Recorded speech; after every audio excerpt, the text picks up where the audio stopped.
The Ling brothers had indeed left to follow Barty using that minivan of theirs, but the one driving it was not one of the sibling trio. At the moment, on a mountain road, some dozen of kilometers away from the Blackwater Lake, was another surveillance vehicle, parked at the side, watching everything that was happening on the lakefront. Zhou Yuqing drove the hovercraft onto the surface of the lake. Ling Xiao, who had torn a space in the water, was following her closely. The rippling sound made by Zhou Yuqing's finger on the water surface had alerted Ling Xiao, and he transmitted this rhythmic sound to the command center. Both Xia Fei and Ling Yun could not help but be surprised when they heard this. "That's a message," Ling Yun exclaimed. "For her to make such rhythmic sounds of differing lengths, it most definitely is a message. Could she be sending a message to someone?" Aside from tailing Barty every day, the surveillance team also had someone dedicated to shadowing Zhou Yuqing, but they had not discovered anything suspicious at all these past few days. Were it not for Xia Fei's sudden change of strategy, having them shift all their focus on investigating and tailing Zhou Yuqing, there was a very high chance that they would never learn all these. "Let's record every coded message for now, then we'll get to deciphering all later," Xia Fei proposed solemnly. "Yeah." Ling Yun nodded deeply. Finally getting a clue after spending the last few days monitoring so closely had made him very excited. It was just that nobody had expected that this breakthrough would not come from Barty, but rather that sly woman. What a clever method. Turns out that she goes to the pier to buy fish every day just so she can communicate with people from the outside. Her method of using the water ripples to transmit messages is just brilliant. No wonder none of our people discovered anything this whole time. Phantom shook his head as he commented. Xia Fei nodded. Zhou Yuqing had truly calculated this to a fine degree. The people shadowing her would not get into the water to keep monitoring her, making this deep lake the best tool to pass messages. A woman who could come up with such a method surely was not anyone simple. All of a sudden, a signal came from somewhere completely different, as if replying to Zhou Yuqing's message. "There's someone in the lake." Xia Fei urgently slid beside the communicator and spoke to Ling Xiao, the one doing the tailing. "We can confirm that Zhou Yuqing's method of communication to the outside is to have the accomplice hide themselves in the water first. Then the two will make use of its soft ripples to communicate and transmit messages. There should be an accomplice of hers somewhere in the body of water right now. Search it carefully. See if you can spot the person. If you don't have the confidence, don't risk revealing yourself. This isn't the time for us to close our net on them yet. After all, we haven't gotten enough evidence on our hands," Xia Fei commanded firmly. "I understand. We're casting a long line to catch the big fish." Ling Zhao's voice could be heard from the other side of the communicator. Because his hidden space was completely under his control, he need not worry about revealing himself when he talked. "Yes. Do your best to stick to this other person. See where they disembark," Xia Fei said. "Roger that." Lighting a cigarette, Xia Fei contemplated over this for some time. Hearing the tiny sounds over the monitoring system was like a riddle that deeply fascinated Xia Fei, so much so that he wanted to solve it. "How about this? I'll go wait at the Blackwater lakeside and see if I can find any trace of those men. Stay here and continue your surveillance. Wait till they are done communicating and immediately pass the encrypted messages they send to each other to the code-breaking center for decrypting," Xia Fei suggested. "Ling Feng and Philip are at the lakeshore. Both of them are speed ability users. Let's leave the trailing matter to them. Best if you stay here and take charge of the overall situation," Ling Yun rejected. It was too bad that he had said all this just a bit too late. Xia Fei had already opened the door and blasted off. Speed was not the only factor in tailing someone. The person doing it must know how to hide themselves as well. Those plumagers very easily discovered Ling Feng the last time he attempted to follow them, and that was because he did not have a concealment technique like breath control. Though Xia Fei was a tad slower than Ling Feng in terms of his speed, he had the breath control technique to protect himself. He was far more efficient than Ling Feng when it came to tailing and pursuit, so he was ultimately still the most suitable for this task. Zhou Yuqing was lying on the boat, lackadaisical, with one hand dipped into the lake. Any outsider would assume that she was just a bored madam enjoying the sun and lake around her, and no one would even suspect that there was actually a secret in that lake. Her finger was moving rapidly, receiving a reply soon after she had sent her initial message. Zhou Yuqing's eyes were shut, interpreting what the other party had sent through the slight ripples she felt with just her palm. These two conversed in such a manner, clearly well practiced in this method of communication. After some time, Zhou Yuqing pulled her hand out of the water and used a silk handkerchief to wipe her hand dry, increasing speed to her hovercraft as it went off toward the fish market by the pier. In that black lake water, a cunning and agile shadow swam off very quickly toward the shore like a loach. There was a stream beside the lake. The water of the lake came from underground, so it would slit up if this stream did not exist. This stream flowed outward, merging with a large river some 70 kilometers away. The existence of this rivulet meant the excess lake water could all be brought out, maintaining a consistent water level in the lake. The black shadow very swiftly swam into this small stream, and after flowing dozens of kilometers, this water came along a shallow shoal covered with gravel. The current here was swift, making further progress impossible. Poking their head out to take in the surroundings, that black shadow quickly climbed out and dove into a forest to his right. Taking off their diving suit and scuba gear, the figure stored all the equipment into a spatial ring and changed out to a black leather jacket, walking out from that forest casually. There was a hover bike hidden in a ditch by the forest trail, which had a pile of dried yellow leaves covering it. The person in the leather jacket swept off the leaves and lifted the hover bike out from the ditch with one hand. It needed to be mentioned that this model of hover bike weighed at least 500. Anyone able to lift this with one hand could be deemed as someone with considerable strength. After driving along a winding road on that hover bike and making sure that there was no one following them, this person drove toward an old house somewhere on the outskirts of the city. Xia Fei was several hundred meters away when he came to a stop, positioning himself by a corner of a wall as he watched that leather-clad person from afar. This house that the person was entering looked very old, with its walls mottled and peeling. The huge metal alloy door was covered in rust, while all the windows had been sealed from the outside, making it impossible for anyone to see anything happening from within the house. There were not many of such dilapidated houses in the prosperous capital ring. After all, anyone who could afford such a big house would not fail to spend millions of star coins to maintain it every year. After stopping at the entrance and waiting for a while, the rusted door automatically opened. The man drove in, and that big door precariously closed behind him. Xia Fei lit a cigarette and used his microcomputer to contact Ling Yun, who was at the command center. The house on 161, Pontiac Avenue. Immediately get me all the information on it. I want to know who owns it, and better yet, the blueprints for the place. Xia Fei told Ling Yun. Ling Yun nodded, his finger tapping away quickly on the screen. The Adjudicator Union had immense power, even able to gain access to the government database without the permission of the alliance officials. So of course doing such a check on a house was well within the organization's capabilities.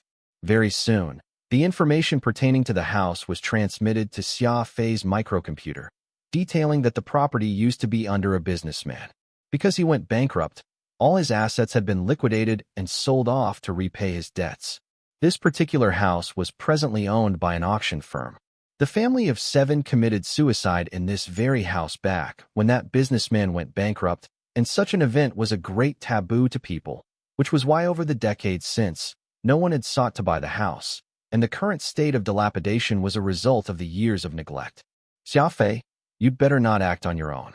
Shall I get third bro to support you? Ling Yun asked. Xia Fei shook his head.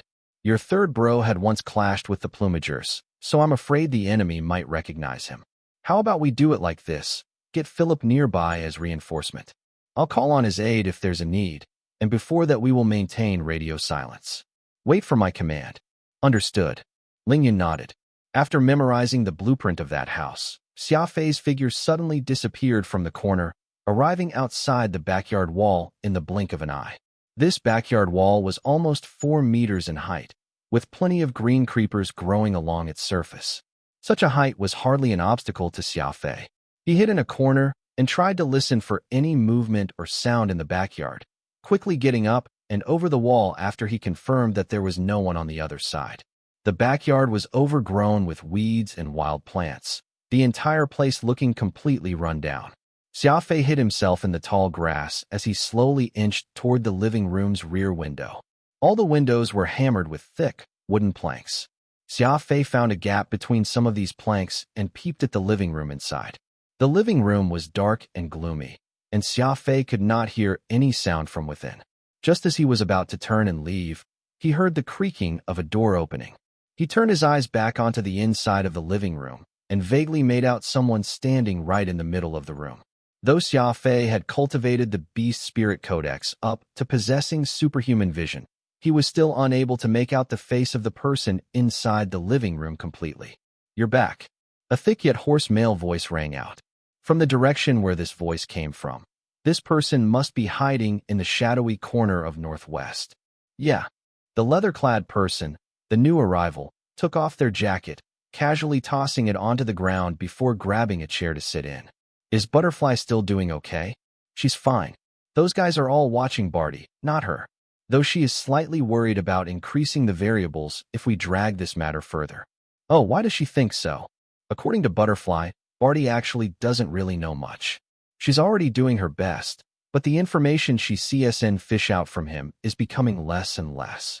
She surmised that people from the Jin family are already starting to take precautions against Barty, which is why the things he can learn aren't decreasing. If this continues, though we may have succeeded in shifting their attention to Barty, it can very well reduce his usefulness. That's fine. We still have 2 other informants. Barty can just be at ease with being our scapegoat. Let Butterfly continue to keep him hooked and find out what little information we can from him. We'll be fine as long as he isn't alerted. Xia Fei was shocked hearing this. There was no doubt these 2 were plumagers, and Zhou Yuqing was one of them, too.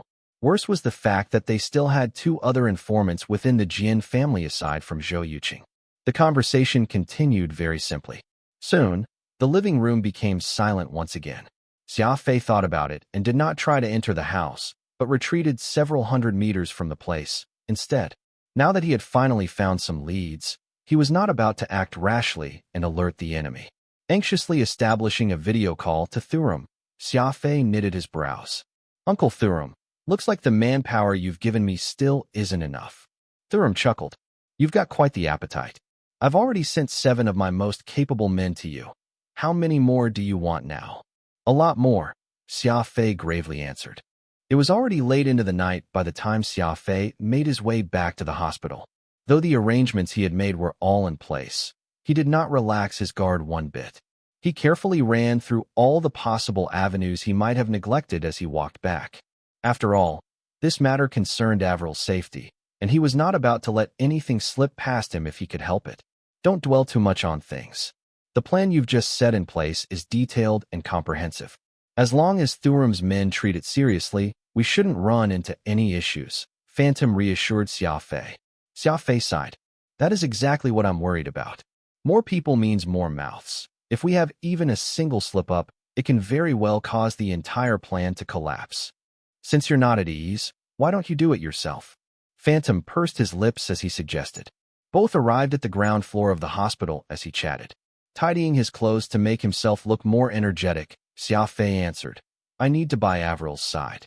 Even if there are gaps in the plan, we still have to protect the person at the center of all these. Now that the stage has been set, all that remained was to harvest their catch. Xia Fei handed over command to the Ling brothers and dedicated himself to staying by Avril's side and protecting her. The Ling brothers, whom he had gotten quite close with, had his confidence, and this was why he could entrust the harvest plan to them instead of others. Furthermore, Xia Fei had once saved Ling Feng's life. Given the personality these 3 brothers shared, they would most definitely give their all when helping him. This was the result he came to after mulling over this for a long time. If Xia Fei was the one commanding the operation, it meant that he could not be by Avril's side. If he wanted to stay by her side, he needed to hand command over to someone else. He could not have both his cake and eat it, and when weighing both options, Xia Fei considered Avril more important to him. The number of bodyguards along the corridor appeared to have increased by quite a bit, which brought Xia Fei some surprise. That was when Pang Xing walked over and said in a deep voice, "The patriarch's here." Xia Fei was slightly stunned. This patriarch should be Avril's grandfather. It was rumored that the elderly man had already taken a back seat from everything and had retreated deep on the mountains to self-cultivate, ignorant to the world around him. Xia Fei nodded at Pang Xing and thanked him for his kindly reminder before he slowly made his way to Avril's room. His brain was thinking fast. They were now at the critical juncture of harvesting their catch, and Xia Fei had already made his approach known to Pang Hai already. No matter what, Xia Fei would not let off that scum of a human, Barty. Yet right now, the real big boss of the Jian family had appeared out of nowhere, and Xia Fei refused to believe that the two were not related at all. In the room, Avril was seated beside the elderly man. The Jians possessed blonde hair, but because this man had already gotten on in his years, his hair was now a mix of yellow and white, somewhat making people feel strange. His face was similar to Newman and Barty's aside from having even more wrinkles. His gaze was turbid but shrewd, his chin bare, without even a bit of fuzz. Pang Hai was standing at the side, smiling as he watched Ernst and Avril play around. Xia Fei furrowed his brows and reached his hand out to knock on the door. "You're back." Avril excitedly opened the door, dragging Xia Fei in. "Xia Fei, this is my grandfather, Ernst." "Grandpa, this is Xia Fei." Xia Fei very respectfully greeted Ernst and Pang Hai, pulling a chair from the side to sit in. Ernst's eyes focused on Xia Fei, seizing him up. His gaze seemed very complex. Xia Fei did not say a word, pouring himself a cup of tea and leaning back in his chair, enjoying his beverage. "You're Xia Fei?" Ernst asked. "Yes. I heard that your home planet is somewhere called Earth." "That's right," Xia Fei answered very simply. Ernst felt that it was pointless, so he did not ask any further. Though Avril was not one who understood the ways of the world, she nevertheless could sense some unpleasantness from the conversation between the two. "Oh, no. Grandfather doesn't seem to like Xia Fei. What should I do?" Avril was a bit flustered thinking this. Her father did not like Xia Fei, and neither did her grandfather. This fact caused Avril to feel quite a terrible headache. "Xia Fei, my grandfather likes hearing jokes. Why don't you tell him some of the jokes you've told me?" Avril's quick thinking made her come up with the idea of getting Xia Fei to tell a joke to ease the tension in the room. Xia Fei shook his head. "I'm a little tired today. Can we postpone this to another day?" Ernst laughed uproariously. "Okay, there's no need to force yourself if you don't wish to speak. You should all leave. I want to discuss something with Xia Fei." Avril obediently listened to her grandfather. Pang Hai and she walked out together, eyeing Xia Fei before she went, signaling for Xia Fei not to anger her grandfather. Xia Fei pretended not to catch this gesture, causing Avril to pout in response. "Now that it's just the two of us, I do believe you already know why I'm here." Ernst asked. Xia Fei nodded. "Barty's your son at the end of the day. I would show up as well if I were in your shoes." Ernst heaved a long sigh, his eyes looking out the window. "You're right. When a son makes a mistake, there's no way for a father to shirk his responsibility." Pausing for some time, Ernst continued. "I know all about Barty's deeds. Pang Hai did all he could to hide this from me by his volition. Had it not been for the fact that he could no longer cover for Barty, he would very much have continued keeping it from me. Pang Hai's family has been serving mine, and given that my son caused this matter, I don't have any reason to blame him. With how old Pang Hai is already, he's at the age where he ought to retire. You've met his son, Pang Xing. What are your thoughts on him? Think he is qualified to take over the role as the head butler?" Xia Fei was slightly shocked at the question. He could not understand why Ernst would ask for his opinion on who should become the head butler of the Jian family, or if someone was qualified to take over a job. Smiling, Xia Fei gave his answer. "I won't interfere with matters concerning your household." "Then, can you at least tell me what your thoughts are on Pang Xing? I heard that you had fought with him before." Ernst persisted on this topic. Xia Fei had already formulated an answer in his mind. "I'm not really familiar with him, but I do feel that his loyalty to your family is beyond doubt, and he treats Avril well, too." Ernst seemed to be somewhat dissatisfied with Xia Fei's evasive answer, folding his arms to ask, "Do you like Avril?" "I do." Xia Fei did not expect Ernst to ask such a blunt question. Thankfully, he had the bachelor's momentum and was not at all thrown off by the question, simply giving a very generous answer. Old Ernst's eyes glowed as he grimaced. "I dote on my son as well." Superficially, it seemed that both statements were unrelated to each other, but when considering the time and place, everything became all the more intriguing. All fathers under the heavens dote on their sons. That is only a given, Xia Fei softly commented.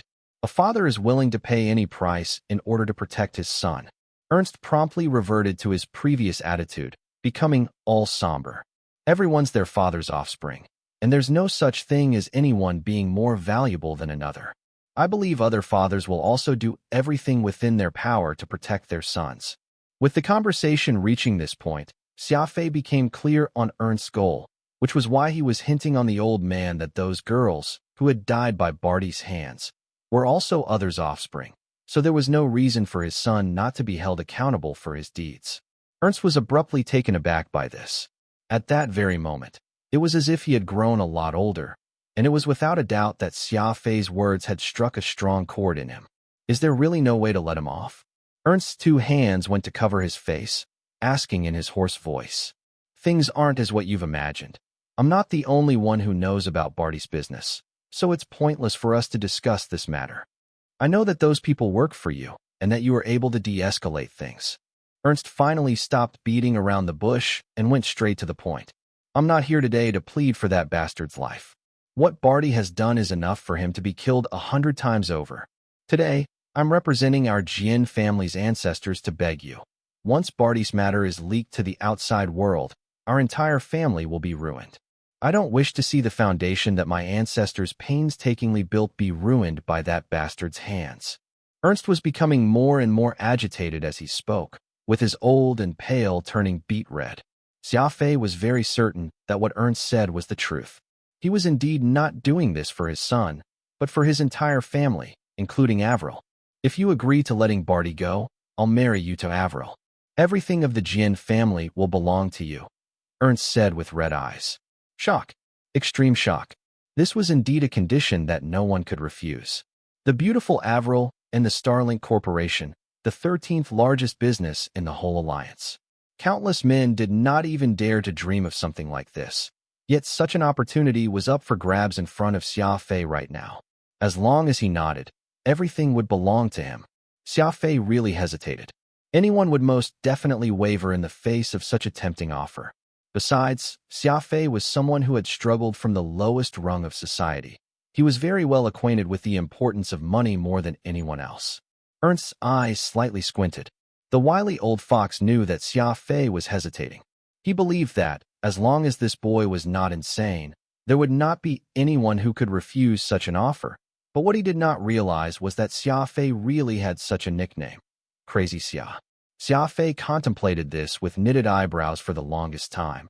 Then he seemed to have understood something suddenly, and his entire person became a lot more at ease. "I'm sorry, I can't do that." Xia Fei chuckled as he gave his answer. Ernst was completely flabbergasted. He was confident that no one in the universe would be able to reject his offer, yet Xia Fei had actually gone ahead and done just that. At the moment, Ernst felt quite drained inside, as if even the air around him was mocking the decline of his distinguished major family, and to add insult to injury, that it had happened in his time. Getting up, Ernst headed out with faltering steps. Now that all the pieces had fallen in place, there was no need to continue the chat any longer. Since Xia Fei rejected such an offer, there was simply nothing he could think of that would make this boy change his mind. "Actually, I do have an idea to avoid your family's decline," Xia Fei said after deliberating it for some time. "What is it? You ought to know it."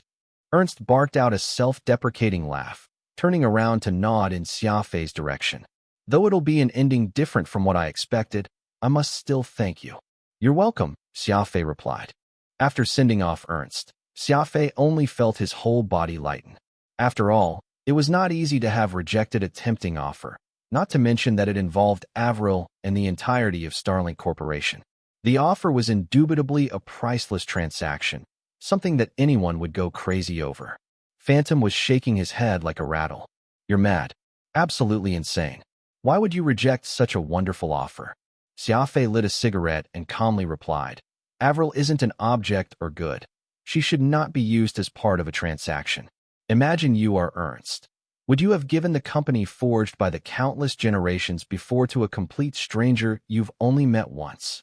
Phantom's forehead creased as he mulled over this for some time. Though Ernst said that he's trying to save his family, the method that he used to resolve it is somewhat too far-fetched when one carefully thinks about it. Begging for mercy isn't the only way to save Barty's life. As one of the elite families in the Alliance, Ernst ought to have other methods at hand, so there's no reason for him to put his entire family's life and fortune all on you. Something strange is afoot, so I rejected it because I can't make sense of it, Xia Fei answered. Rejection was the safest way to handle that situation just then. Phantom seemed to have understood a little, but was still unable to make sense of other things. Actually, he was not the only one. Xia Fei himself could not fathom the true intentions of Ernst, and he had only made his decision based on his intuition. Then, that other method that you mentioned, which can save the Jian family's prestige, what is it exactly? Phantom changed the topic. Killing Barty. Kill him. That's right. Only Barty's death can reduce the impact of this entire situation to the smallest. Since matters have already gotten to this point, even if I choose to keep mum about it, there's no guarantee that the Ling brothers will honor the same gag order. You yourself know how much they hate Barty, and besides, everything is being reported to the adjudicator union, so sooner or later, everyone involved in the Bliss Club will be removed, roots and all. If Barty dies, this matter will become his individual action, and it won't affect the family. Think about it. If Barty appears in the court, facing down the wrath of the countless civilians, just how severe will it be for the Jian family? Xia Fei got up and headed to the door, while Phantom shook his head repeatedly. That is indeed the case. All things are put to rest when someone dies. That's the only way for the Jians to lose the least. It's just that, for Ernst to let you kill his flesh and blood, people will find it hard to wrap their heads around. He's really quite ruthless. Xia Fei smiled. He looked very despondent when he walked away, as if he's aged even more at that instant. I could tell that it's not that he doesn't care about Barty. He was merely making a decision for the sake of his family. Not anybody could abandon their child at such a critical juncture. Honestly, if it weren't for Averil's sake, I wouldn't even bother to kill Barty. Slaying someone like him will only dirty my hands. There was only Pang Hai standing in the empty corridor. Avril and Ernst both left for the dining hall, and the bodyguards went with them. The old patriarch and the young mistress are waiting for you in the dining hall, Pang Hai said. Xia Fei slightly nodded to show acknowledgement. He did not have a good or bad impression of Pang Hai. The reason why he protected Barty was out of love, and no matter how badly Barty acted, Pang Hai would still protect him, and such loyalty was worthy of admiration. Besides, Pang Hai was about to retire, so Xia Fei decided to let this fiercely loyal old coot off and not continue having a dispute with him anymore. Congratulations. The old patriarch holds you in high esteem, Pang Hai whispered. Why is that so? Xia Fei was slightly surprised. His son was about to die in his hands, yet Ernst actually held him in high regard? Could he have taken the wrong medication? Pang Hai chuckled reluctantly. I've told you. You and the Jian family live in two absolutely different worlds. If you decided to let Barty off in exchange for wealth earlier, I dare assure you that you wouldn't ever be able to take a step in the Jian household again. But it's precisely you rejecting his offer, even voicing your willingness to kill Barty, that caused the old patriarch to view you in a different light. Xia Fei frowned. Because I want to kill his son, he now holds me in high regard instead? I know you don't understand, but remember this well. The Jian family could stand tall for so many years because they would always make the right choice at the critical moment. Pang Hai's eyes narrowed as he regarded Xia Fei. This is the norm in high society. You'll get used to it over time.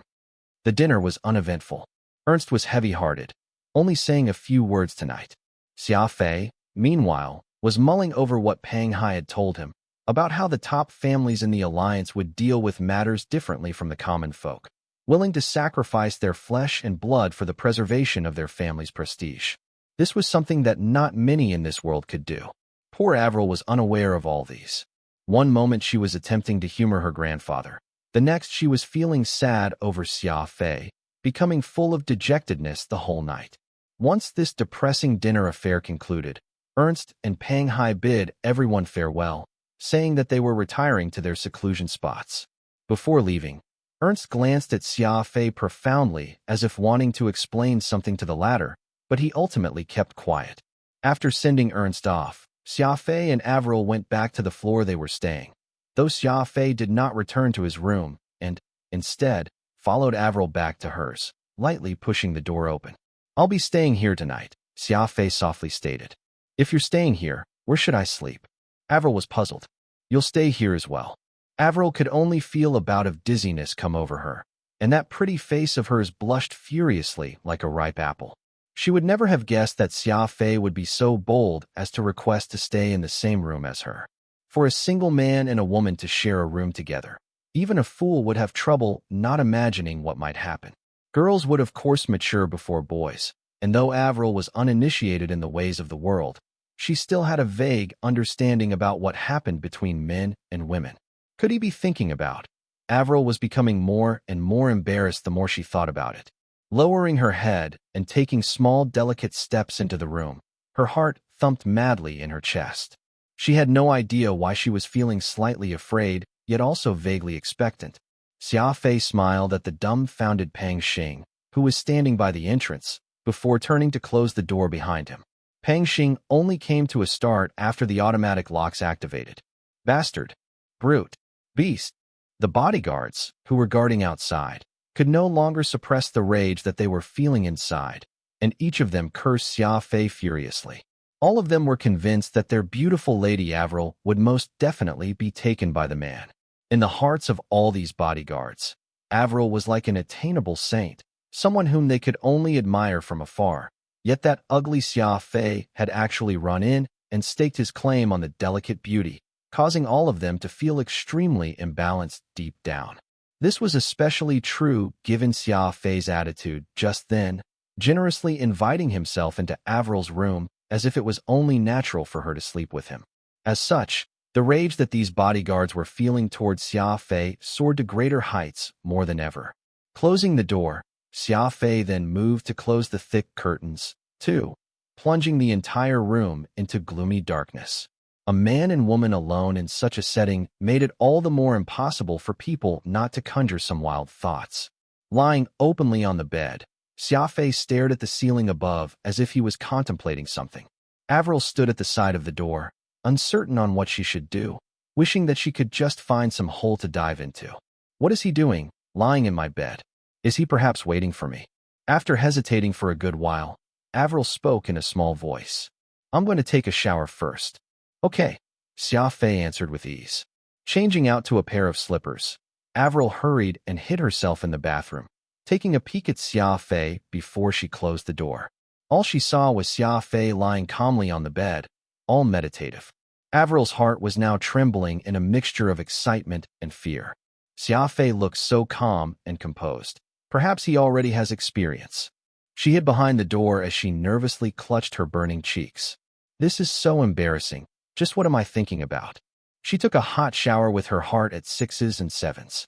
Avril stood in front of the mirror and brushed her blonde hair over and over again, carefully wiping each and every water droplet off her skin, staring blankly into the mirror after she was done. Is today the day? How detestable. I haven't even gotten myself ready for it yet. It wouldn't be bad doing it with Xia Fei, would it? What should I say after I step out? The heart of the young maiden was like the weather in June, unpredictable. Avril was momentarily anxious, momentarily expectant.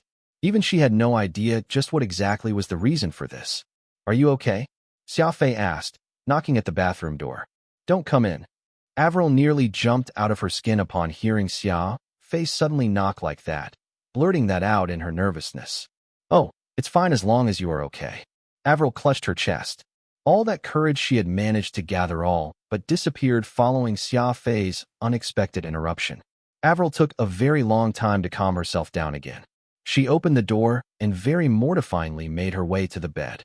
She lowered her head and sat down, her two fair hands rubbing the corners of her pajamas, her face now a dazzling peach color. Xia Fei leaped from the bed and walked toward Avril. Here he comes. Avril's heart began to thump hard, her head lowering even more than usual, her state of mind in complete chaos. The moment Xia Fei's hand touched her hair, Avril suddenly reached out to hug his waist, her voice trembling slightly. You need to be gentle.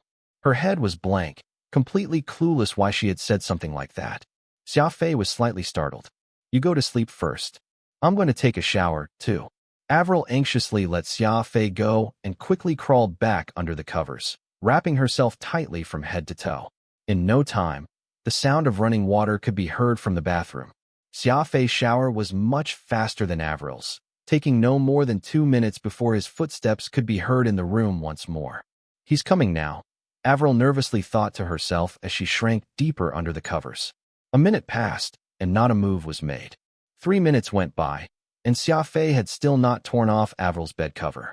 10 minutes later, Avril finally could no longer hold back and poked her head out, curiously looking around. All she saw was Xia Fei lying down on the carpet, his clothes bundled up under his head to form a makeshift pillow, his 2 eyes closed, already fast asleep. Avril felt very disappointed, coldly snorting as she pouted. She dove back under her covers and muttered softly to herself. Curse Xia Fei. This big meanie. I knew he was just teasing me. It was unknown just how much longer before Avril finally fell asleep out of tiredness. She had clearly done nothing today, yet she had never felt more tired than before. In the wee hours of the morning, Xia Fei abruptly opened his 2 eyes, breaking out from his dream. Without making a sound, he climbed up to his feet and hid behind the curtains while looking out into the night sky. All he saw was a weak light some distance away, flickering like fireflies, as if transmitting some signal. Looking at that flickering light into the distance, the corners of Xia Fei's lips curled to form a strange smirk. Silently slipping over to Avril's side, he used his hand to cover her mouth. The coarse hand was a sharp contrast to Avril's soft and delicate skin. She abruptly opened her eyes as her pupils constricted in shock and complete puzzlement. Do you trust me? Asked Xia Fei in a hushed voice. Avril did not understand what Xia Fei meant, nodding her head blankly. Good. I will now be taking you away from here. Can you stay quiet? Xia Fei released his hand from her mouth as he asked this question. You're taking me away? Then, will I still be coming back? Avril asked, confused. Xia Fei did not know whether to laugh or cry at Avril's naivety. It's only for a few days. You'll come back very soon.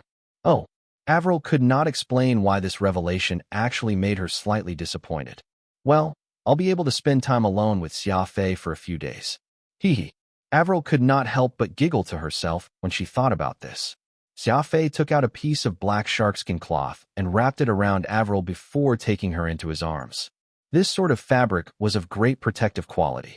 Not only was its defense high, it also had great air permeability, so Avril would not feel at all suffocating inside. You may feel quite a bit of rocking when I start running, but please bear with it. Okay, I trust you, Avril said, her cheeks flushing. The reinforced glass in the room, which was almost 10 centimeters thick, was known as impenetrable to laser fire. Xia Fei took out a device about the size of a go piece from his spatial ring and stuck it to the glass. This was an ultrasonic oscillator, able to instantly unleash an unimaginably high vibration frequency, which would shatter even sturdy titanium alloy. This device was expensive, and there was no way to purchase it without the right connections. Serum had sent 3 his way after learning about Xia Fei's plan. He could easily obtain items that most would be unable to get their hands on since he was the weapons and equipment's head quartermaster in the Adjudicator Union at the end of the day. Standing 10 meters away, Xia Fei held Avril tightly in his arms as he crouched low, adopting a stance ready to launch himself off. With a light tap on his microcomputer, the ultrasonic oscillator promptly activated. Ultrasonic was a high-frequency sound wave that human ears could not perceive. There was a crisp sound. Then several thin cracks appeared on that 10-centimeter thick reinforced glass. Celestial Moon was abruptly unsheathed.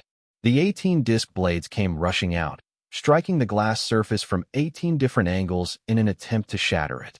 Just as the powerful Celestial Moon managed to reduce the reinforced glass into shard fragments, Xia Fei pumped strength to his 2 legs and leaped off the 6th floor like a bolt of lightning. Everything happened so suddenly. And coupled with how no one was expecting Xia Fei to take advantage of the night to abscond with Avril, by the time these bodyguards from the Jian family reacted, he had already hopped onto a small shuttle, which had been waiting some distance away, and disappeared into the darkness. Turning on his communicator, Xia Fei gave out his order to the image of Ling Xiao's head. Begin the harvest operation. Understood, Ling Xiao roused. As Xia Fei turned off the screen, Avril poked her head out from within his arms. She felt utterly cozy being in his embrace, even somewhat reluctant to leave it. Harvest? Avril inquisitively asked. Xia Fei smiled. It's nothing. I've cast a net by the sea, and now it's time to catch the fish. Avril knew Xia Fei was being evasive, but she did not press the issue. In her eyes, the things men must do were different from what women ought to do.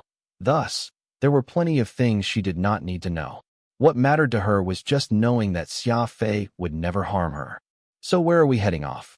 Avril asked, still blushing. Upon thinking that she would be able to spend several days of unconstrained solitude with Xia Fei, Avril could not help but feel excited. After all, she had lived in a sheltered home since she was young and seldom had the chance to see the outside. This was not mentioning she would be spending this free time with her favorite person. Actually, she did not really like the life she was presently leading. She believed that happiness could be found in exploring space alone like what Xia Fei was doing. In fact, her yearning for him must have stemmed from him possessing what she could not have, freedom. There was no such thing as a love that started without reason. Avril was like a captive house cat, every day walking in the villa. One day, when this domesticated house cat bumped into a reckless, feral cat, an inexplicable chemistry sprouted. The feral cat was completely different from this domestic cat, flaunting the rules, daringly barging into places that it liked. Though it had scars all over, the feral cat did not care two hoots. Both the house cat and the feral cat were felines, though they shared absolutely nothing in common. Avril found everything about Xia Fei refreshing, causing her to become unknowingly attracted toward him, enticing her in more and more. However, if that had just been it, it would have been enough to make Avril fall for Xia Fei. What was crucial was when Xia Fei appeared in her direst strait, taking her life back from the knife's edge at all cost. All the previous points from before finally had accumulated to that one moment, forming a single string that bound Avril's heart closely to his. Though Avril was not too knowledgeable of the world, she could vaguely sense that there was no way for her to extricate herself from this. Besides, she did not wish to do so. Xia Fei set Avril in the seat. This made her pout, however, for she thought that it was nowhere as comfortable as being in his arms. "I'll take you to somewhere fun. You'll know in a second." Xia Fei mysteriously chuckled. Avril nodded eagerly, softly muttering, "I'm willing to go wherever you take me." As Xia Fei expected, the seemingly strict security in that hospital was still full of loopholes. Xia Fei barely wasted any effort, yet managed to sneak Avril out. Several minutes later, the entire hospital was thrown into a fit of chaos. All the bodyguards were for naught, which was also why Xia Fei had decided to bring Avril away from that place. Someone among the guards could be a plumager, and once the harvest operation began, those wicked people might retaliate with reckless abandon, and that would undoubtedly put Avril in danger. Xia Fei had always been a paranoid skeptic, so he would definitely not let his woman be exposed to danger. Not now, not in the future, not ever. The entire harvest operation was under Xia Fei's control, so it was only right for him to be there, but Xia Fei did not even hesitate to be by Avril's side, protecting her, instead. To him, there was nothing more important than her safety, so even if this operation ended in a failure, he would still prioritize her safety over everything else. Back in the hospital, the exasperated Pang Xing pulled out his communicator to report this matter to Newman. He had trusted Xia Fei this entire time, but Xia Fei had managed to pull one over him this time. He was even wishing death upon the man at this moment, hurtling curses Xia Fei a million times over. What he had no idea was, since Xia Fei dared to make such a move, he would not even care about being cursed. He did not even care for his own life, so why would he mind if he was being cursed? In the dark of the night, an electronic communicator tracker cordon was already searching within a 20-kilometer radius. Every communication would be tapped and their position locked on. The control on them could even be forcibly taken over. Ling Xiao was seated imposingly inside the makeshift command center. He was being extremely serious in his attitude. According to the rank assigned to this operation, he was originally unqualified to take overall command, but he had no idea what Xia Fei said to Thurum, for Thurum had actually listened to Xia Fei's suggestion and handed command to him. Ling Xiao was extremely grateful for this opportunity. All this time, he had only been in command of his team of 3 brothers, and this was actually the first time he had a contingent that numbered over 100 warriors for this large-scale operation. If he were to succeed here, he had no doubt that he would receive Thurum's praise, as well as the high possibility of being promoted to an elite commander of dozens of teams from a lowly team leader. The first signal has been sent, and it's the Jian family's head, butler Pang Xing, contacting Newman, one of the staff anxiously reported.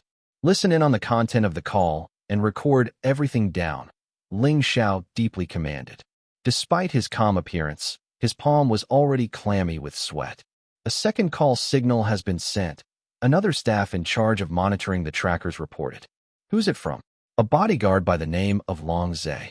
He's currently connecting to old patriarch Ernst. Monitor it. There's no need to block the signal. Not only was there a mole of the plumagers among the bodyguards, there would also be secret agents from the core members of the Jian household. There was not much to be said about the first communicator call. Pang Xing had just taken up the post of the head butler today, so he was of course the first to report this incident to the Jian family. But the second call was a little unorthodox. This bodyguard by the name of Long Zhe was also working for the old patriarch in secret, reporting straight to the big boss the moment something happened. Xia Fei's goal was not to weed out these people, however, but to uncover the identity of the plumagers' two moles who were hiding within the family. It was as the saying went, cleaning from the inside is the most important. The two moles hiding within the family were like thorns in Xia Fei's flesh. There was no way he could be at ease until they were taken care of. That was why Xia Fei had arranged such an operation, personally whisking away Avril to create a commotion in the Jian family, using this chance to create another situation to whack those spies. Of course, Xia Fei had made arrangements for Zhou Yuqing and the plumagers in the other location as well. Following which, the monitoring staff picked up communication signals one after another. What none of them had expected was the fact there were not only people planted by the family themselves, there were also those from other companies, other families, and the Classified Investigations Department. All of them immediately reported to their respective bosses about the news of the family heiress, Avril, getting abducted.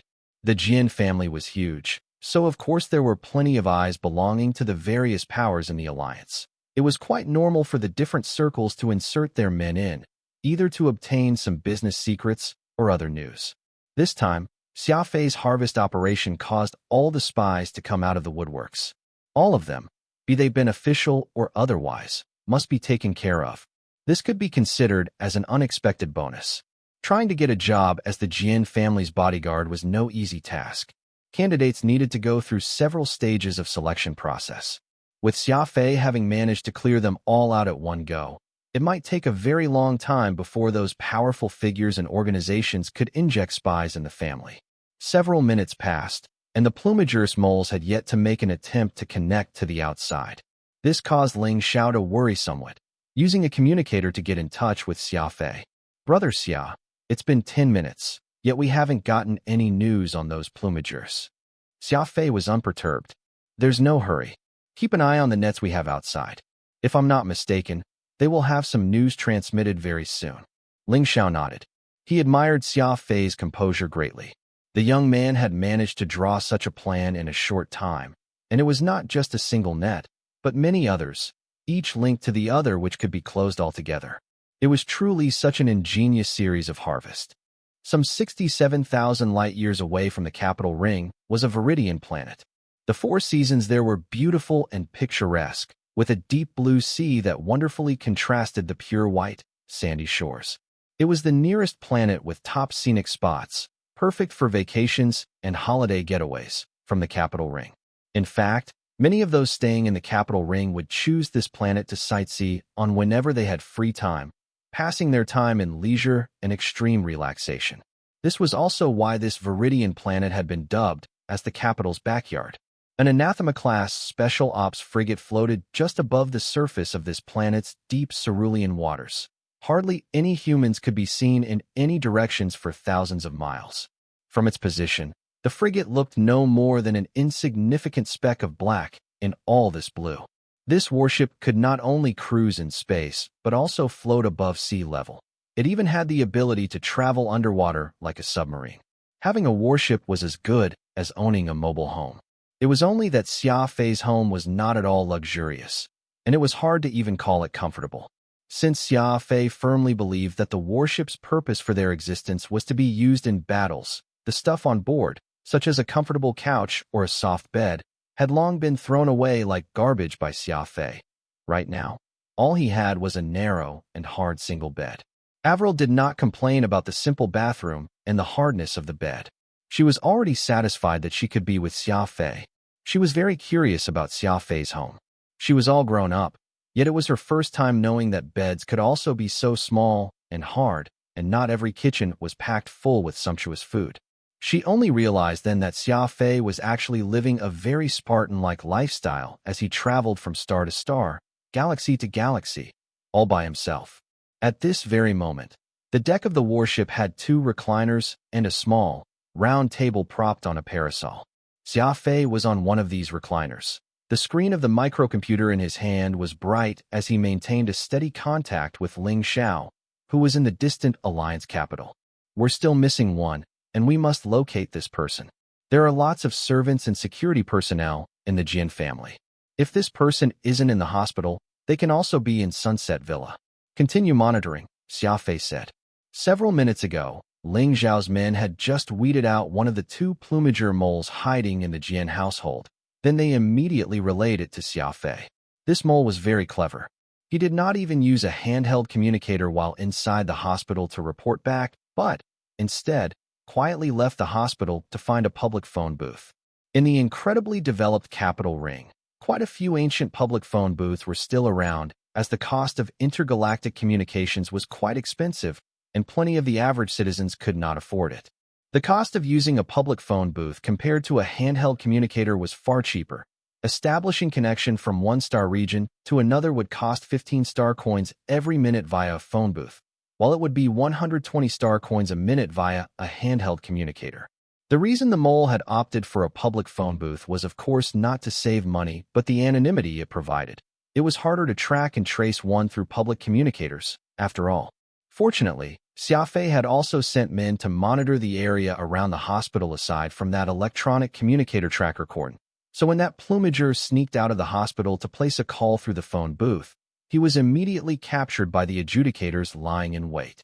What about Zhou Yuqing and those plumagers in that dilapidated house? Should we make our move now? Ling Xiao asked. No need. Just monitor everything. Once they lose contact with the 2 moles, those people will surely be unable to contain themselves and report this to their superior. I don't just want to smoke them out, but also to uproot those people at the top who have been pulling the strings from behind, Xia Fei explained with gravitas, his eyes gleaming with ferocity. The plumagers were already being heavily monitored, so capturing any of them would be simple, but Xia Fei's goal did not stop just at them. He wanted to uproot every single one of the nearby plumagers in the capital. Extermination needed to start from the roots, or else there would be no end to this. I understand. We'll keep waiting to catch the big fish, Ling Xiao affirmed. Yes, right now, it is a contest of patience. I have Avril safely hidden, while they're not getting any news from the moles they've placed inside the Jian household.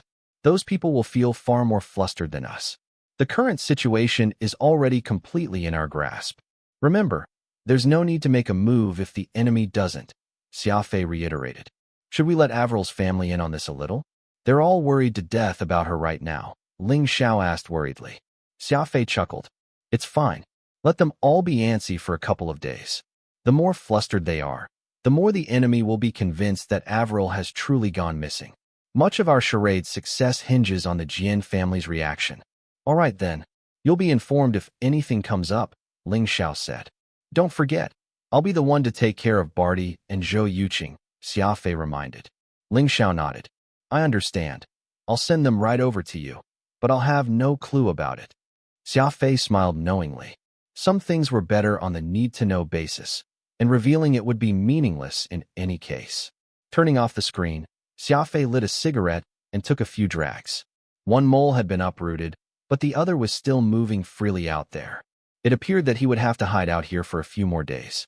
Thurum's strength was much stronger than what Xia Fei had expected, with several hundred of adjudicators gathered in a matter of 3 hours. Even high-tier equipment could easily be obtained whenever he requested it. Ordinarily, a head quartermaster like him could not possibly wield so much power, yet Thurum had managed to do just that. In fact, his expression made it seem as if these were just trivial matters. Xia Fei was more and more impressed with the old-timer Qin Meng.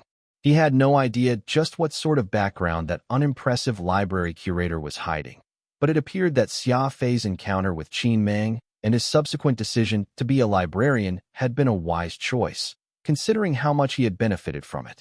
This sort of benefit that he was enjoying was not simply the knowledge he had gained from the books. More importantly, it was the connections. Xia Fei had even made friends within the adjudicator's precinct, and there was no telling when they could be of big help to him.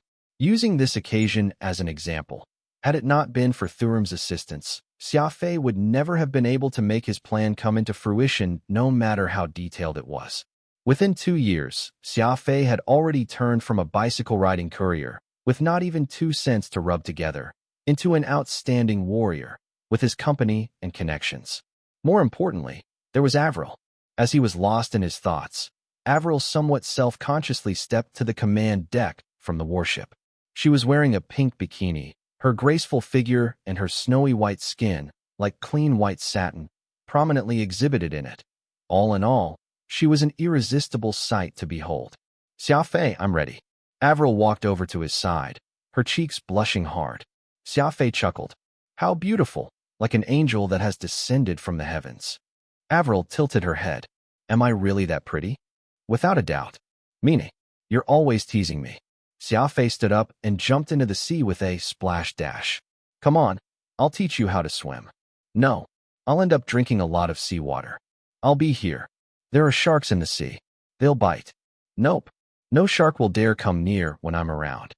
While Xia Fei and Avril were enjoying their vacation in the sun and the sand, the apprehension operation against the plumagers was in full swing, with new information being uncovered every day. 2 days later, the second mole in the Jian family had been caught, and unexpectedly, this person was actually a female. She was one of the maids specifically responsible for taking care of Avril's diet. They discovered, after much interrogation, that she was the one who had revealed about Xia Fei breaking into Sunset Villa that day, which resulted in the plumagers making their move to abduct Avril in broad daylight. Xia Fei could not help but feel a bit shaken. It was a good thing that the maid had only been helping Avril with her snacks and such and did not really have any chance to directly come into contact with her, or else Avril might have been in real danger. With the mole unearthed, it was now time to enact their all-encompassing mobilization against the plumagers. Ling Xiao was in charge of the entire operation, and for a while, the entire capital had rumors that the adjudicator union was enforcing their powerful dominance, arresting people left and right. Each of these covert plumagers was plucked out one by one. The adjudicators were no police, so their methods were not too restricted. Everyone was immediately subjected to torture upon capture, obtaining another name from their mouths in such a fashion. Some of these plumagers were quite tough, unwilling to betray even a word in the face of death. The adjudicator union naturally had methods to deal with them, so there was no need for these people to speak. Mind readers could delve into their consciousness and have a look at every moment of their lives this way. As more and more people were apprehended, each and every conspiracy began to surface and unravel. The plumagers had already grown from a hitman organization into an underworld force, which specialized in attaining profits through unscrupulous means. They had gained control of many rich and powerful businessmen through their women, obtaining plenty of benefits from the side. The scope and length of these conspiracies was shameful when it came to light, but it was still nothing compared to their operation to obtain the Jian family's assets, which had taken them nearly 3 decades of planning and implementation. Putting down his communicator, Xia Fei stood on the deck of Vampire and gazed at the gradually setting sun. As the apprehension operation was nearing its end, it was time for him to leave. Xia Fei had spent these last few days happily with Avril like a couple, going about their days chatting and watching the sun rise and set. Their days were simple yet fulfilling. This was the first time he had experienced such days since his birth. No matter what, Old Porter was still waiting for him in the distant black abyss, and the longer this dragged on, the less advantageous it was for him. So Xia Fei decided that he would leave as soon as this matter was wrapped up and hurry to Black Abyss. "What? Are you a little reluctant to leave, Avril?" Phantom teasingly asked. Xia Fei shook his head. "Nope. I was just thinking again how living a life in the high society circle might not be a good thing. Today, Avril is being targeted by the plumagers. Who knows what other organization it will be tomorrow? Phantom sighed. This can't be avoided. What can you do about it? Xia Fei was silent for a good while.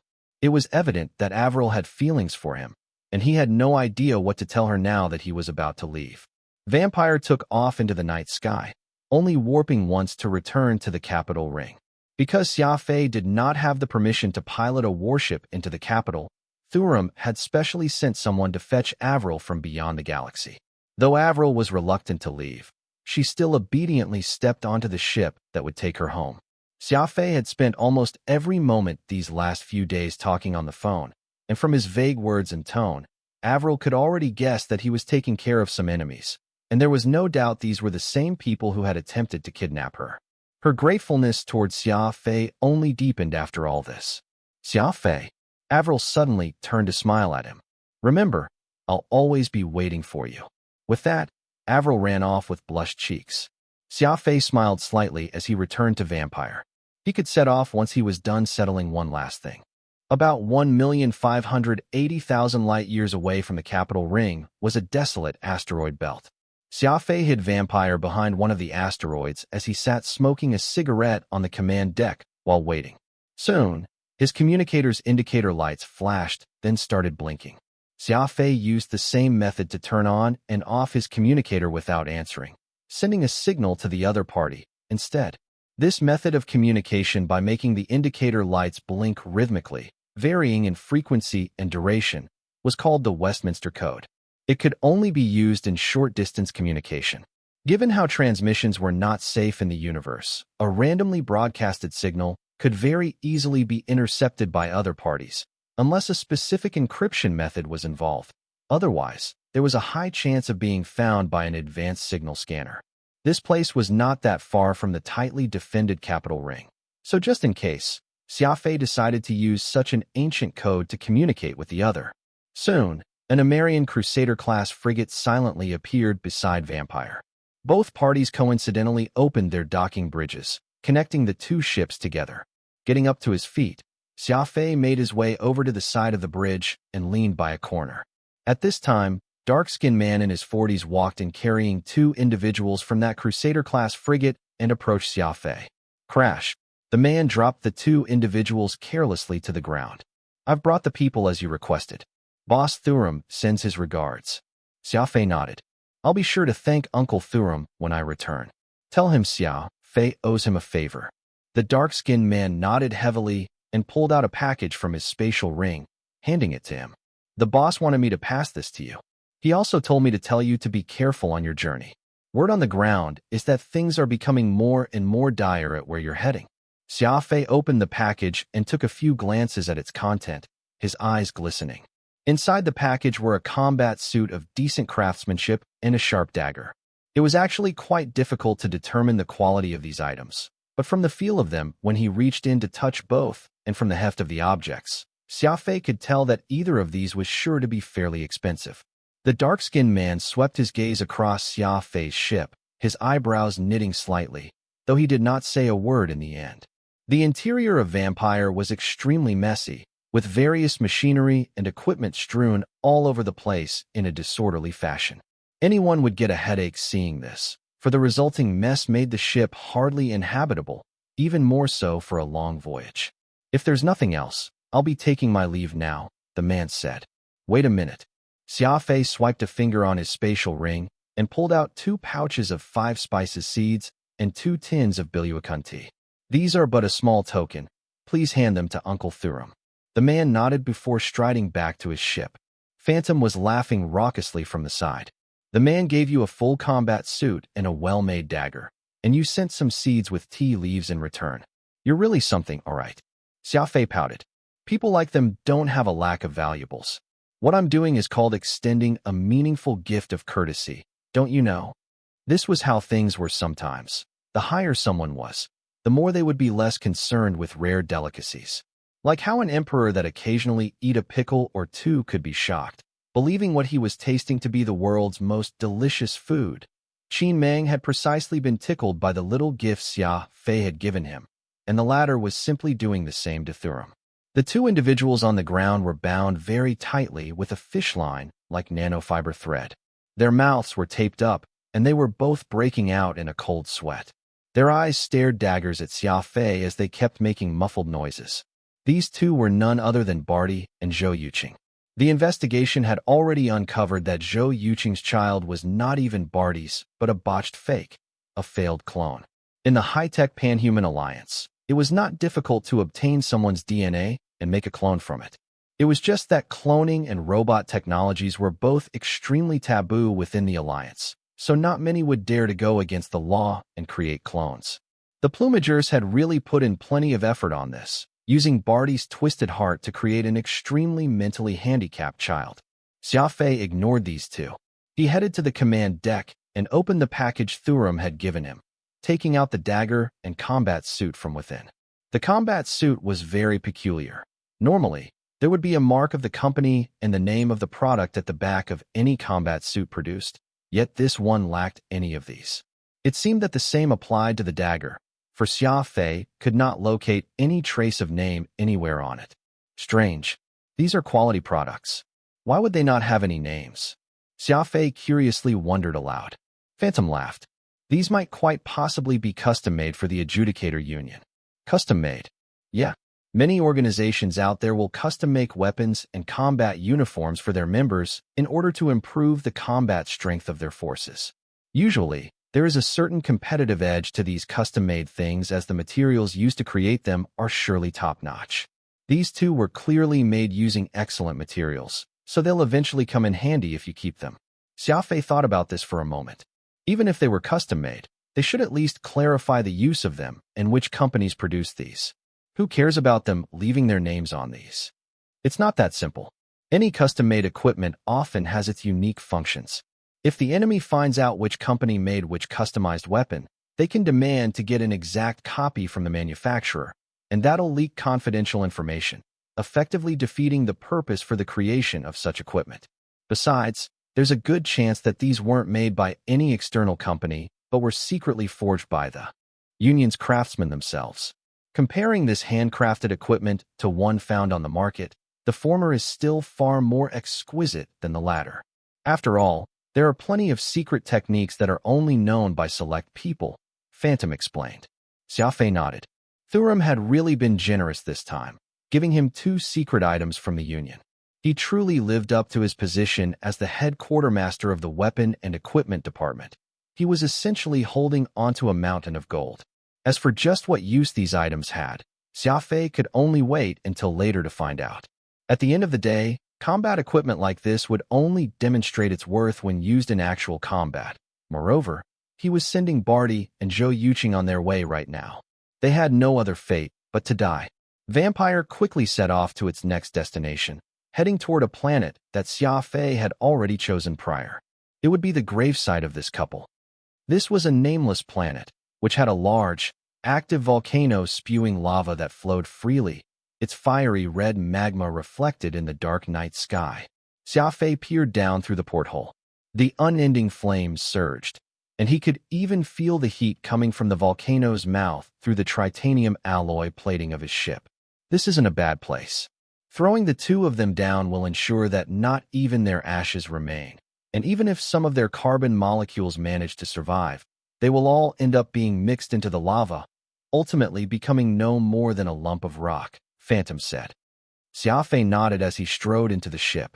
Knowing that their death was upon them, Barty and Zhou Yuqing kept struggling against their restraints, letting out a miserable and unpleasant wail from their noses as if they were livestock about to be slaughtered.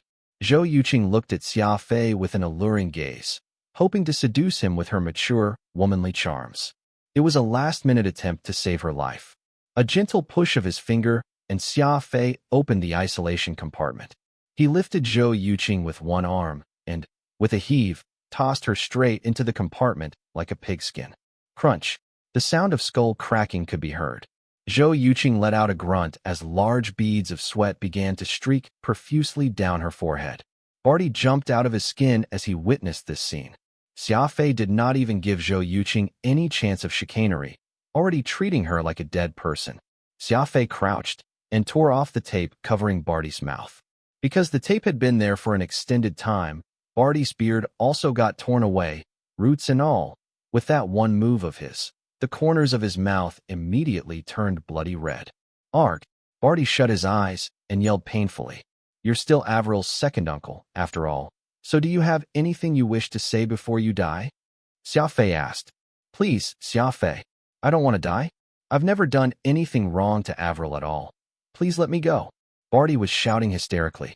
Xia Fei had heard plenty of such pleas and cries from people who were about to die, so he was entirely unperturbed by Barty's struggles.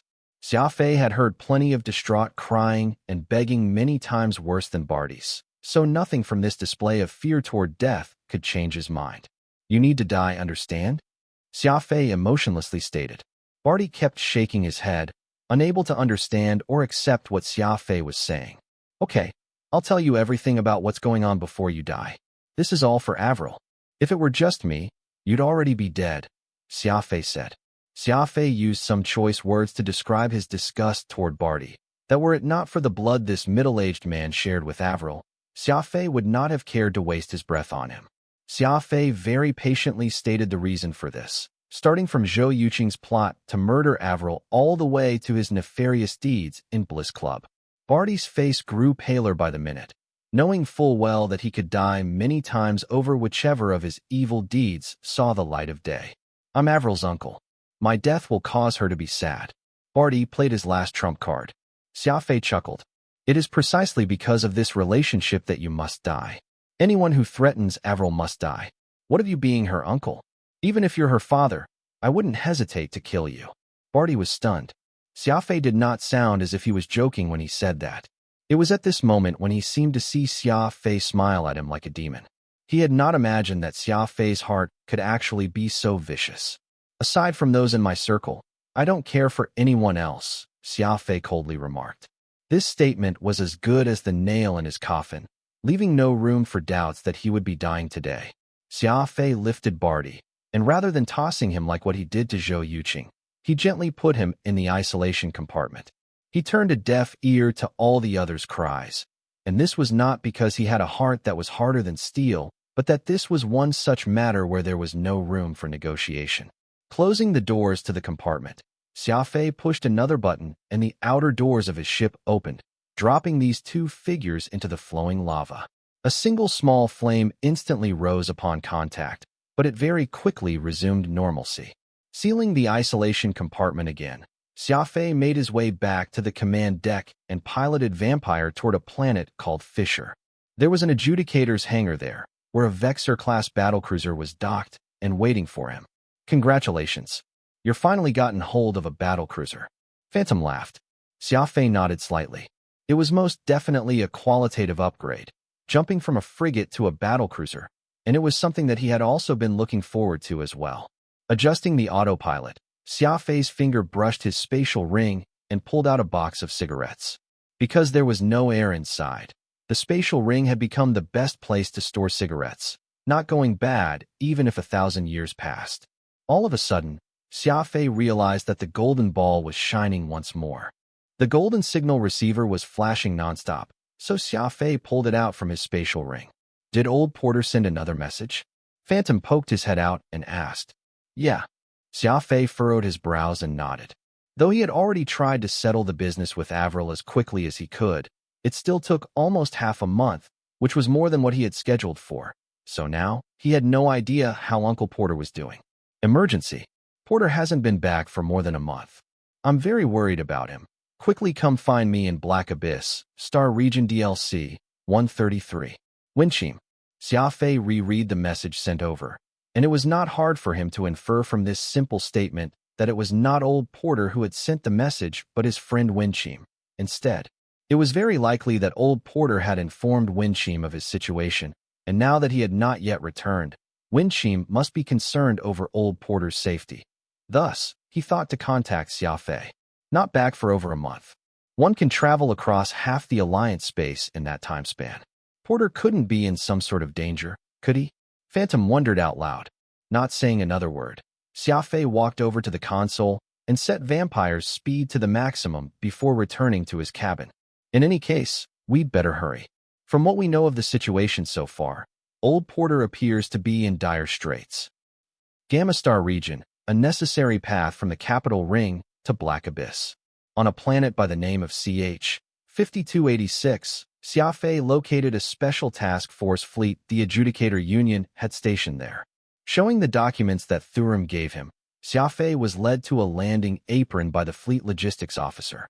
The retired warships of various classes and tiers were all randomly parked out all over in the open air, and among them was a very eye-catching, shiny silver battlecruiser. For of all these old warships, only it looked quite new, its hull even showing a soft, silvery glimmer. Even its portholes were polished to a shine. The logistics officer shielded his eyes as he pointed to the warship and said, "That's the Verox-class battlecruiser you wanted. Boss Serum told me that you're an expert ship retrofitter. Don't randomly change the warship's mechanical systems, or else you'll only be doing yourself a disservice if the changes you make backfire." Actually, Xia Fei did not tell Serum about his ship retrofitting experience. It was probably Elder Qin Mang who told his old friend that. Still, it suited Xia Fei just fine. After all, retrofitting a ship was like getting something tailor-made. Only the person wearing it would know if it fit them, and Xia Fei simply would not be satisfied if others did the job for him. However, Xia Fei did not have the time to retrofit this ship this time as Porter was anxiously waiting for him, and retrofitting such a huge battlecruiser would take at least 2 months. Xia Fei simply did not have that much time.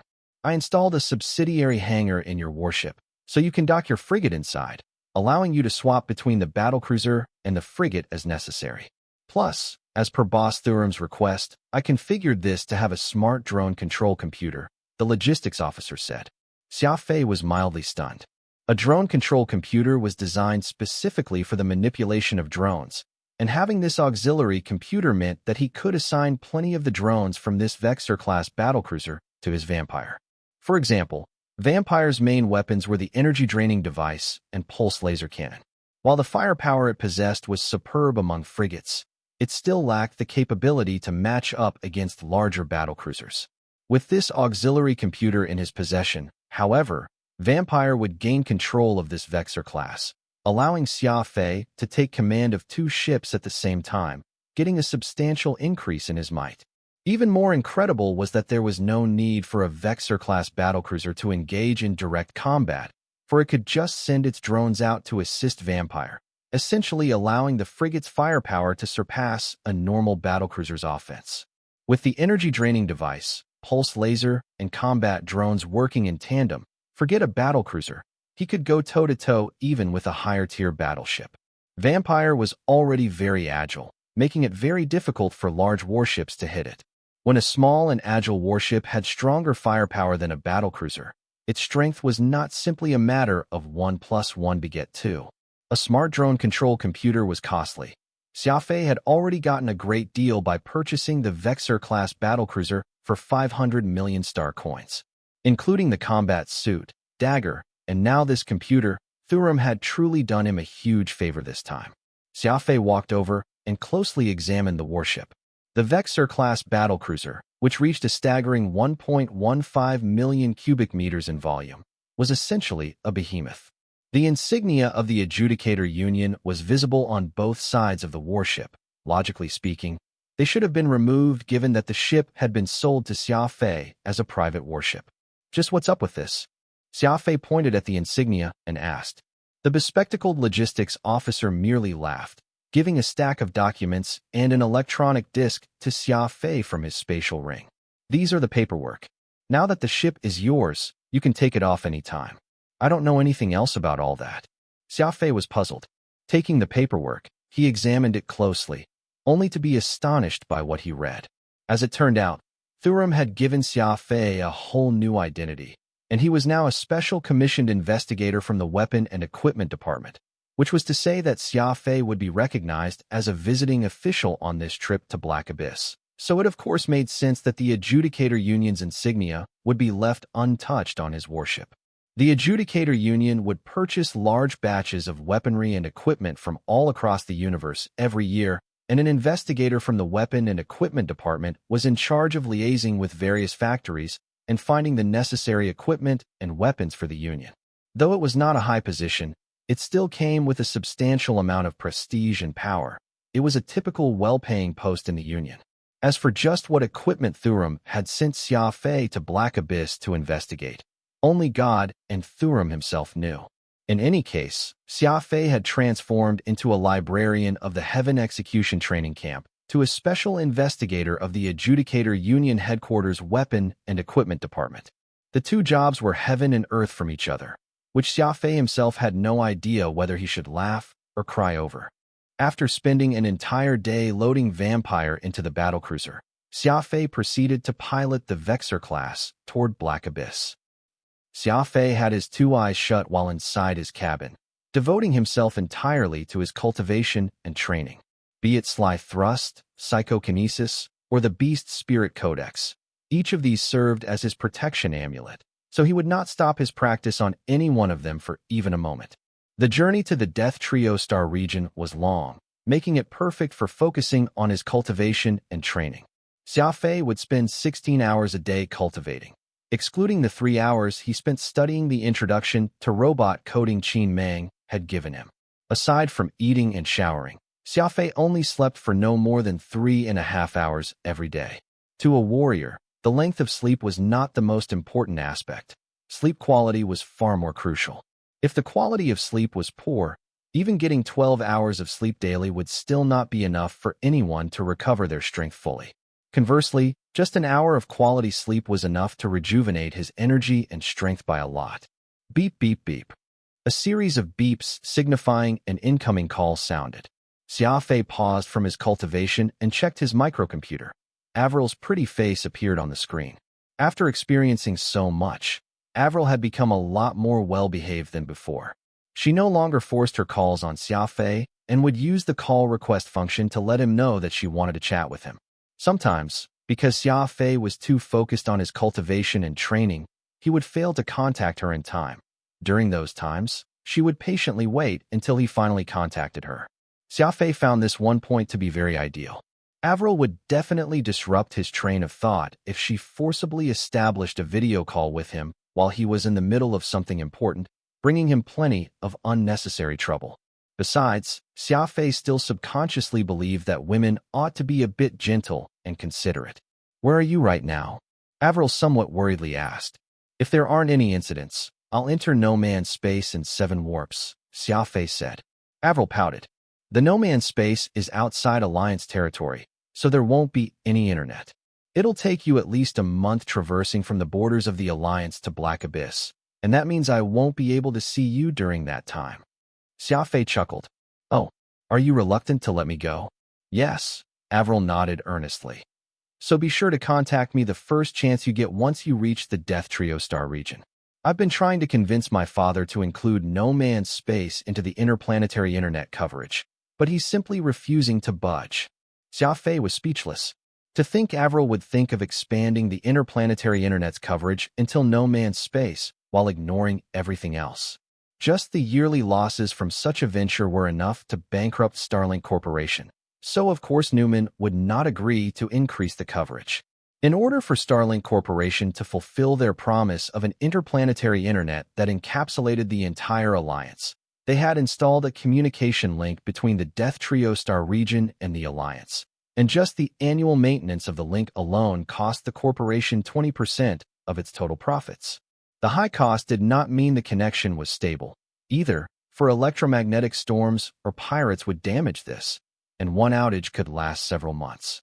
If the interplanetary internet coverage includes no man's space, too, the communication between the pirates there will be even smoother. At that rate, any spaceship passing by can forget about escaping their grasp, Xia Fei half-jested. "Oh yeah? The interplanetary internet is a service for the masses. It will be terrible if the pirates utilize it." Avril nodded. "But I won't be able to see you without the interplanetary internet." Avril was even more concerned with Xia Fei's safety now that he was about to enter no man's space. This one chat of theirs lasted several hours, only begrudgingly turning off the screen when Xia Fei was 1 warp away from crossing the borders, parting with a constant reminder for him to be careful. Xia Fei was extremely moved by this heartfelt concern of hers for him, making him ponder the need to treat her better when he returned. Traveling in the Sea of Stars was a very lonesome affair, especially in this region where he knew danger lurked everywhere. The scenery outside his porthole would change every day, the colorful stars and planets mesmerizing to behold. In the blink of an eye, 13 days had passed. Xia Fei got the navigation system to do a calculation. Due to the complexity of the unfolding cosmos, the speed of his progress was slightly slower than what he had initially expected, only clearing out a third of his journey in these past 13 days. This is too slow, Xia Fei mumbled to himself. At this rate, there's no way for me to even clear no man's space in 40 days. His fingers tapped away on the screen, doing his best to configure a shorter route in order to reach Black Abyss as soon as possible. All of a sudden, a weak SOS signal was picked up by his communications system. From the strength of this signal, this other party was approximately 35,000 light-years away. Because the vast expanse of no man's space was not under the protection of the Alliance, falling into pirates' hands would make for extremely dire straits. Piracy was an ancient profession, and these space pirates were far more merciless than the pirates who just steered sailboats in the high seas centuries back. The cosmos had become the perfect hiding place for them, and it would be hard to locate any pirates even through a large-scale search. Xia Fei hesitated for a moment before accepting the communication signal. At the end of the day, he was piloting a battlecruiser, and the average pirate was absolutely no match for it. Unless he encountered the rumored warlord bands, this battlecruiser would definitely be able to have an unimpeded cruise through space. This is the Tomahawk. State your identity at once, Xia Fei ordered. Tomahawk was the name Xia Fei had given this Vexor-class battlecruiser. Since its exterior looked like a silver tomahawk, Xia Fei named it accordingly. Without the support of the interplanetary internet, interstellar communication would be subjected to troublesome interference from plenty of environmental factors. In fact, ultra-long-distance communications had long been a problem that plagued mankind. The Tomahawk had a high-tech communications facility, so its signal reception was decent. Though it was evident that the other party lacked any advanced communications equipment, for the voice that got transmitted back was broken and very static. Please state your identity again, as well as the warship composition of the enemy. Xia Fei frowned. The present situation was that the spaceship under attack could hear Xia Fei's voice, while he was unable to hear anything from their end aside from static. If there were 2 pirate ships, Xia Fei believed that he could make quick work of them and save this one. But if there was a whole fleet of pirates, then that would be bad. Furthermore, the cunning pirates here in no man's space would intentionally use SOS signals as bait, luring other ships into their traps, so it was prudent for Xia Fei to act cautiously here. The only words Xia Fei could make out from the intermittent voice coming through were help, Kestrel class, and pirates. He could infer that the civilian ship had unluckily bumped into a pirate-piloted Kestrel frigate and was now unable to escape. His fingers tapped on his screen as Xia Fei piloted his frigate and warped to the signal's coordinates. What are you saving them for? What would you do if this turned out to be a trap? Phantom worriedly asked. Xia Fei shook his head. I have no idea, but all that matters is that I want to go. Phantom was speechless. Reality was just that intriguing. Xia Fei was an intelligent and sensible man, so logically, he ought to be the calm and composed sort who was not prone to making impulsive decisions. Yet Xia Fei would often seek to deal with things according to his abilities in an extreme manner, not caring about the costs or consequences, even becoming unreasonable sometimes. Fortunately, Xia Fei had a superhuman intuition, and his sixth sense was usually on the mark, which was why he had not really suffered a huge loss this whole time. It was just that these extreme traits, which had all appeared in Xia Fei, made it really difficult for others to get a good read of his intrinsic character. Phantom had been with Xia Fei for more than 2 years, and the conclusion he could ultimately settle on was that Xia Fei was neither the calm and composed nor the impulsive sort. He was the complicated and unpredictable sort. Covering the 35,000 light-years in the span of several minutes, the huge tomahawk appeared from the wormhole and came gleaming against the dark space. He saw a small industrial ship being hounded by a Kestrel-class frigate, the latter circling around its prey as it unleashed attacks. The missiles left trails of blue flames as they shot out, exploding upon the industrial ship's fuselage. It was apparent that the industrial ship was already on the verge of falling apart. If Xia Fei were even a minute later, this could very well be its grave, becoming just one of the plenty of debris drifting in space. Release the light combat drones. Target the Kestrel-class frigate. Give them a sound beating for me. Prime the warp disruptor, and get ready to interrupt the enemy's warp attempt. Xia Fei, who was very calmly sitting on the command deck, continuously gave out orders after orders to the onboard intelligent command system. Benefiting from this intelligent program's existence, Xia Fei was able to control the huge cruiser all by himself, without needing additional crew to help. If this had been the Galactic Society long ago, Xia Fei would have very likely needed thousands of people just to man this ship. The Kestrel-class frigate was completely no match for the Tomahawk. The two were like peaches against a watermelon. The former was completely outmatched by the latter. Oh God, that's a battlecruiser, and it's even one belonging to the Adjudicator Union. Quick, initiate the emergency warp. Hurry. The pirate ship began to flee in their panic when they saw the Tomahawk appear, pushing their warp engine to its maximum capacity, disappearing without a trace into that endless expanse. They would most likely find it hard to shake off the specter in their minds for a very long time after today. The sudden appearance of a battlecruiser was already very unnerving to these pirates. What more since it was one belonging to the Union, with possibly many powerful adjudicators on board. Actually, they were only half right.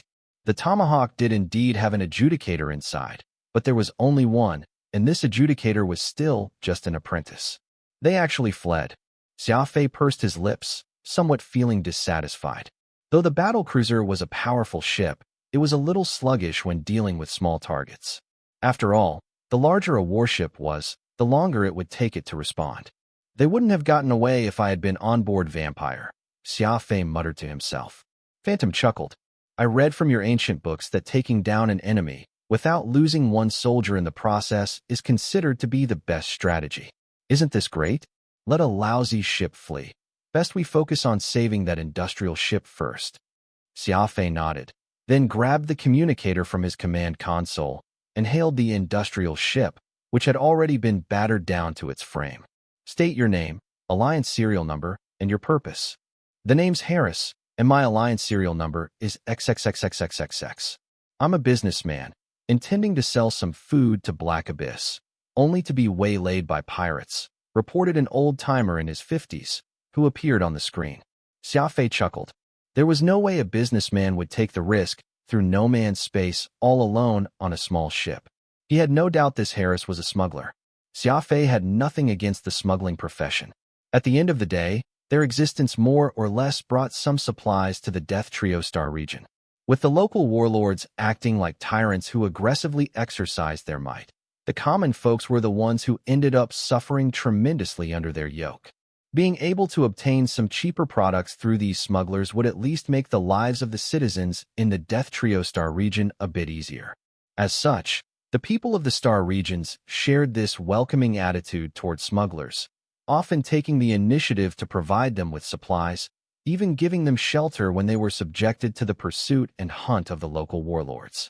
Xia Fei had learned all these through the interplanetary internet, though it was unfortunate that there was limited news and information regarding the regions, so Xia Fei barely had a clear picture of the Death Trio Star region.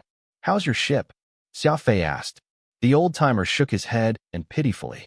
89% of its frame has been damaged beyond repair. I'm afraid it can hardly hang on any longer. Esteemed adjudicator, where are you headed to? Do you mind taking me along? Any spaceship would have their energy shield, hull, and frame as layers of protection, and this industrial ship had been damaged to the point that its structure was already falling apart. There was no way for it to do any long-range warping at this rate, for the suction force of the wormhole could easily tear it apart. In this vast no-man's space, being unable to warp was as good as a death sentence. There was basically no way to survive this. Xia Fei mulled over this request. Are you the only one on board? Yes, just me alone. Please take me along, Harris very urgently pleaded. His old face, which was showing paleness from the pirates' attack before, trembled as he spoke. A smuggler will definitely be very familiar with this route. Having him on board might prove to be useful, Xia Fei thought to himself. Right now, the biggest problem he was facing was how he was unfamiliar with the route ahead. Piloting a ship in space was not simply just traveling along a straight line between 2 points. There was also a need to avoid fatal black holes and white holes, ion storms and rays that could damage their ships, and more. What had been a 9-day flight schedule ended up eating away 13 days of his precious time, and he would still have to face plenty of natural dangers and obstacles along the way. Thankfully, the Tomahawk was a large spaceship that had a very sturdy hull. It was far more capable of handling most dangers, unlike the smaller spacecraft. He might very well have lost his life had he attempted this trip on just his Vampire. No Man's Space was a long distance away from the Alliance's territory. The star maps on this part of the universe were hardly comprehensive, with plenty of dangerous locations not mapped. It would be far better to have someone familiar with the territory here acting as a guide than for Xia Fei to blindly navigate through it all by himself.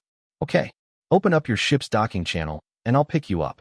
Bring along your ship's route map and navigational computer, Xia Fei said. Since Harris was a smuggler who would often take this route to the Death Trio star region, his navigational computer surely contained plenty of useful information that Xia Fei could use, which was why he had ordered him to bring his ship route, too. Harris readily agreed, all the while repeatedly thanking Xia Fei. Soon, the two ships had completed connecting their docking channel, and Xia Fei headed from the command deck to the channel to wait for the old man there. He was not one to put his guard down against a stranger, so Xia Fei felt it was necessary for him to deal with this carefully when a stranger boarded his ship. Harris dragged along 2 big sacks, panting heavily as he boarded the Tomahawk from his industrial ship.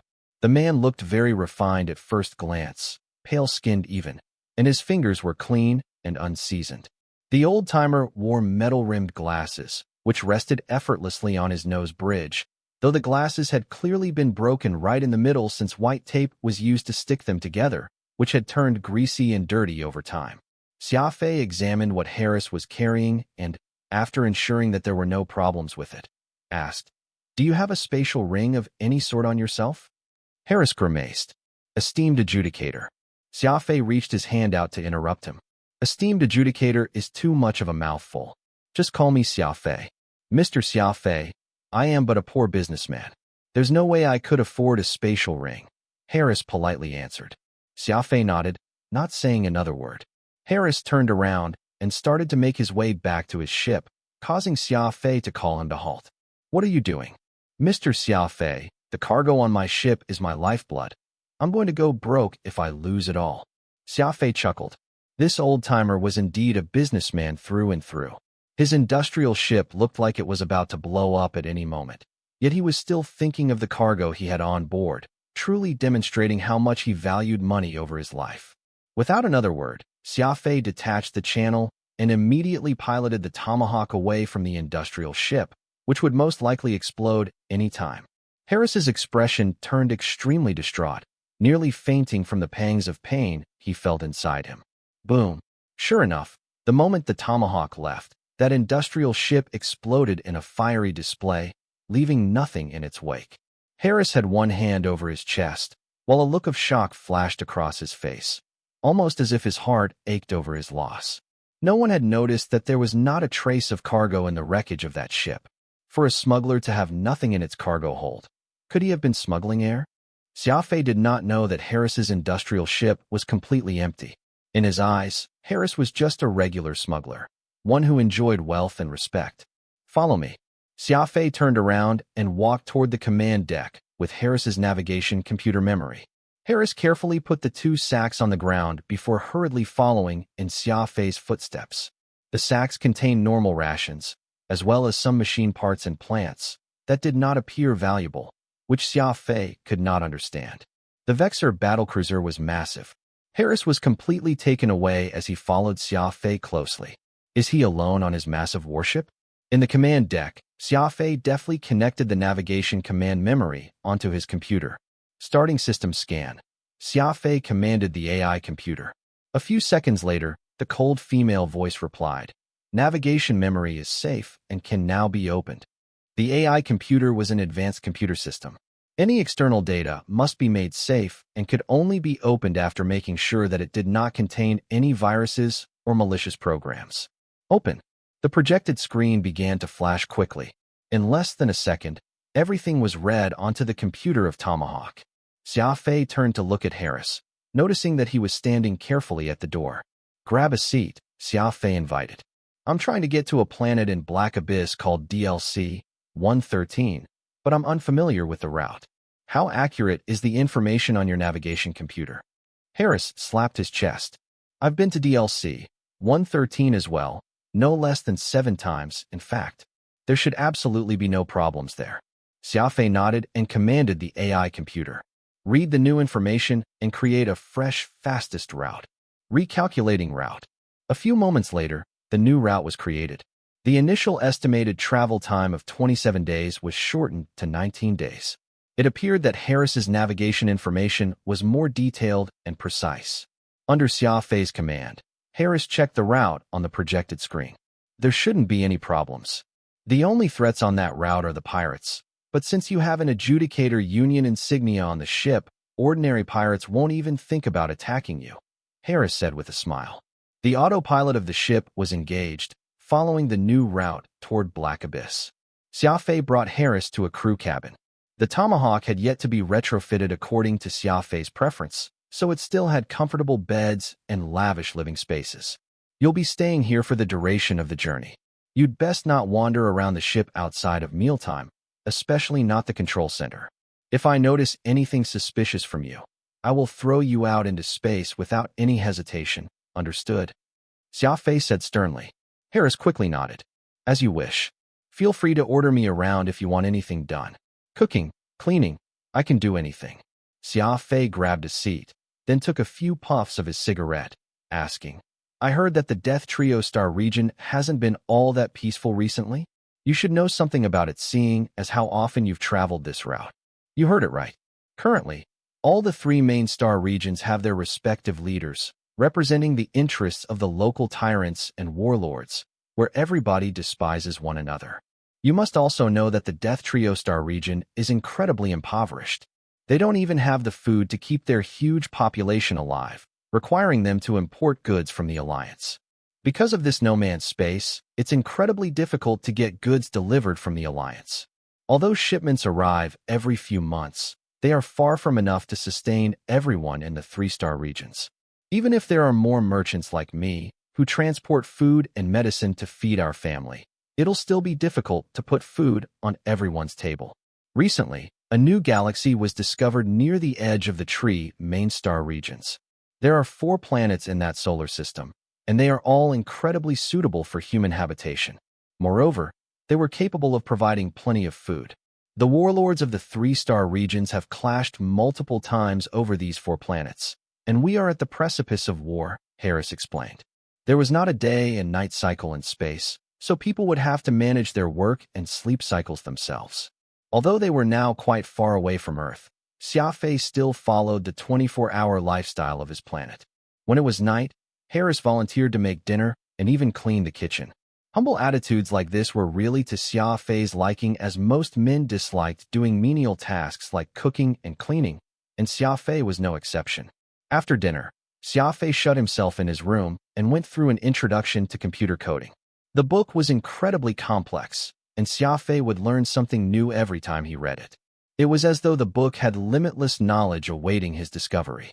Suddenly, Xia Fei felt that there was a mental energy spying on him. The corners of Xia Fei's lips twitched. He lay down in bed, turning off his microcomputer before pretending to go to sleep. Outside of Xia Fei's room, there was only Harris left on the Tomahawk, so the mental energy could not have been from anyone else. As a mental ability user himself, Xia Fei was quite familiar with mental energy.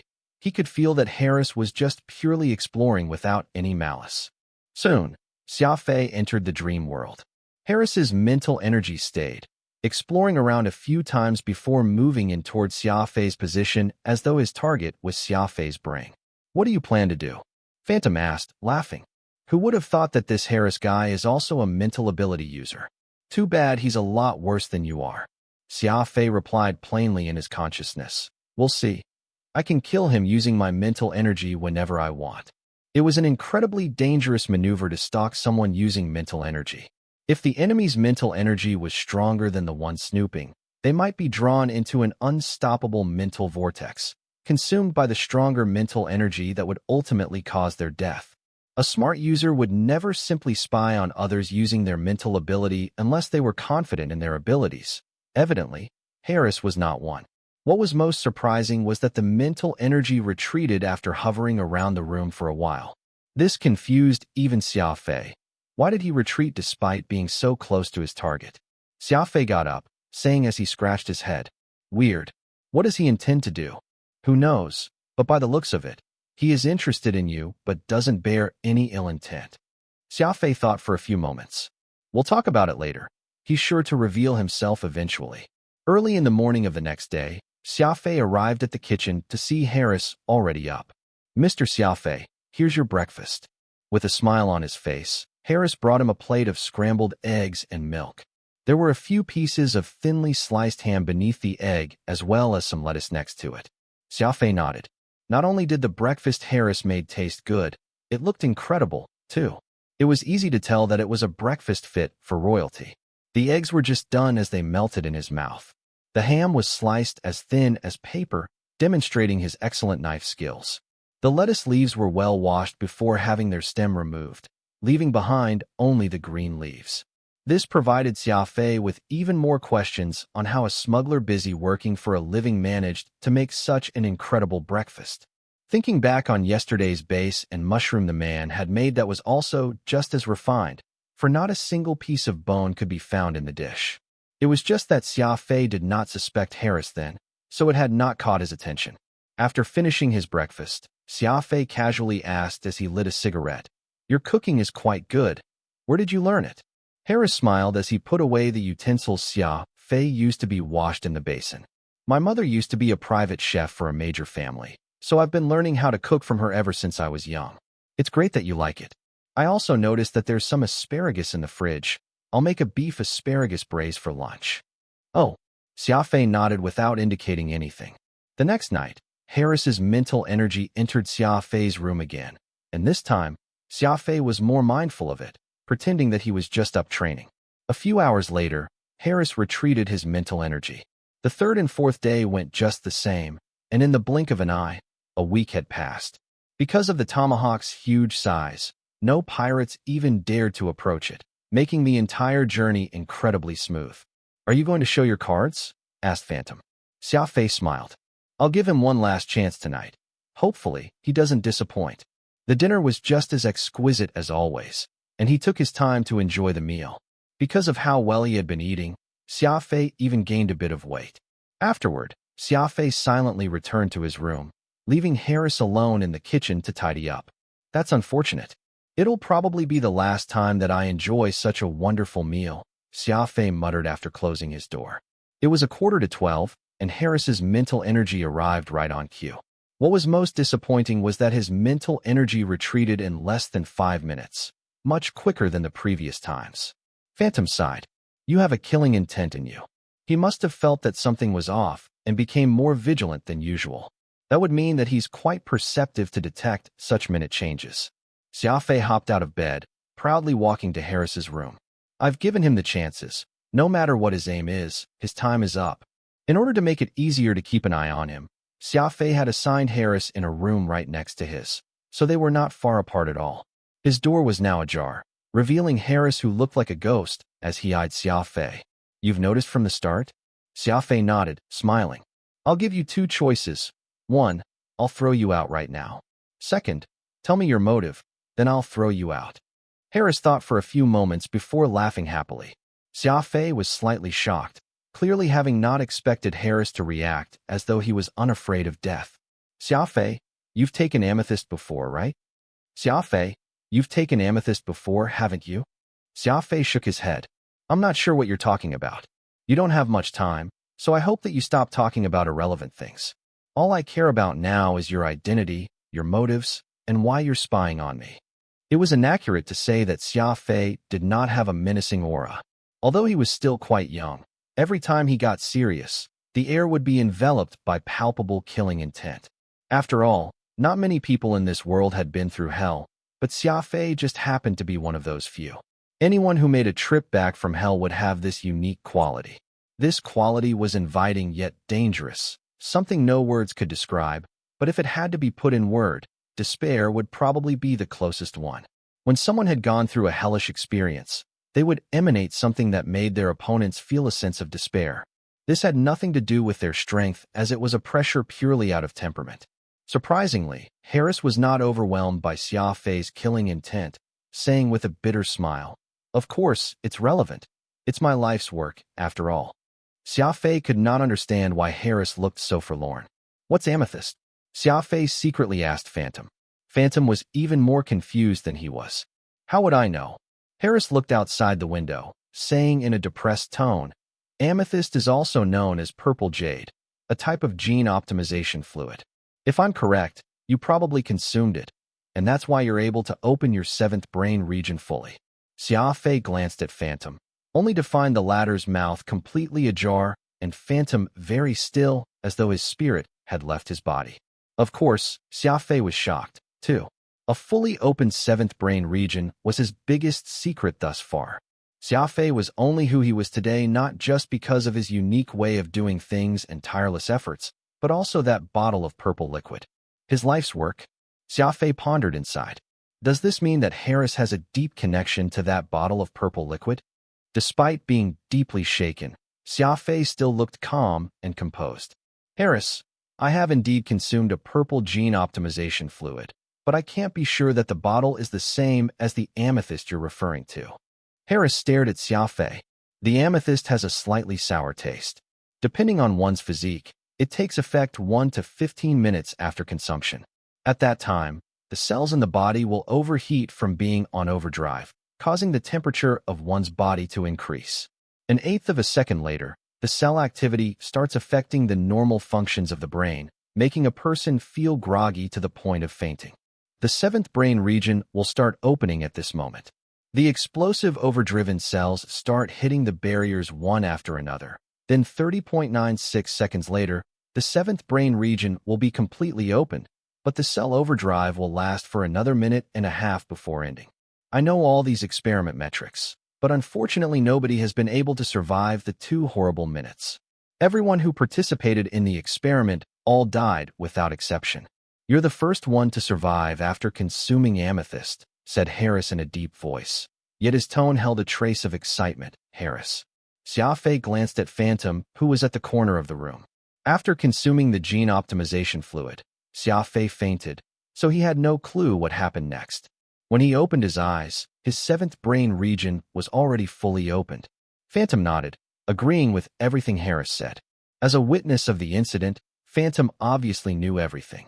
How did you manage to survive? Not one out of the thousands of participants lived to the end, yet you did. Could it be that you have an extraordinary physique? Xia Fei lit a cigarette before saying plainly, I encourage you to worry about yourself. Even if you manage to prove that I've consumed amethyst, none of that is your business. Why would it have nothing to do with me?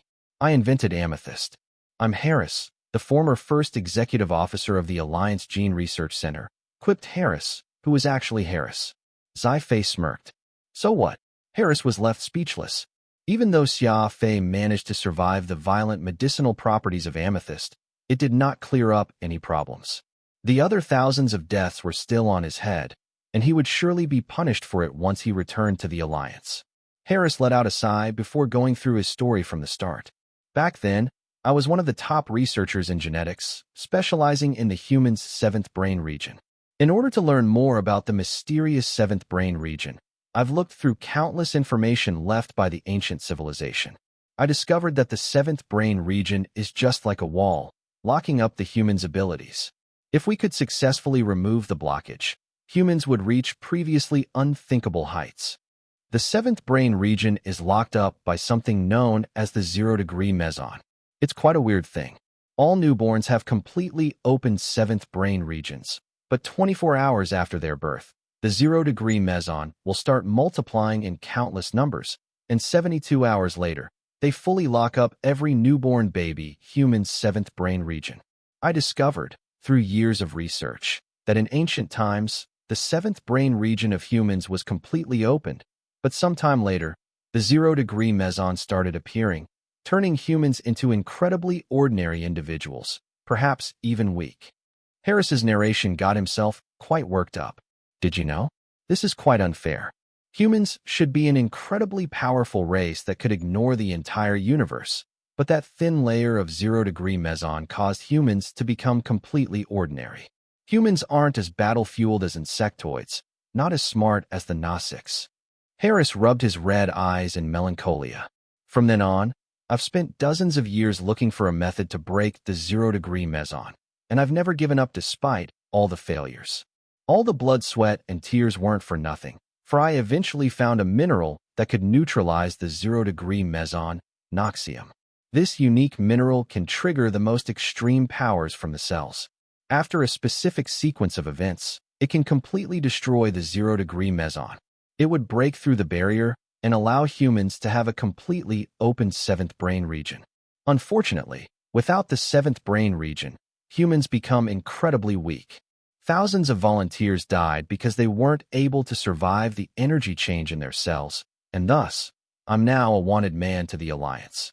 I wasn't satisfied with my experiment ending just like that, so I came all the way here in this desolate, unoccupied area, hoping to find a new material that can counteract the zero-degree meson. After some time, my money began to dwindle, and slowly I became a smuggler. Harris let out a bitter smile.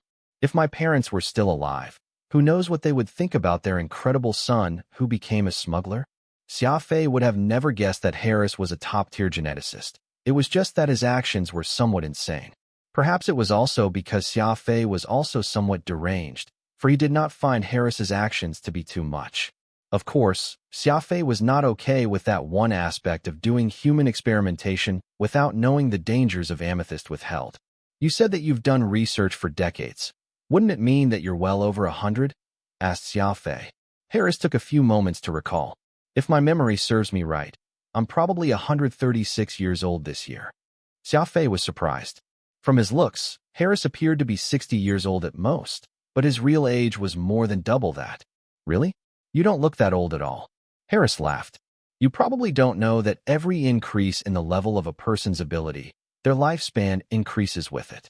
Apparently, there were a few during the ancient times who reached immortality. There are probably a few like that in the Alliance, but they are so high up that we will never have a chance to meet them. Xia Fei finally realized that although Qin Meng, Serum, and the others looked incredibly old, they were still of decent mental and physical capacities. This was probably because of the level of cultivation they had. As for their real age, Xia Fei had never looked into it. It is as he said, the higher the cultivation status, the longer you live, concurred Phantom. Xia Fei furrowed his eyebrows. Why are you only telling me this now? You've never asked. Xia Fei pouted before continuing his questioning.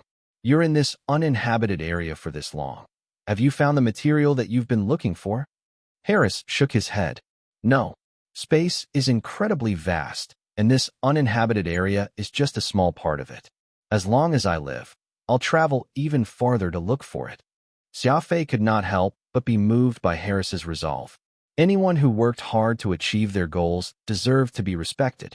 Everyone had dreams when they were young. Some dreamed of being scientists, some dreamed of being presidents, and so on. But how many of them actually worked hard and managed to achieve their dreams?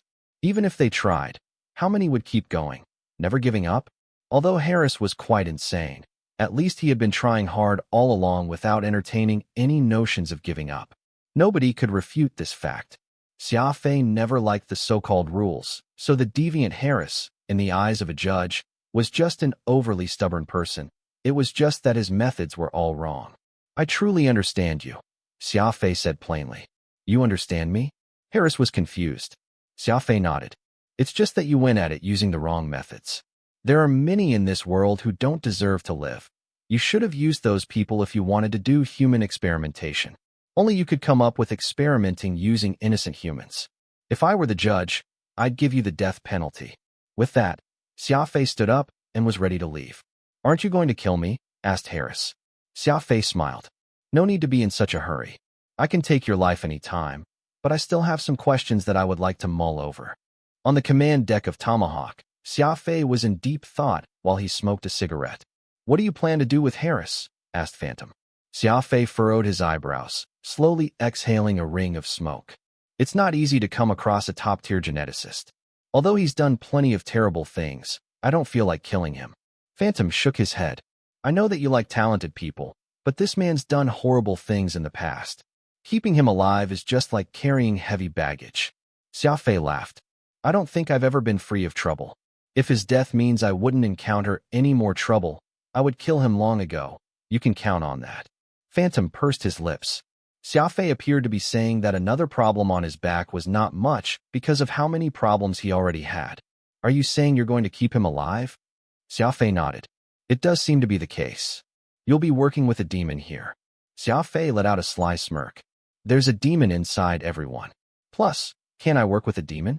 As long as the sacrifices match the benefits, I don't really mind working with demons. Many may look like angels, but they are demons at heart. Barty was the best example of that.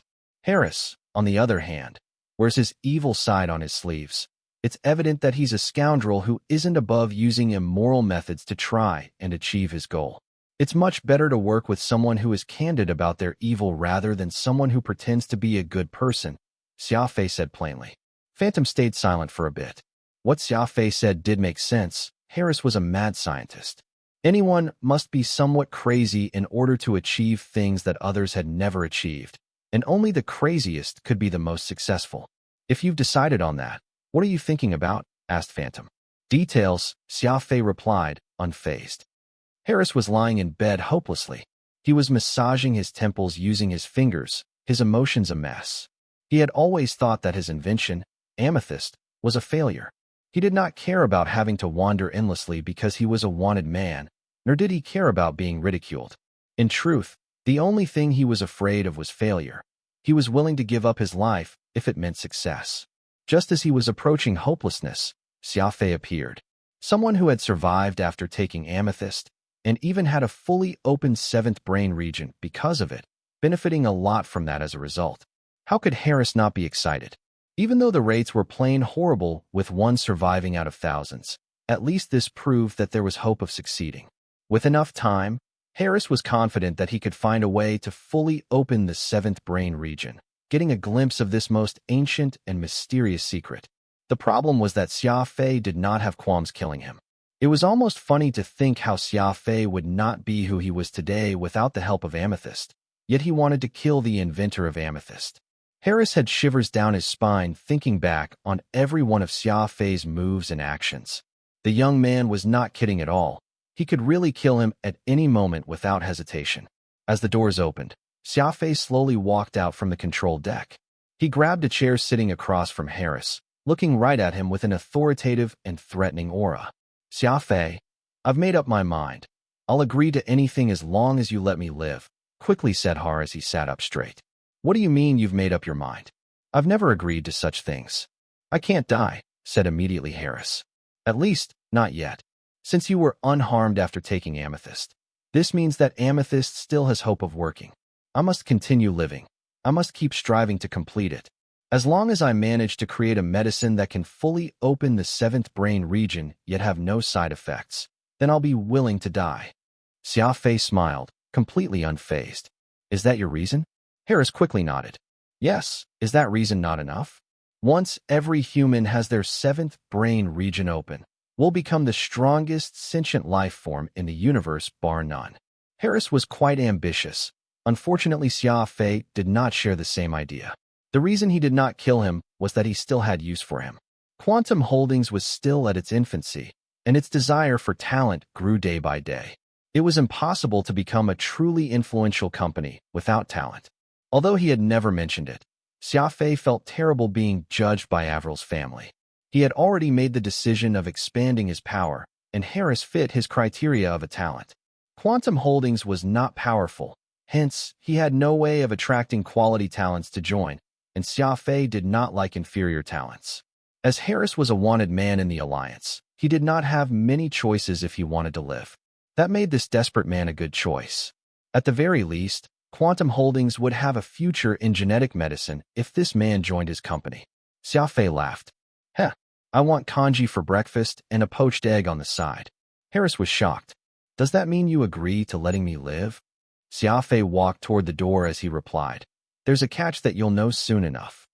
With the correct flight route, Tomahawk traversed through the no-man's space even quicker.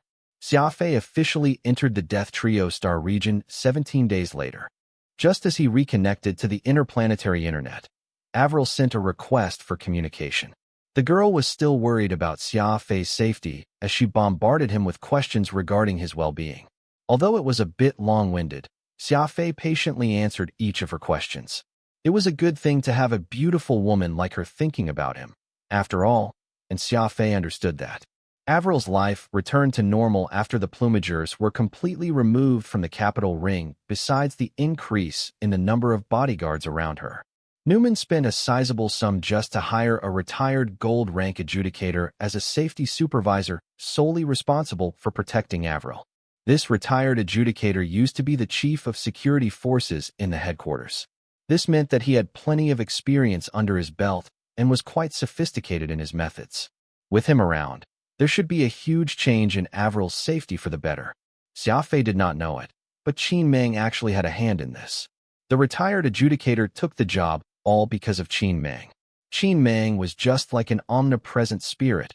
Although he may seem like an inconspicuous curator in an insignificant library, his eyes were actually in every corner of the alliance. Now that she was strictly guarded, Avril's life became ever more boring.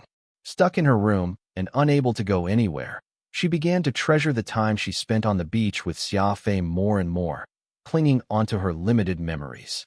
The thing she looked forward to the most each day was a chat with Xia Fei. Without her realizing it, Xia Fei had taken a special place in her heart, and he would possibly stay there for the rest of her life. Xia Fei sighed as he turned off the projected screen. "What's wrong?" "Avril's doing all right," asked Phantom. "I just think that Avril actually isn't happy. Perhaps it really isn't a good thing to be born in a powerful family like hers," expressed Xia Fei. Although Avril's face was filled with excitement, Xia Fei could feel a loneliness within her. However, there was nothing he could do. Of course, he hoped that Avril could live her own life, but her identity meant that she could not go shopping and watch movies like other girls her age. Phantom remained silent. This was just how it was meant to be, and nobody could change it unless Avril rid herself of her identity and became a normal girl. But how could she just throw away her identity? After regaining his focus, Xia Fei looked up everything about Harris using the warship computer. It was not a sign of trust when Xia Fei decided to leave him alive. Xia Fei was also someone with a fanatical side to him, so he knew that the most difficult thing for a crazy person was restraint. Anyone who tried to restrain Xia Fei would receive his strongest objection. Yet now, Xia Fei, the madman, was trying to claim another madman, Harris, for his use. This would really take some work. Harris's life could be described as brilliant. He was known as a genius since his youth. He entered the Alliance Academy of Sciences as a gene researcher at the age of 17 and eventually became the leader of a gene research group at 21. At 26, the Alliance established a genetic research institute where Harris became the deputy dean. At 35, he became the dean of the said institute, the first person in charge, and the chief scientific advisor. Interesting. Harris is quite an incredible person. Xia Fei, are you confident in claiming someone like him as your own? Phantom asked worriedly. No matter how one looked at it, Harris was an excellent top-tier talent. People like that were the most difficult to keep in control and to subdue. Xia Fei laughed. There are more than one way of subduing someone. Zhuge Liang captured Meng Hua 7 times in order to subdue him. 1. But my method is much easier. What method? Phantom was puzzled. Xia Fei did not respond, instead swiping at the projected screen and producing a silver bracelet. Phantom could not help but laugh when he saw it. You're going to give him that? Xia Fei nodded. Yeah, since he's a madman, I have to give this madman a rule that he can never break. DLC 113 was a desolate planet. From the ship, it appeared to be completely covered in yellow sand, with the constant sandstorms looking like massive yellow snakes. Circling around the planet, they quickly slithered around. Tomahawks slowly landed outside the perimeter of a city called West Milton. The city was hectic and impoverished. It did not even have its own port, so Xia Fei had no choice but to park at the sand-swept desert outside the city. As the hatch opened, they were met with strong winds with sand particles that left him unsteady. Xia Fei wrapped his head in a blanket, leaving his 2 eyes exposed, as he walked toward the rundown city. He was heading toward a place known as Winchim Bar in search of a person who was also known as Winchim. West Milton was surrounded by 2 anti-sand walls, but despite that, the city was still covered in yellow sands. The sand reached up to half a meter in height on the roads, and anyone walking along these sandy roads was sure to leave behind deep footprints, though it would not take long before they got covered by more sand brought along by the whipping gusts of wind. Many gray buildings, which seemed to at least be a few hundred years old, could be seen everywhere in the city. Luckily, decent defenses were in place to protect residents against extreme weather conditions. Also, walls of every edifice were reinforced concrete of 30 centimeters or so thick, while the doors and windows were doubly or sometimes even thrice reinforced. With a blanket wrapped around his head, Xia Fei walked down the narrow and gloomy streets. From afar, he looked like a nomad from the grasslands. Most of the locals were dressed similarly, wrapped in thick clothes which made it difficult to distinguish whether they were male or female. Not many people were on the streets at this time, and the few who were shuffled along the walls to avoid the wind. They all seemed to be in a hurry. Following the instructions from the microcomputer, Xia Fei managed to find Winchim Bar. The bar was located on a relatively wide street. It had a tall, thick, alloy door. A sign, which had seen better days, hung near the establishment's entrance. It was covered in thick layers of yellowish dirt, making it difficult to make out what was written on it. It was quite lively inside the bar. It was noon, yet the bar had quite the customers, chatting and laughing so loudly they could be heard outside. Through the first door was a hallway. Xia Fei shook off the dirt from his body and hung his blanket on the rack before spitting to the ground. Despite having the protection of the blanket, sand still got into his mouth and nose. Even his spit was the color of yellow. Xia Fei walked into the bar after lighting a cigarette. Clink! The crisp sound of the wind chimes could be heard. Everyone in the bar turned their heads at this stranger, who was of course Xia Fei. They had faces like rocks in the desert, rough yet sturdy. They had murky eyes and wore weird clothes. There was one person who only wore a singlet, yet another wore thick leather clothing. It was hard to tell if they were even living in the same season. A sour smell lingered in the air within the bar. Xia Fei wrinkled his nose before taking a seat in a corner. There were still the patrons' leftovers, a dark piece of bread and some black pieces of what looked like burned pork among green peas, on the solid wooden table. The patrons turned their heads back, ignoring Xia Fei, yet they would still throw a glance or two at him from time to time. They even spoke softer than they did before. Evidently, this was not a place that would frequently see unfamiliar visitors. A young person in an apron approached him. Xia Fei felt that the apron should be white, but he could not find a trace of that color on the cloth. The face of the young person was just as dirty as his apron, as if it had been a long time since he washed either of them. "Eat something?" asked the young person, squinting. He spoke in a tired tone as if half asleep. He appeared almost ready to collect debts from Xia Fei rather than provide him service. "What do you have to eat?" Xia Fei replied with a question. The young man snorted. "Just the pork and pea stew." Xia Fei nodded slightly. "Sure, I'll have that. How about absinthe?" "I don't drink." The bar was filled with raucous laughter when Xia Fei said that he did not drink. On this desolate planet, men who did not drink were few and far between unless they could not afford it. So a non-drinker like Xia Fei became the butt of jokes. The young man walked away with a satisfied smile, returning with a glass of water and a red plate of food. This pea and meat stew was obviously different from the previous one. This stew, which was filled with many red substances, was apparently so spicy one could smell it even a few meters away. The young person in the apron, as well as the surrounding patrons, stared at Xia Fei with ill intent as though they were hoping for something. "By the way, I'm looking for Winchim," said Xia Fei. The young person was shocked. "Who are you?" "You're here to look for Sister Winchim." Xia Fei flicked the cigarette using his fingers. The lit cigarette went out as it hit the wall. "Just say I'm from far away." After saying that, Xia Fei stuffed a large helping of the stew into his mouth. After a few bites, he remarked with a raised eyebrow, "Not bad." The teenager was utterly shocked.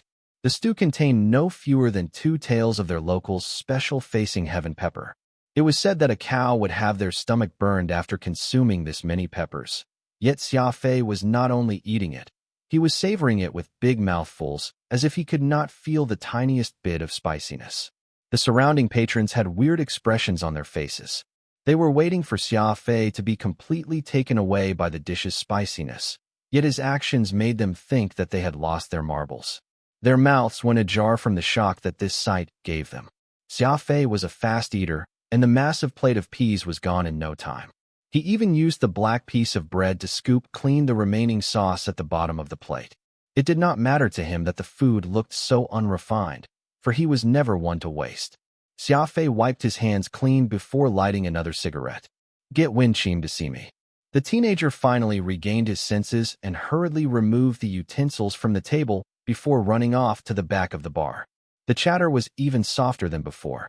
It took someone special to be able to consume that many peppers without breaking a sweat. An ordinary person would have been on the floor crying by now. Spiciness and sweetness were just some sensations. Mental ability users could use their ability to completely stop these messages from being transmitted to their brains. So of course Xia Fei, who possessed such ability with his psychokinesis, could do that. Moreover, Xia Fei had eaten plenty of horrible food to survive in the year he spent on Heritage Planet. This tiny bit of spice was not even worth mentioning to him. After 10 or so minutes later, a woman covered in a black cloth appeared from the back entrance of the bar. "Sister Wenqing. Sister Wenqing." All the men in the bar greeted this lady one after another, and no matter what their ages were, they respectfully referred to her as sister. It seemed that this woman was quite famous around these parts. Xia Fei curiously checked her out. Wenqing seemed to be around 30 years old. She had dark skin and a red birthmark on her left cheek. Her eyes were slightly curved, making it appear as if she was smiling even when she was not. Her body, her looks, and the way she dressed were all quite normal. She also seemed quite approachable. Xia Fei knew that her ordinary looks and smile were just on the surface.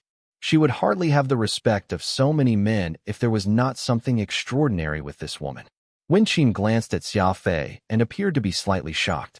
She then looked outside through the window, saying plainly, "It's getting late. Let's close the bar for today." "Yes." The teenager in the apron and the barkeep, who looked to be in his 50s, grabbed pieces of wood from the corner of the room, sealing off the windows from the outside. The patrons left the bar after footing their bills. It could be seen from their facial expressions that these people were not too happy about this situation. It was noontime, and closing down the bar at this hour was considered quite early. Of course, it was not common to have bars opening during the day either. After the patrons left one after another, the doors to the bar were closed shut. The teenager and the barkeep also read the room and left the two alone in the room. After seeing her subordinates away, Wenqing locked the back door. She then sat opposite Xia Fei. "You're Xia Fei?" questioned Wenqing. Xia Fei nodded. "That's me." Her eyes turned into crescents as she said with a smile, "I didn't think you'd be so young." Xia Fei smiled as well. "I didn't think Uncle Porter's friend would be a woman, one brimming with character at that." Wenqing covered her mouth, letting out a pleasant laugh. "You sure do have a way with your words, much better than that stubborn as a mule porter." There was seemingly a hint of affection when she said those words. Could she be Uncle Porter's lady? Xia Fei thought slyly. "Let's stay on the topic. What happened to Uncle Porter?" The mention of the man wiped the smile off Wenqing's face, and in its place was a somber sadness. "Porter came here over a year ago," said Wenqing. "I don't know why he returned here from the Alliance, either." "Return? What? Has Porter never mentioned his past to you?" Xia Fei shook his head. "No. I only know that he used to be in the military. I have no clue outside of that." "That's right. There used to be an Alliance fleet that would come to the Death Trio Star region for their patrol once a year. Porter was the chief logistics officer of that fleet. Unfortunately, a few years back, the Alliance began to pay us less attention until the only fleet they had stationed here was recalled," Wenqing said as she reminisced. The chief logistics officer of the Alliance's Secret Service fleet was hardly a low-ranking position to hold. It was probably the third highest position in a fleet outside of the Admiral and the Chief of Staff. It was true that Porter had been in the military when he was young, but he definitely was not just some foot soldier. Nonetheless, why would he go to a desolate warship graveyard and open a repair shop there? To survive? Impossible. Any senior military officers would not have to worry about their survival, no matter how useless they were. Porter must have had his reason for doing so. Xia Fei asked after some thought. "When did Uncle Porter serve as the chief logistics officer of the Secret Service fleet?" Wenqing replied a few moments later, 52 years ago. Xia Fei was not surprised at all. He already knew the link between age and cultivation level. Old Porter looked to be around 70. If he was the chief logistics officer 52 years ago, he should be over 100 years old. Xia Fei did not dare to guess Wenqing's age. She was Porter's friend, so her age could not be far from his. Did he say why he came back? Xia Fei asked another question. Wenqing shook her head. He never brought it up, though he often scurried around from place to place by himself. From his expression, he would seem a tad disappointed each time. The last time was when he called me over uncharacteristically and handed me this thing. Wenqing then produced a golden disc from her spatial ring. This was the main body of the ancient communications system. Using it, messages could be exchanged no matter the distance. How did he tell you? Xia Fei hurriedly asked. He told me about you, and to contact you using this if he's not back within a month's time. To tell me to come? No, Wenqing shook her head. To tell you not to go after him. Xia Fei was quiet for a long time. Old Porter was probably doing something very dangerous and did not have much confidence that he could make it out alive, or else he would not have informed Wenqing to tell him not to come anymore, though she still ended up contacting Xia Fei due to her worry for Old Porter's safety. Do you know where Uncle Porter has gone to? Xia Fei asked. I'll only be able to search for him if I know where he went. Finding someone in the vast expanse of space is akin to fishing for a needle in the ocean. Wenqing nodded. I wouldn't have so urgently sought you if I didn't know where he went. When Porter left me the method of contacting you, I thought that you're one of his former colleagues or an old friend. I didn't expect you to be so young. If I knew this, I would have listened to Porter and wouldn't have dragged you into this. Wenqing did not seem to regard the young Xia Fei as any sort of help, which was why her words were teeming with trepidation and doubt. Xia Fei smiled. Since I'm already here, why don't you tell me Uncle Porter's destination? Perhaps I can be of some help. Wenqing hesitated for a bit before furrowing her brows and saying, When I was helping clean his room, I sneaked a peek at Porter's personal computer once and saw a large star map, which has plenty of red and green dots on. I had it copied into my own device. With that, Wenqing took out an old-fashioned tablet. Xia Fei recalled that Old Porter enjoyed using the same model of computer. After tapping on it a few times, Wenqing pulled out a star map and sent it over to Xia Fei. This was a three-dimensional star chart of Black Abyss. There was a white circle drawn on it, pointing to the outskirts of the star region, near the vast expanse beyond, in the unknown region. Evidently, the circled area was Old Porter's destination. Just that, the surroundings of the said area appeared to be very strange as most of it were marked as supergravity zones. The universe was ever-changing. There was something called supergravity stardust matter scattered in some places of the universe. They were like dust particles suspended that could neither be seen nor touched, suspended in space. Any ship that got caught in this dust would be pulled by its supergravity. The dust would act like high-viscosity glue, pulling on the ship until its speed became unbearably slow while unleashing a gravity field far beyond that of most areas. The force from this super-strong gravity could cause the average humans to turn into paste, and there was simply no way for those who did not possess combat special ability to survive it. Anyone heading into a supergravity zone would first be required to have a strong and healthy physique in order to avoid the strong gravity from damaging the body, and a sturdy, explosively powerful warship which was capable of making it through the gravitational pull. No wonder Old Porter retrofitted his warship with a twin-engine system. So he came prepared, Xia Fei thought to himself. A twin-engine system was extremely limited in increasing the speed of a warship by itself, but it could vastly improve a warship's torque. Take a vehicle on Earth as an example. A race car was no doubt able to reach very high speeds, but if 5 tons of steel were placed in the driver's seat, then its speed would not be much faster than a truck carrying 5 tons of goods. Because it did not have enough torque, the engine could very well be burned out over time. Old Porter fitted his warship with twin engines so as to share the load when compensating for the supergravity in this zone.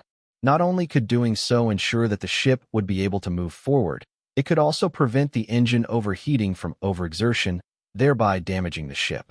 According to Old Porter's apprentice Boateng, his master spent most of his time retrofitting a Gaian Tristan-class frigate after Xia Fei left. He did all the work, including the other modifications aside from the installation of a twin-engine system, making it suitable to make the trip through supergravity zones. The Tristan-class frigate's nickname was Lil Fatty, for it had a stocky exterior and sturdy internal structure. Coupled with the twin-engine system, it was indeed capable of coping with the super-strong gravity present in those zones.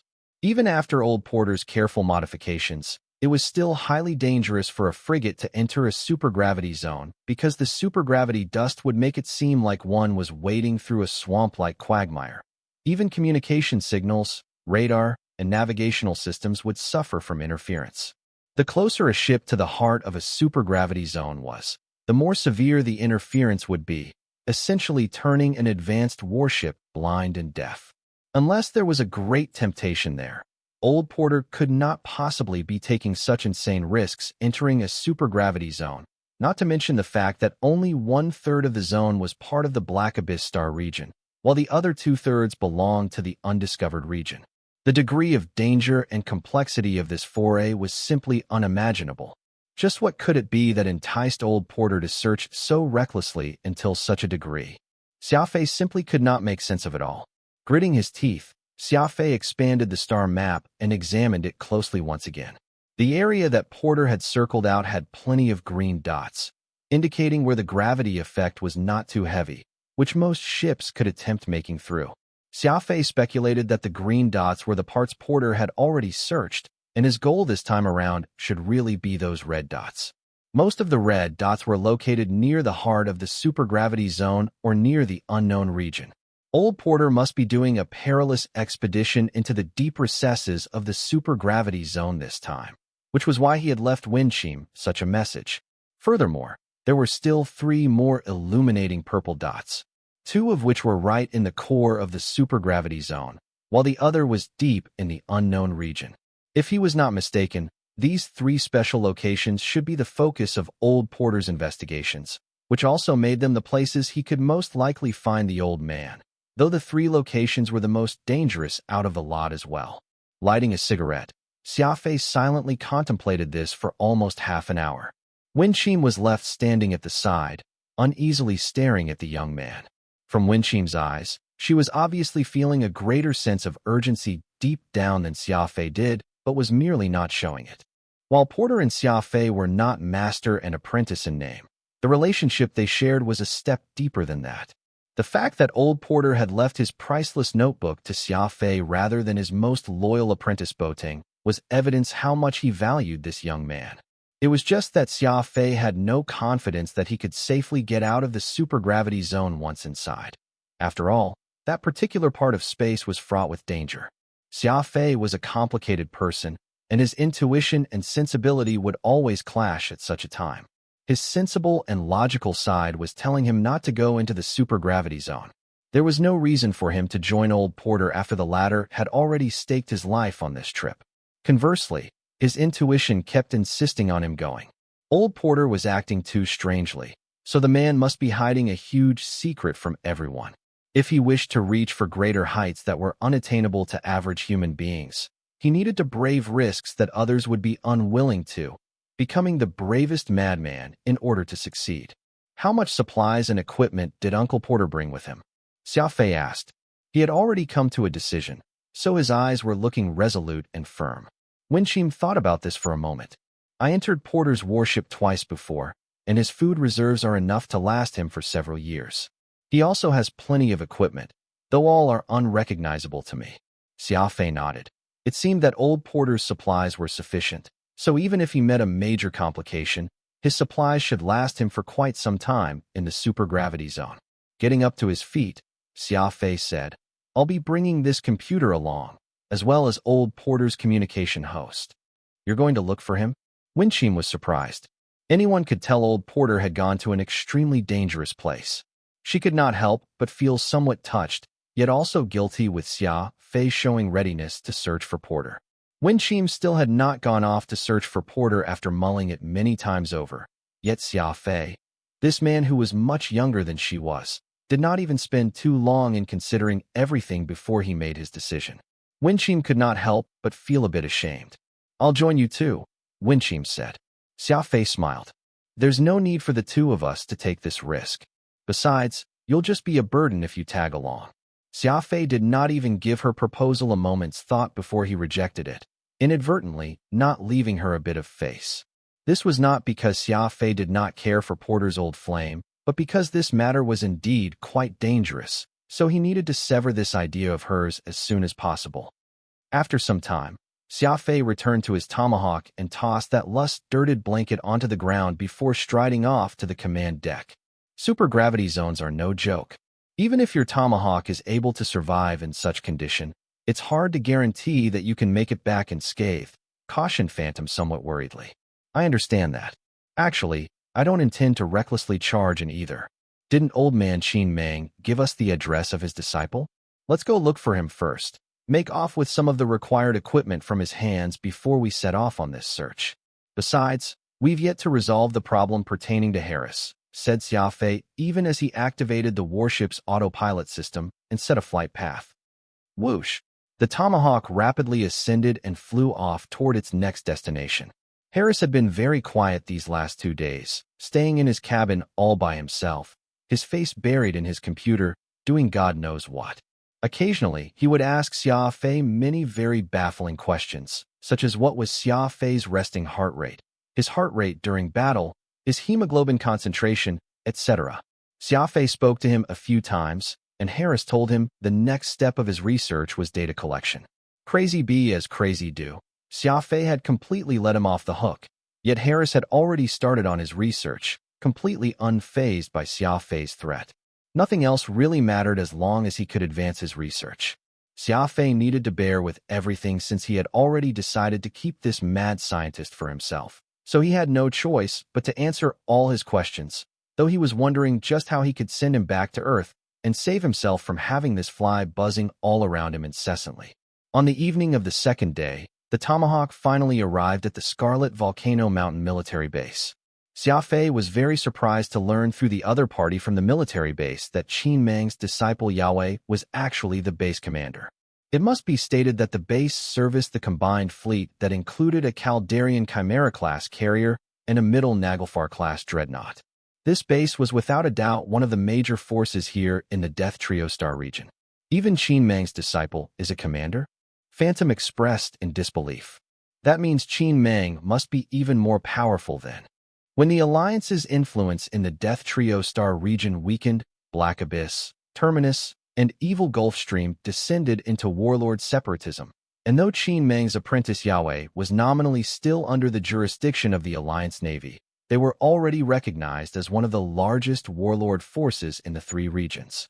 After reporting the Tomahawk's identity, Xia Fei began the gradual descent on a landing apron not too far from the Scarlet Volcano military base. Because they lacked spare parts, over 1/3 of the warships in Scarlet Volcano military base were no longer combat capable, so warships of varying sizes could be seen parked here. These former overlords of the universe were now no more than heaps of scrap metal that had been discarded and left to rust, creating quite the desolate backdrop.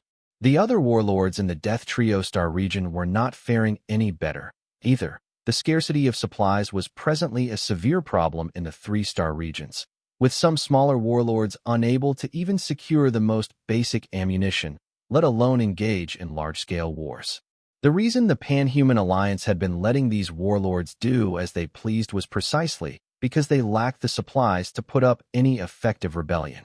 At most, they could cause trouble in their own regions, but were ultimately unable to muster up any strength for any major push. But there were pros and cons to this. While these forces would no doubt be weakened as a result of not getting any supplies from the Pan-Human Alliance, their feeble might also meant the 3-star regions would be vulnerable to external threats. Their ability to defend for themselves was no doubt worrying. A lieutenant led Xia Fei inside the headquarters of Scarlet Volcano military base. He saw that the soldiers of this base were busy training, everywhere looking as if preparations were in full swing. The soldiers were still wearing the old uniforms that had been issued to them several years ago, which now had patches in several spots. It was evident that the people of Scarlet Volcano military base had seen better days, and the supply shortage was impacting them quite heavily, just like everyone else in this part of the universe. On the 3rd floor of an oval-shaped, alloy building, Xia Fei met Qin Mang's disciple, the commander of Scarlet Volcano military base, Yao. Yahweh looked to be in his 40s with Asian features. His thick eyebrows were akin to two brushes, black and shiny, as if they had been drawn with ink, giving off a sense of artificiality. "Sit," Yahweh said. "Is the master doing well?" Xia Fei sat down opposite Yahweh and smiled. "The old man's great, except that that black cat of his has been sleeping for long periods recently, looking as if it's sick." "Oh," Yahweh nodded. "This is the letter the old man wrote for you, and here's a bit of a gift from me," said Xia Fei as he handed the handwritten letter to Yahweh. He then placed some of the tea leaves and snacks he would always have on him everywhere he went on Yahweh's desk. Yahweh knitted his eyebrows and kept the letter after opening it and reading its content. He was straight-faced.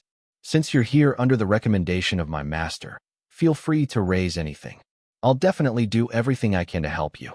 Xia Fei chuckled. "Then, I shan't be courteous. I need to do some modifications to my ship right now, but I lack the equipment and tools." "Is that the case?"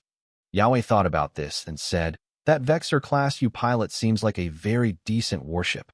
Is there something wrong with it?"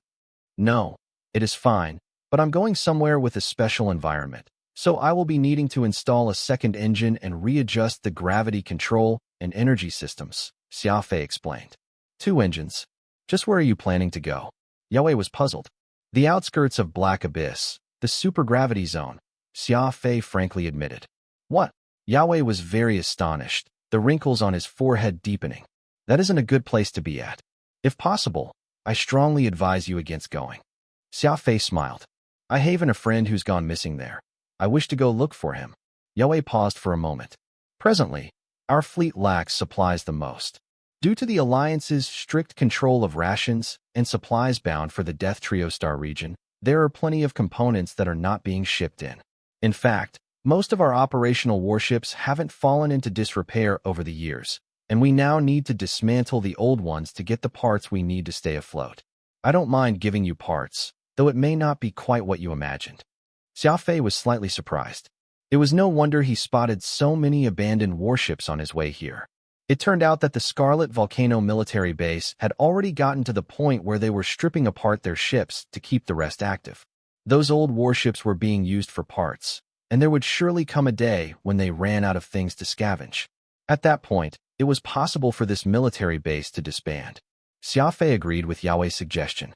Being able to get the supplies he needed in this barren star region was already good enough, and seeing as how Yahweh was even racking his brains over this problem, Xia Fei had no reason to be picky. When night came, Yahweh invited Xia Fei to dine with him alone as a form of welcome. Xia Fei had no reason to reject the offer.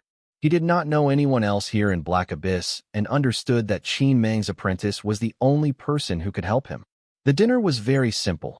2 pairs of meat and vegetables, a bowl of custard for dessert, and the very popular local absinthe. Xia Fei was not particular when it came to his food or drink as long as there was enough, but he did not expect a distinguished commander like Yahweh would have such a simple meal despite hosting, most likely leading by example on this front. Because Xia Fei usually kept his mind alert, he was not one to drink alcohol.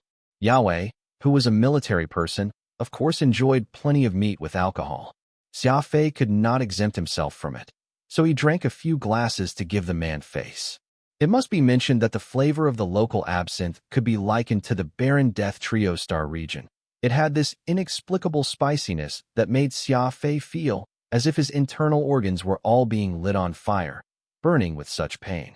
Yahweh of course asked about Qin Mang, so Xia Fei shared what he had been learning over the last 2 years. The moment he spoke about how Qin Mang would often be alone sitting in the library, caressing his black cat, Yahweh's eyes would seem to redden. Yahweh became interested in Xia Fei's plan to head to the supergravity zone after he was done asking about Qin Mang. Xia Fei was evasive, and Yahweh was one to know his limits. Upon realizing that Xia Fei did not wish to share too much about it, he did not pursue the matter further, but merely warned him once more to be careful. According to his description of the place, the supergravity zone was not only a naturally complex environment, but there are also plenty of bewildering stories about ship remains that were frequently spotted floating out from that area. They were like ghost ships, completely damaged externally and internally, covered in countless holes as if they had come under fire from a million laser cannons, and a truly tragic sight to behold. The strangest thing was that many of the ships were of unknown models, not at all looking like anything made by humans. Everyone knew that mankind was not the only sentient beings in the universe, and there were plenty of other sentient life forms out there that possessed technologically advanced spacecraft. No one had any idea just how many different races were living in the universe, and with Black Abyss located at the very edge of the known Alliance territory, it was very normal for those living here to come across the occasional spacecraft from other sentient races, and hearing Yahweh's description of the state of the ship caused Xia Fei substantial worry. It was unknown just what sort of weapon could puncture honeycombs into large ships.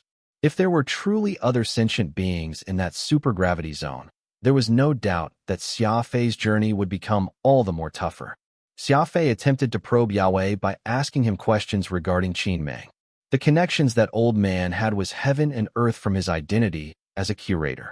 There was no need to mention Serum, someone with a post at the heart of the Adjudicator Union, wielding unimaginable power. Even Qin Meng's disciple, Yahweh, was a commander of more than 100 fleets with over 100,000 soldiers. There was no way Qin Meng could just be a simple man if he had a friend and a disciple occupying important seats in the alliance. Recently, Xia Fei would have had this impression that Qin Meng was leading him down some unknown path. This was how Qin Meng had taught Xia Fei while he was in the training camp. Every day, Xia Fei would be tossed a different book, even getting tested with homework from time to time. These seemingly meaningless actions had in fact been of great help to Xia Fei. The books all varied in difficulty, gradually helping Xia Fei connect everything he learned. Had Xia Fei not studiously read any of those books lent by Qin Meng previously, there was no way he could have understood such an esoteric and complicated tome like the Introduction to Robot Coding. It was only after carefully recounting his memory that he realized that the very first book Qin Meng had made him read was ultimately in preparation for him to understand this one book about robot coding. After the many days and nights of learning, Xia Fei had finally managed to build a strong foundation, and that was when Qin Meng unexpectedly passed the ancient tome hidden in the basement to him, which was how he was able to understand its content. Could old man Qin Meng have long planned to impart the priceless tome's knowledge to me from the very beginning? Xia Fei would often ask himself this question, but there was simply no way for him to come up with the answer. Qin Meng had given Xia Fei his first book when the two of them had just met and were still far from familiar with each other. Could that old curator have already intended to let him read the introduction to robot coding from the start? He could not find a plausible answer to this, as there was no reason for it at all. Now, Xia Fei was once again sensing that Qin Meng had been secretly guiding him. Upon learning that he was going to look for Porter in Black Abyss, Qin Meng affirmed Xia Fei's thoughts and encouraged him to implement it, even introducing his powerful disciple, Yahweh, in the said region to him. When he found out Xia Fei was going to the capital ring to find Avril, Qin Meng immediately helped him accomplish the necessary paperwork and, once again, pointed Xia Fei to his friend, Serum, in the Adjudicator Union. Had it not been for Serum's help, Xia Fei would surely have been unable to remove the moles around Avril, and were it not for Yahweh, there was no way Xia Fei could so easily find a place to make modifications in his warship. Connecting all the dots would always lead him back to the same point. Qin Meng. Xia Fei was no fool. He might not find it strange if this only happened once or twice, but after experiencing so many such coincidences, Xia Fei already understood with certain clarity that Qin Meng had been guiding him down a path, of which the final destination was wholly unknown to him. Yahweh did not give any straight answers to the questions Xia Fei posed regarding old man Qin Meng, and that only deepened his suspicions.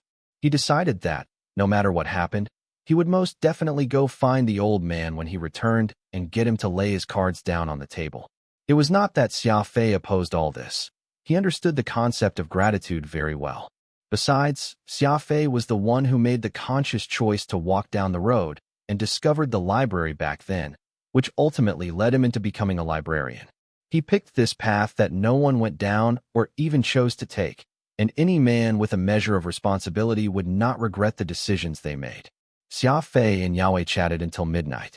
As a military man, Yahweh's character had his decisive and resolute side, while Xia Fei was not some pretentious villain, so the two of them had no problems getting along. When he headed back to his ship, Xia Fei's spatial ring had an extra silver bracelet inside. This was something prepared for Harris, which Yao had trouble obtaining now that he was a warlord outside the purview of the Alliance law and order. He needed an even crazier method to deal with a mad scientist like Harris. In the end, Phantom only had 2 words for him: "You're ruthless."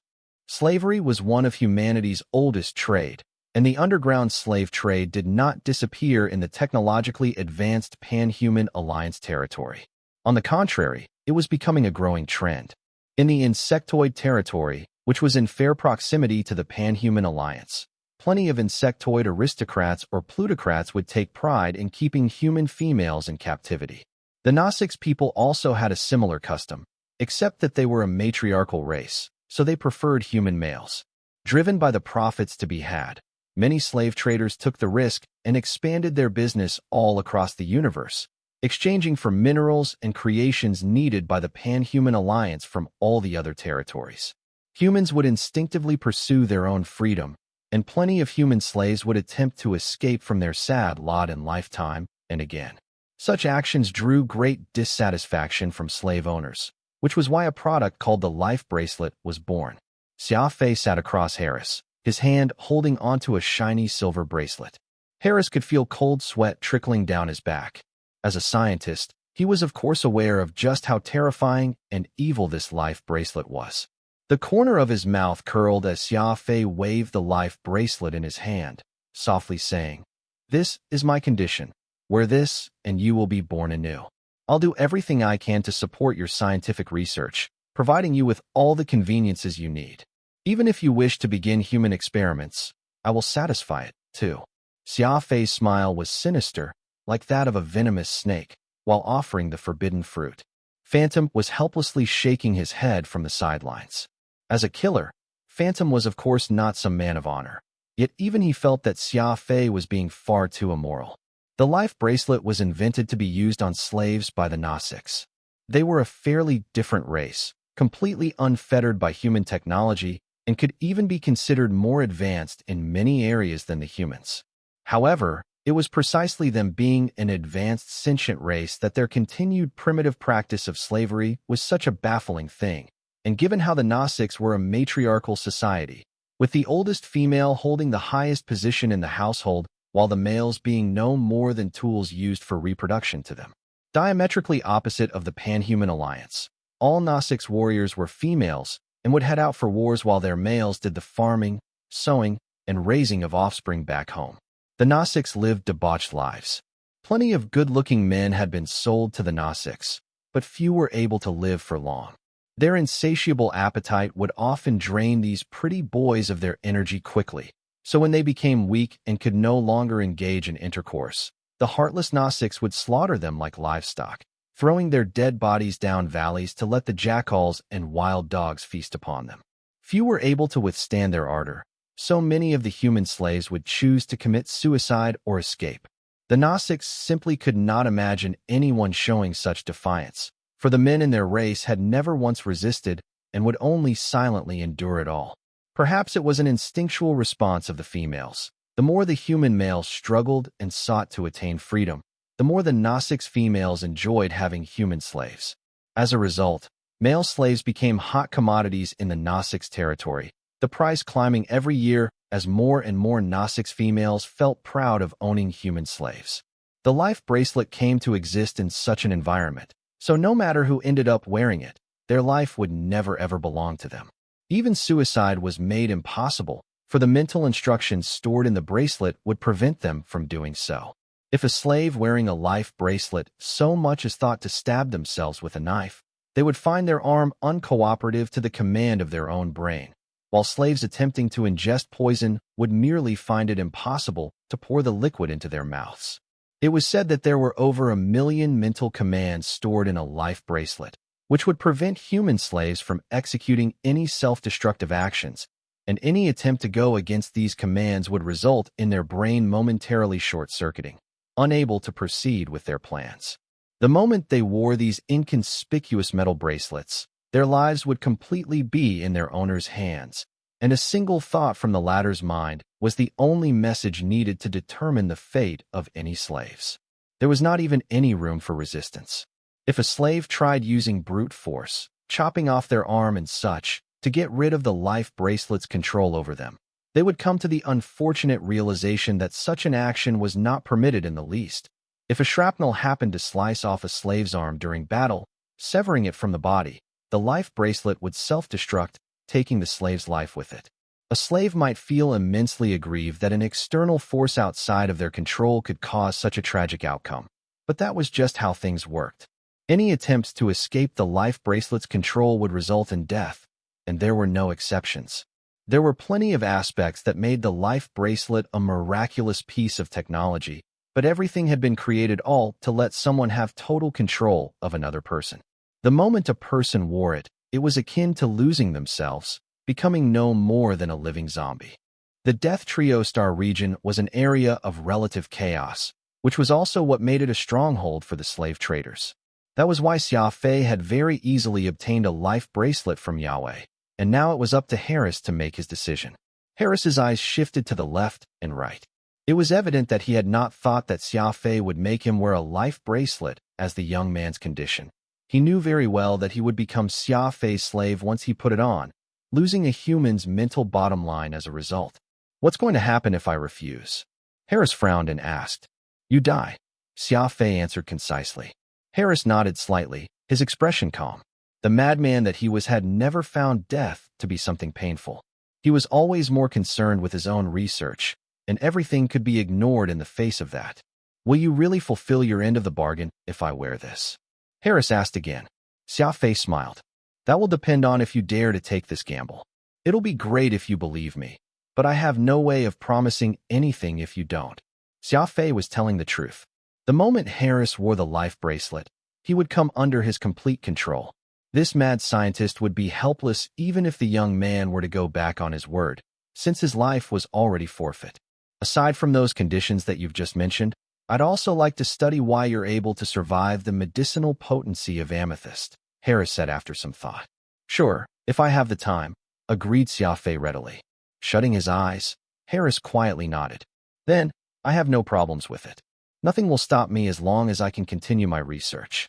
Xia Fei was impressed with Harris's dogged perseverance. Though the world beyond had determined his science to be immoral, Xia Fei did not care about it. What of it being vile? None of that mattered as long as it could be useful. Xia Fei gave the life bracelet a light tap. A sharp silver needle suddenly extended and pricked his finger. His DNA information and mental signal were rapidly imprinted to the bracelet, and when the needle retracted, he was recognized as its owner, and that could not be changed. Handing the bracelet to Harris, Xia Fei softly stated, Your turn. Harris gritted his teeth and clasped the life bracelet on his left hand. Almost instantly, that originally loose bracelet shrank and became one with his arm. The silver needle had also penetrated Harris's skin and collected the relevant information. Soon, the bracelet gave off a light glow, and Harris officially became Xia Fei's property. From this day onward, regardless of the place and time, he could only listen to Xia Fei's orders until the day he died. Early the next morning, the retrofitting of the tomahawk began in earnest. Xia Fei was brought to the logistics department of Scarlet Volcano Military Base, where all the equipment and manpower he needed had all been delivered to him. Xia Fei was disappointed for quite some time when he took that sparse list of goods. The equipment on the list was old and worn from use. Xia Fei had been too used to getting quality products that he was momentarily stunned on what he should do. He originally thought that no matter how scarce the supplies in this military base was, they should at least still have 2 new battlecruiser tier warp engines. He did not expect for the list to only have 4 battlecruiser engines, and all of them only had 50 years or less of service life left, with the oldest having been in use for 133 years. Just the number of major repairs it had undergone was in the dozens. Going into the supergravity zone with such an engine was essentially courting death. The one in charge of the logistics was a chubby man by the name of Piker. His face made him look very reprehensible, but after Xia Fei handed out his little gifts of cash, tea leaves, fruits, and candies, that chubby cheeks of his finally cracked a smile. Anyone would be tempted when benefits were dangled before them, not to mention that they were in the impoverished Death Trio Star region, where there were plenty of goods that even money could not buy. After searching on the computer for a long time, Piker spoke in a low voice. We have 2 recently decommissioned battlecruisers that have yet to be dismantled. Why don't you take a look and see if there's anything you may need? Xia Fei stared at the screen for some time, but was still quite dissatisfied. I want the 2 Gaian engines, those reactors, and this combat-grade gravity control system. Yahweh had already informed Piker that Xia Fei's every request was to be fulfilled, and the only reason he had been giving Xia Fei such a hard look was that he wanted to line his pockets a bit. Since Xia Fei had very readily done just that, Piker did not shilly-sholly. With a quick swipe, the 2 engines were soon in Xia Fei's hands. Actually, this could not be helped. It was already rare to find a warship that had 2 engines installed, so Xia Fei was nuts to try and install 3 engines to the Tomahawk. He needed sufficient propulsion power when flying in the supergravity zone, but he also had to avoid taxing the engine to the point it overheated and became damaged. The engines provided by the Scarlet Volcano military base were simply too old, unable to guarantee that they would become problematic during the journey.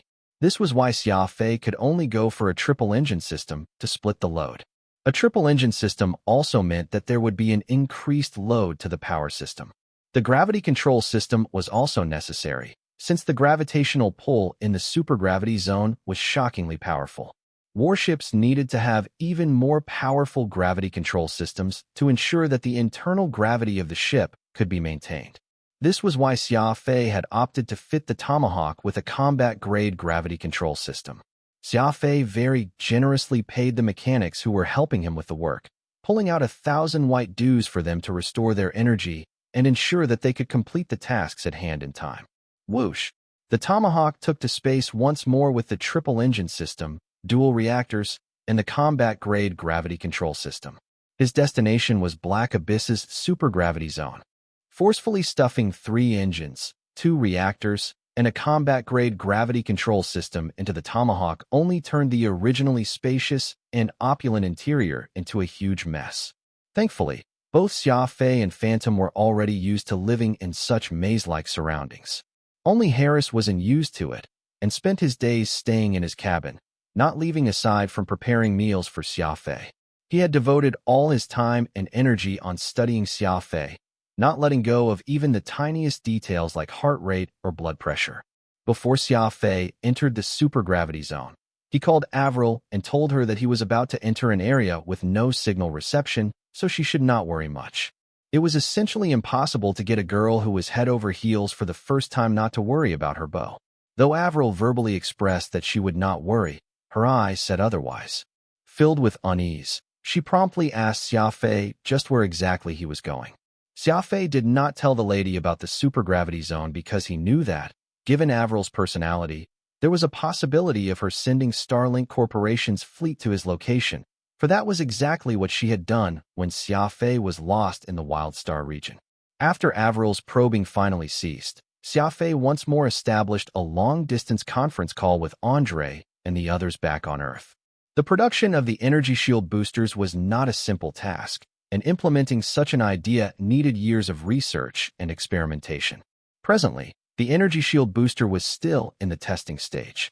Several batches of samples had already been manufactured, but these samples were still replete with flaws. The energy shield value it could repair when used was still unstable, and the booster itself was very easily damaged. There would still be too many flaws even if they used higher-grade materials for the production, though that would also increase the difficulty and cost of production, making it not cost-effective. The best solution was to find a type of substitute material that was inexpensive yet able to provide relative stability. Present experiments were focused on this aspect of the product, and Quantum Holdings had searched across the universe for appropriate metals, launching tests on each one found. Though such a method was cumbersome and took more time, it was still quite effective. Turning off the screen, Xia Fei lit a cigarette, got up, and made his way to Harris's cabin. The scientist was typing away with great enthusiasm on a computer, the screen displaying an image of the human body with the bones and blood vessels all visible, looking like a human being whose skin had been peeled off. Xia Fei suddenly thought the person on the screen looked very familiar, having a body structure very similar to his. Furrowing his brows, Xia Fei asked, "Harris, what is this?" "That's you. I constructed this model according to your physical specifications. Look, Isn't this body structure just like yours? Harris gushed. Xia Fei shook his head. He was not too well versed in the skill set of a genetic biologist, so he was not too concerned over Harris's study. As long as Harris was talented, it meant he could have use for him in the future or that the scientist could contribute to Quantum Holdings.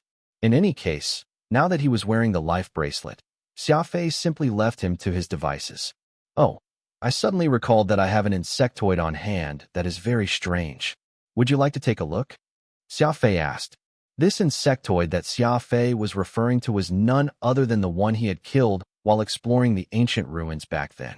As Xia Fei was promptly sent to the heritage planet after and had been busy with Old Porter and Avril's matters upon his return, he never did manage to find a chance to sell off that insectoid carcass, so he figured that he could just give it to Harris for study. The research of genetics biology just so happened to be Harris's forte, so letting him study the carcass would also be worthwhile. There was no telling what sort of results he might get from it. What strange insectoid? Harris curiously asked. Xia Fei brushed his spatial ring with a finger and took out that insectoid carcass as well as a sample of its blood. Harris was completely shocked hearing Xia Fei describe the unique characteristics that this insectoid possessed. He wore his rubber gloves and, using a scalpel, began poking at the carcass in his cabin. His eyes were visibly excited as if he had stumbled on a treasure. The physiological structure of this insectoid is very abnormal. I'll need to examine and study it closely before I can give you an answer, but since this ship lacks research instruments, I can't guarantee anything. Harris lowered his head and said. Xia Fei shrugged. Also, I noticed something special. The insectoids seem to possess strong mental resistance to my ability, making it impossible for me to control them. Do you know why that is? This question had been sitting at the back of Xia Fei's mind for a very long time. He had already confirmed the Beast Spirit Codex's ability to control animals long before, but the insectoids could not seem to be manipulated by it, and that vexed Xia Fei greatly. Harris chuckled. Insectoids are different from beasts, especially in terms of their brain structures. The lower the rank of an insectoid, the simpler their brain structure. I don't know if that's the reason, but I happen to have a report written a long time ago by a junior researcher on hand. I'll sort things out, then send it to you. Xia Fei nodded and left Harris's cabin. Now that the mad scientist was his slave, there was no way Harris would reveal anything pertaining to Xia Fei to anyone else. The life bracelet would prevent him from making any attempts to do so, which was why Xia Fei was not the least bit worried about telling Harris his secret. After some time passed, Harris sent a document into Xia Fei's mailbox. They still had 32 hours on board before they reached the supergravity zone, so Xia Fei started leisurely reading it in the command deck while he had nothing else to do. Looking at the date, the research report had been published by Harris over 100 years ago. He was still very young back then, but the scope of the research and the obscure jargons used left Xia Fei scratching his head. It was evident that Harris's talent lived up to its name. The research report started from humans' physiological structure before delving into the insectoid and the other races' habits, physiology, psychology, and diets. Everything was extremely detailed, and what drew Xia Fei's attention was still the analysis of the brain structure of the various races. Every higher organism was able to gain sentience solely because they had a developed brain. While all the races might vary in shapes, the brain was one such factor that unexpectedly stayed consistent. The analysis pointed out that the brain structure of the insectoids was the most varied out of all the known races in the universe thus far, differing in accordance to their ranks. Their brain composition and capacity were also distinct from each other. The lower-rank insectoids' brains were extremely simple, only capable of reacting to the changes to their surroundings. The higher-rank insectoids were a stark contrast. Not only were their brains the most similar to humans, their brain cell capacity was even higher than humans, which was why it created the two-tier disparity that was prevalent today. The higher-rank insectoids were as smart as humans, while the lower-tier insectoids were lacking in sentience, barely developing past the primitive crawling bug stage. Xia Fei was becoming more interested by the second. Phantom had no idea what was stated in the report, so he could only stay anxious at the side. Once Xia Fei was interested in something, he would devote all his attention and energy toward it, causing him to forego eating and drinking for 10 over hours. Now, he was reading the report Harris had given him as if he had gone mad. After reading the entire report twice, Xia Fei stretched his back, closed his eyes, and lit himself a cigarette, taking a long drag from the stick. Just what exactly did the report say? Anything explaining why the Beast Spirit Codex is ineffective against the insectoids? Phantom asked. Xia Fei smiled. Though the report did not explain this particular phenomenon, I've managed to vaguely infer some things from it. So why can't you do it? Because the insectoids are not animals, Xia Fei stated matter-of-factly. Not animals. What are they then? Phantom curiously asked. Because of the peculiar forms the insectoids possessed, humans had likened them to common bugs all this time, which partially stemmed from discrimination. This was despite the fact that insectoids had already developed their own technology, even able to construct warships, and could be considered a sentient race with strength on par to humans. Xia Fei shrugged. They are just like us. Phantom pursed his lips. How is that possible? We are humans, and they are bugs. How could we be the same? Xia Fei calmly explained. Their brains. All sentient races have one similarity in their brains, and that's the crystallization of nucleic acid. Because of their individual particularity, a large portion of insectoids don't have crystallized nucleic acids in their brains, so my Beast Spirit Codex isn't able to have any effect on the low-rank insectoids, making it impossible for me to control them. Phantom shook his head. I still don't quite get it. To put it in layman's terms, the Beast Spirit Codex is a super telepathic technique that controls beast, and because the insectoids have already detached themselves from the concept of beasts, I am unable to control them. They aren't beasts? Then, what exactly are insectoids? Phantom was perplexed. A sentient race with similar brain structures, emotions, and intelligence to humans, Xia Fei answered. Perhaps Xia Fei's explanation was so provocative that Phantom became dazed for some time. It was not just him. A majority of humans would most likely be shocked to hear this truth. No one would also believe that the disgusting insectoids possessed the same brain structures to humans. After a pause, Xia Fei continued. What's really surprising, isn't it?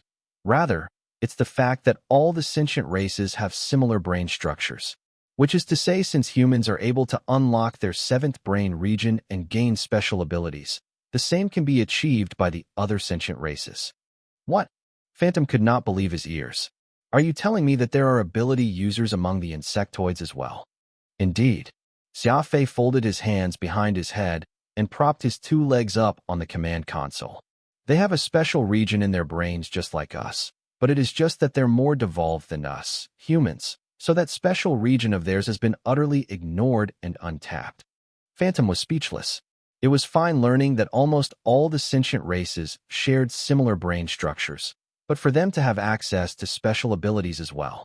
As a proud human, Phantom found it hard to accept that he could be on the equal footing with insectoids.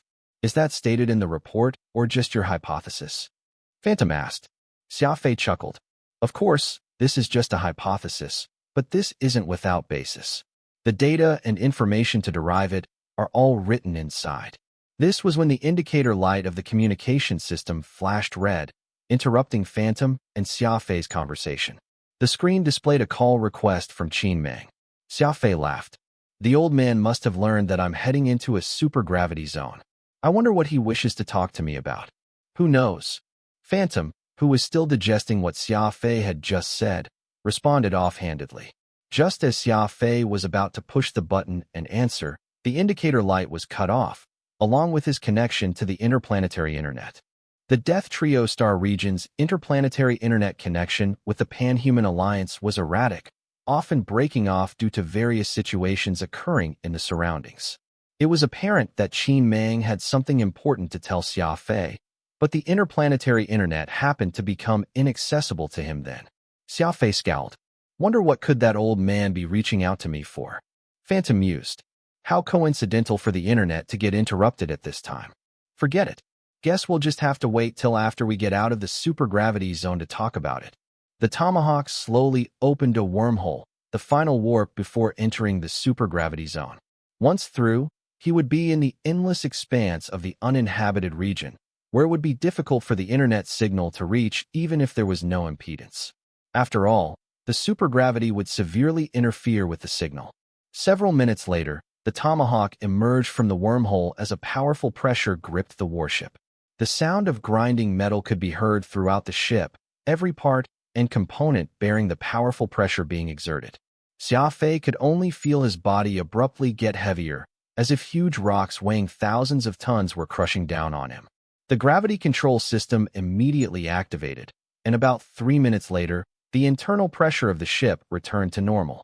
Xia Fei sighed and gave a command to the smart computer. Head toward the coordinates of the first destination.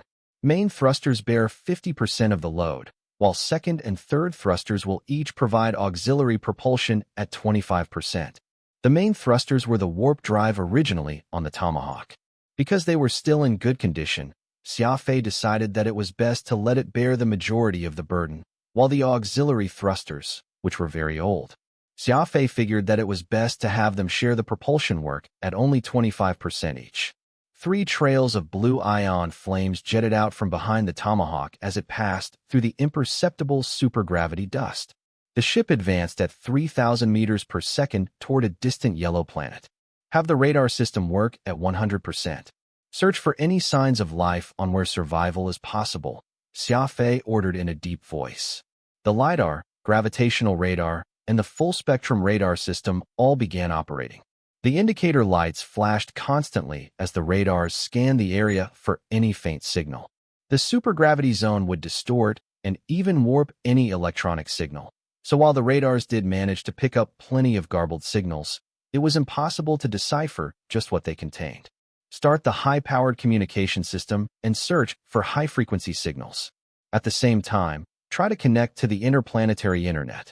Xia Fei gave forth more commands as he stood in front of the command console.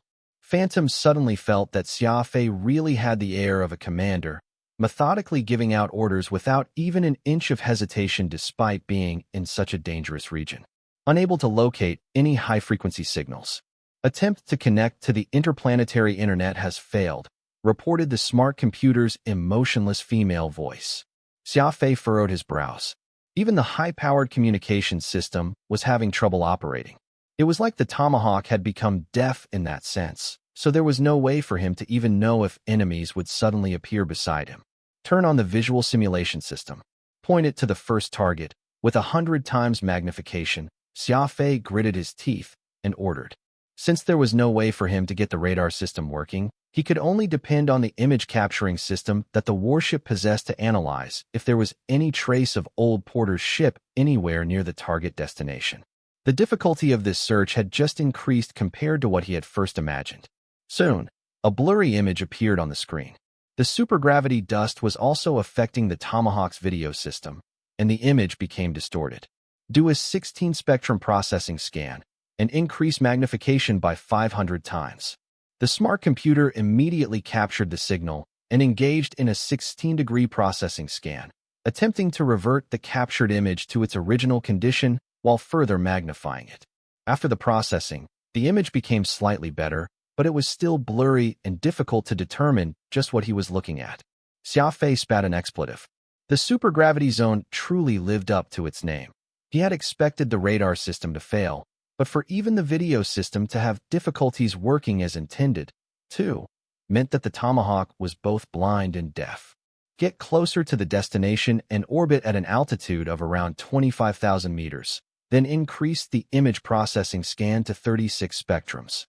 Helpless, Xia Fei had no choice but to make a last resort attempt, doing a low-orbit observation while maintaining a 25,000-meter altitude as he searched the entire planet for a life signature. Though this would let him get a clear view of the objects on the planet, it would waste a lot of his precious time, for he had to spend almost half a day's time just searching this one planet, when there were still plenty of other places to search on in Xia Fei's star map. In the blink of an eye, 2 days had passed in such a fashion.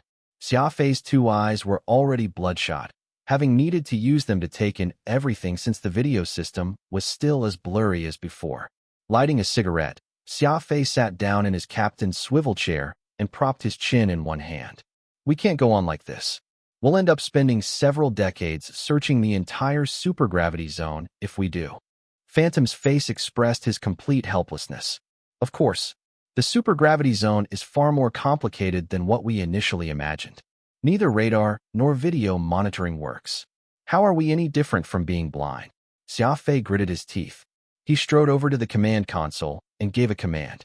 Warp past the red unknown areas and head straight for the purple regions. Old Porter's star map had a total of 3 purple regions marked out, and Xia Fei had named them first, second, and third respectively.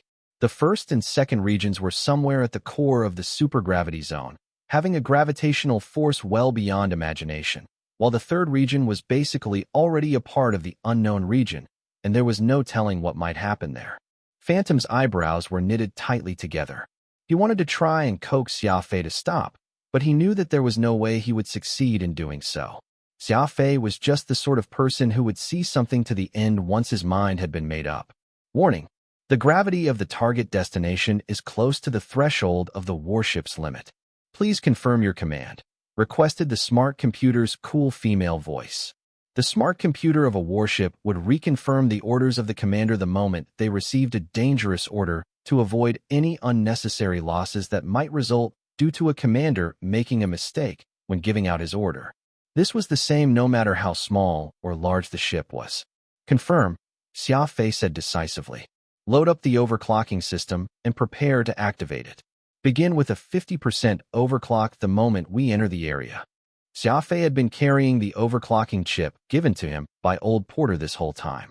The installation of such a chip was very simple, only requiring a connection to the main control computer. It could even easily be uninstalled anytime. After acquiring the Tomahawk, Xia Fei transferred the overclocking chip from the Vampire to it. After warping, the warship would immediately enter an area that had an even greater gravitational force than his current location. The gravity control system needed to instantly adjust the internal pressure of the entire ship, and using the overclocking system would greatly reduce the time needed for this adjustment to occur, avoiding any physical damage to the passengers' bodies. Harris, we're about to enter extreme gravitational space. Get ready. Xia Fei used the ship's broadcast system to inform Harris before taking his place on his captain's seat, furtively exercising his breath control technique. Though it would not be enough to eliminate the pressure from the extreme gravity pressing on his body, Xia Fei could be calmer so that his blood pressure and heart rate would not spike drastically as a result of the sudden change in gravity. At the instant when the gravitational change occurred, even Xia Fei had difficulty breathing. Fortunately, the overclocking system instantly took effect and completed the gravitational adjustment in less than 2 minutes. Getting up, Xia Fei swiftly made his way to Harris's cabin, only to find him collapsed on his bed, his 2 hands painfully clutching his head. Are you okay? Xia Fei asked as he came to support him upright. Harris shook his head with much effort. The abrupt pressure change caused my brain to feel like it's about to explode, but I'm fine now. Xia Fei smiled. It's good that you managed to withstand this. I was actually worried that you might be unable to handle the increased pressure. I'm fine. It's a good thing that the ship was able to adjust the gravity fast, or else who knows what might have happened. Harris commented with a hint of lingering fear. Phantom was standing at the side, looking out into space, a little out of sorts as he muttered in bewilderment. Xia Fei, come take a look. Xia Fei got up, walked over to the porthole, and looked at where Phantom's gaze was concentrated on. All he saw was a red planet in the dark backdrop of space. The planet was covered in dense dark shadows, and upon a closer inspection, Xia Fei could not help but become dumbfounded. The dark shadows were neat and aligned, all uniform in shape, as if they were artificially designed. Could this be man-made? Xia Fei thought to himself. He strode back to the command deck with some urgency, giving out a new order to the main computer. Close in on destination number 1. Circle at an altitude of 10,000 meters. Whoosh! The Tomahawk sped down and began its passive orbit on that planet. The naked eye was able to see everything down on the ground at 10,000 meters, and Xia Fei stood by the large viewing window on the command deck and closely examined below. Just as he guessed, they were indeed man-made structures. Huge square structures were erected next to one another, their edges and corners distinct, and their walls all several meters thick. They all seemed to be made of reinforced concrete, looking very sturdy. Begin scanning for signs of life, Xia Fei ordered. At the strongest magnitude. Affirmative. Beginning scan with the biodetector. Heavy interference received. Unable to scan as per normal. Xia Fei knitted his eyebrows. Go down to 5,000 meters. Begin the bioscan anew. The Tomahawk was getting closer to the planet. It was almost flying just off the ground at 5,000 meters. The red scanning laser was finally able to make it through the gravitational pull and begin its scan of the planet for any signs of life. Xia Fei looked down on the planet's surface from the window as he nervously waited for the readings of the biodetector to change. If old Porter was really on this planet and still alive, Xia Fei should be able to find traces of him. The seconds ticked by, but the biodetector still lacked any indication whatsoever. Just what are those structures? Phantom wondered. Could they be built by humans? Xia Fei shook his head. That's hard to say. These structures appear to be perfectly square-shaped, without any flaws as far as I can tell. Humans are born romantic, so they'll never design such ugly structures. Besides, we're currently in a supergravity zone. How could a human ever survive? Phantom thought about this further. Perhaps there wasn't any supergravity dust a long time ago, and it only came to be after something happened? Xia Fei was silent. Everything was just speculations at this point. There was only one way to verify the truth, and that would require him to venture in. Tomahawk flew right next to a huge cuboid structure. It looked just like a discarded, enormous piece of cubic rock as it had neither a window nor a door. The cubic structures reminded Xia Fei of the pyramids on Earth. They looked a lot like the pyramids, but they were larger in volume and looked even older. What kind of person built this many gigantic structures in a supergravity zone? What purpose did these structures serve? Was it humans who built them? These were all the questions floating in Xia Fei's minds. He decided to leave the ship to investigate with his eyes, but before that, he must do a complete scan of the planet to find out if old Porter had visited this place. The red planet had quite a big surface area. The Tomahawk circled around it, scanning everything in detail. Because the gravity was much stronger here than before, it was not flying fast at all. Xia Fei and Phantom stood by the window and peered out at the planet without even blinking. There were hills and valleys on this planet, meaning that there were nooks and crannies that could not be seen easily, requiring them to slow down from time to time for a closer inspection. Time flew by, and 7 hours passed in the blink of an eye. All of a sudden, with the help of his acute perception, Xia Fei noticed that there were signs of a ship that had stopped on a plot of red soil ahead of him. Anytime a ship wished to stop, the warp engine needed to utilize its huge horsepower, producing huge winds that would toss everything around. This plot of red dirt looked as if someone had swept it. All the dust was on one side, leaving behind a spot in the center that sank slightly into the ground. Moreover, this was a supergravity area. Other than incredible gusts or high-performance warp engines, not much else could move dust around because of how strong the gravity was. Go closer to that area. Xia Fei commanded the Tomahawk to approach that plot of land, and it was soon right in front of him. The ground had 6 divots, evidently produced by a ship's landing gear. It seems that Uncle Porter has been here. Xia Fei exclaimed. Yeah, it does appear to be so, but he probably already left, Phantom added. Xia Fei rushed toward the ship's landing hatch. I'm going down. Perhaps there are some useful clues around here. Landing on an area with extreme gravity was undoubtedly dangerous, as the body needed to withstand pressures dozens of times stronger. Even an excellent ability user like Xia Fei would not be taking it easy. Since Porter has already left, we should leave, too. Perhaps we'll find him when we go to the next spot, advised Phantom as he did not want to see Xia Fei exploring. Xia Fei shook his head as he scooped up his spacesuit, quickly putting it on. No, I must find out what old Porter was looking for. Plus, those structures are incredibly weird. Aren't you interested at all? Phantom pouted. It doesn't matter if I'm interested. The thing is that you are. Xia Fei let out a hearty laugh. Strange things always happen in strange places. How much time can a quick look take? Old Porter left this place in one piece. The worst thing here is probably the gravity. There shouldn't be anything outside of that. Xia Fei's analysis made sense. Old Porter probably finished his landing on this planet. If he was just searching, he could have done that in the air. It made no sense to stop his ship on the planet. If the old mechanic managed to leave after staying on this planet for a bit, it meant that he did not encounter any trouble, or else he would still be here. At this moment, Harris left the room. When he saw that Xia Fei intended to land on the planet no matter what, he said with furrowed eyebrows, Xia Fei, I think that you should wear 2 spacesuits. There were 2 types of spacesuits for spacewalks. The first one was made of high-strength alloys, which resembled a suit of armor that could withstand the weird and unpredictable climate in outer space. The second one was made of a softer material.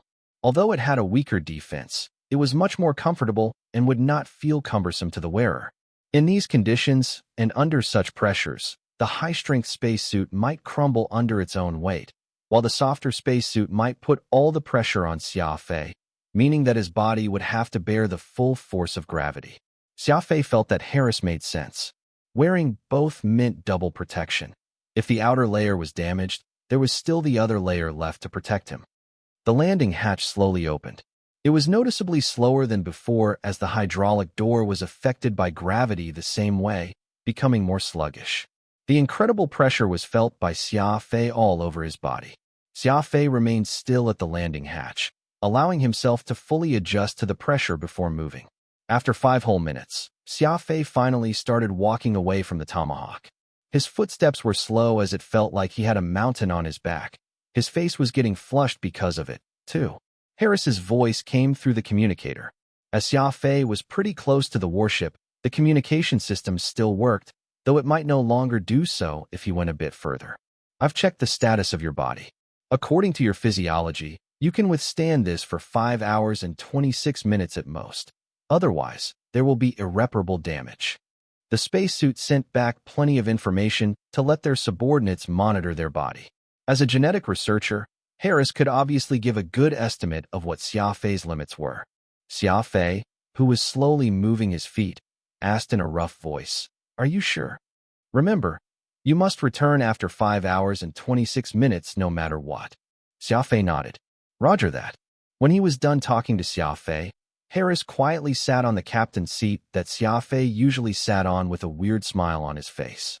Staring at Xia Fei's body statistics, Harris muttered, "What an incredible physique. My amethyst sure is incredible. No, I must record all this down for future research." Harris smiled so widely that his eyes turned into slits. In his eyes, everything about Xia Fei was worth researching. Moreover, he felt that the amethyst he had created was almost equivalent to creating Xia Fei himself, giving him a sense of accomplishment. However, he did not realize that, although amethyst was an integral part of the puzzle and Xia Fei would not be who he was without it, Xia Fei's hard work and special way of doing things were also important. Without any one of them, Xia Fei might still be a normal human, no different from any other person bustling on the streets. Old Porter's warship stopped in the middle of the 4 cubic structures. These 4 structures were about 1,000 meters tall, surrounding Xia Fei like 4 massive mountain peaks. Xia Fei first arrived at the place where Porter stopped his ship. In order to ensure that he would not disturb his surroundings, Xia Fei stopped the Tomahawk kilometers away. The gravity was so strong that a speed ability user like Xia Fei took half an hour to arrive from the Tomahawk, something that would have been completely out of imagination in the past. Xia Fei's speed was nearing 4,000 meters per second, so this distance would be covered in the blink of an eye in normal circumstances.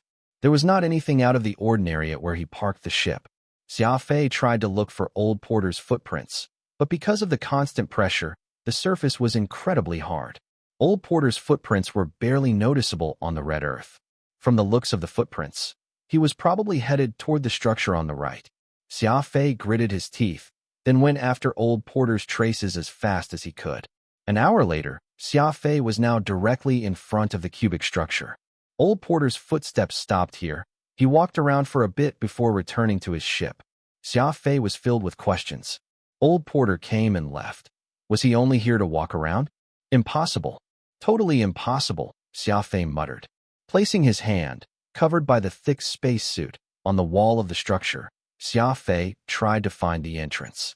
Alas, he could not find anything despite walking around the structure a few times.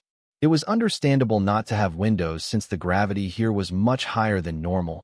An accident was bound to happen if a structure had too many windows.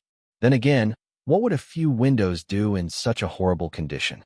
Why not just use an AI computer to simulate a beautiful sunny beach and project it on the walls?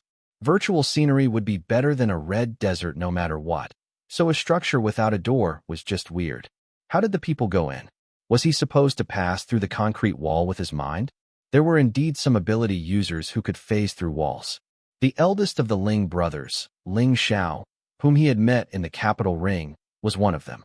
As his spatial ability allowed him to create space, not even a thick concrete wall could stop him. On such a huge planet, with these many structures, there were probably over tens of thousands of residents.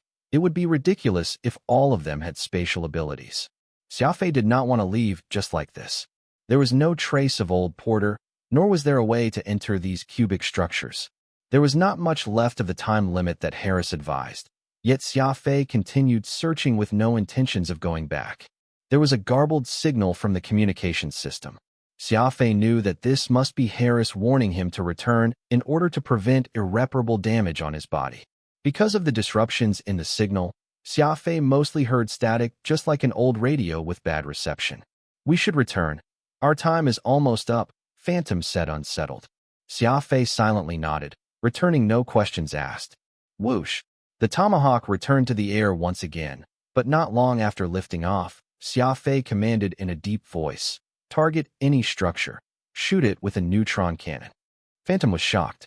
"Xia Fei, what are you trying to do?" Xia Fei let out a cold smile.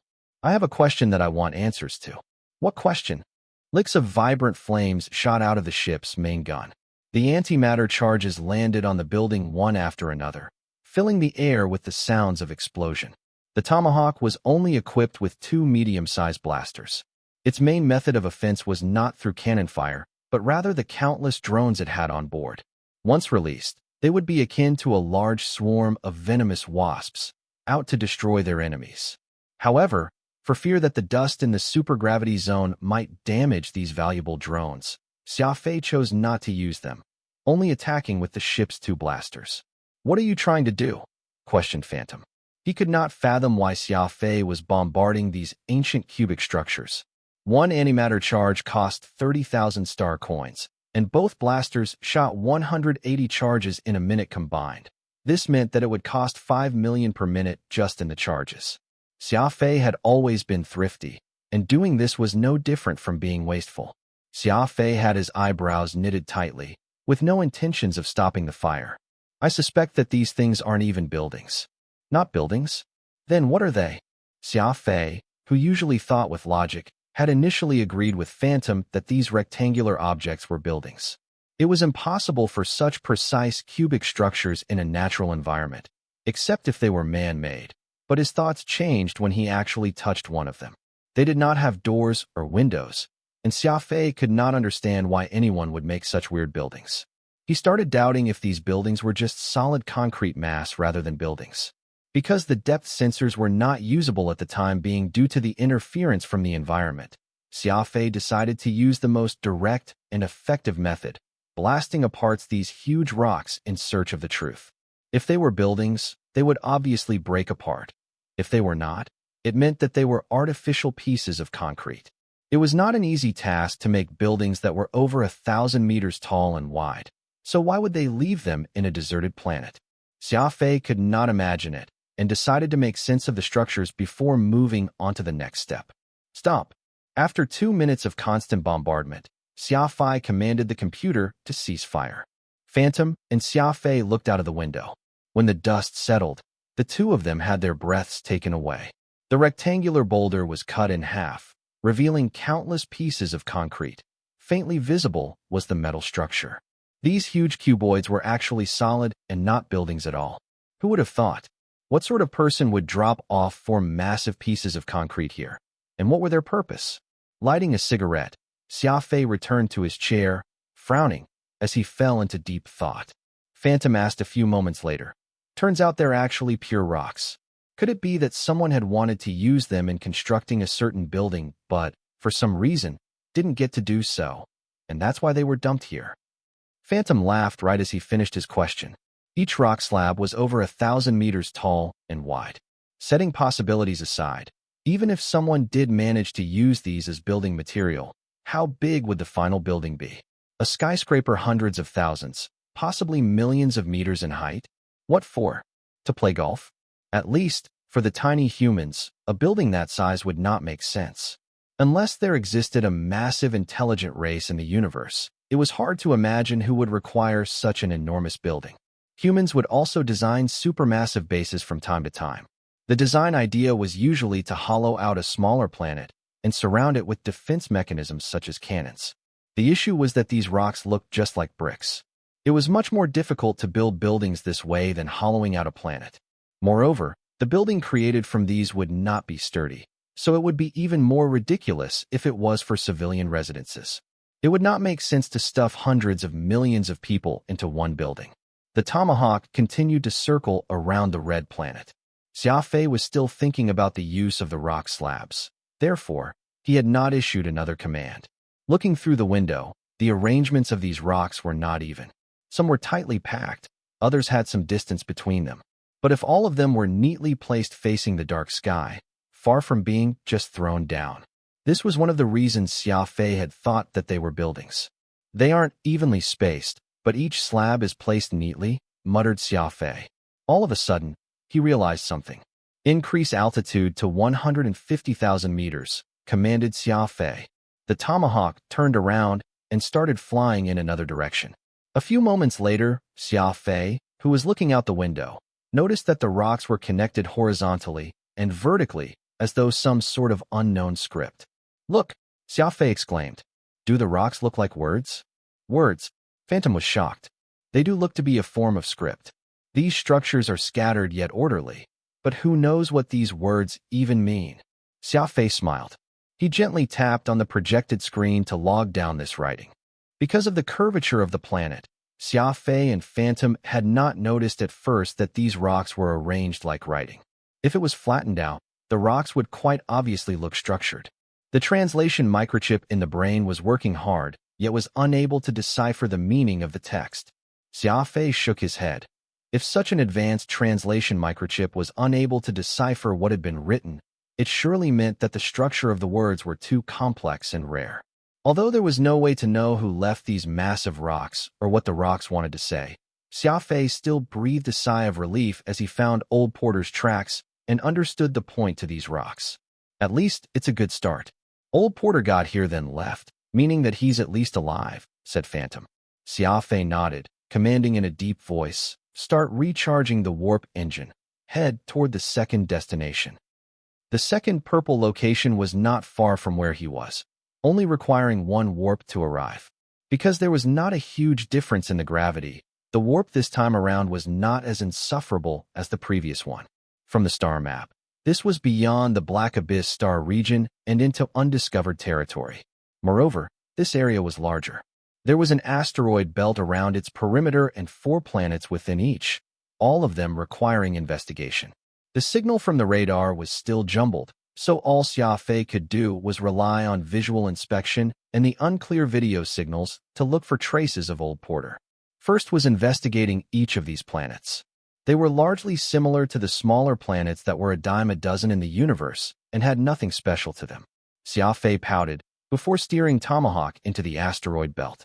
Since there was nothing on these planets, naturally Xia Fei did not have much hope for the asteroid belt either, but with a hopeful attitude, the Tomahawk slowly moved through the countless rubble in the asteroid belt. This asteroid belt is incredibly long. It's probably going to take a few months to look through everything, Phantom said as he looked far at the endless asteroids. Xia Fei knitted his eyebrows, commanding in a deep voice, start the metal detector at full capacity and scan the asteroid belt in all directions. Even without the strong gravity, it was an incredibly difficult task to search through an expansive asteroid belt, for the large numbers of rubble strongly disrupted any signal transmission. This was the supergravity zone no less, a difficulty that was so immense it was hard to imagine. Use fuzzy scanning. Only scan objects close to or larger than the frigate. The metal detector was operating at full capacity. These rubbles had varying quantities of metal, so it was necessary to filter out the smaller ones or ones that did not contain enough metal. Xia Fei did not have much hope for the metal detector. Because of the disruptions that the supergravity zone provided, almost none of the electronics worked, but what was most surprising was that the metal detector actually detected a strong signal.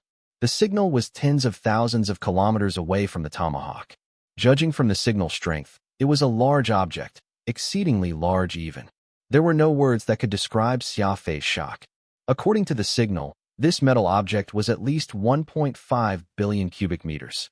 What even was that? It was basically a metal city, enough to accommodate tens of thousands of people. Such a large amount of metal, with the purity beyond high-strength metal, what could it be? Full speed ahead, Xia Fei commanded in a deep voice.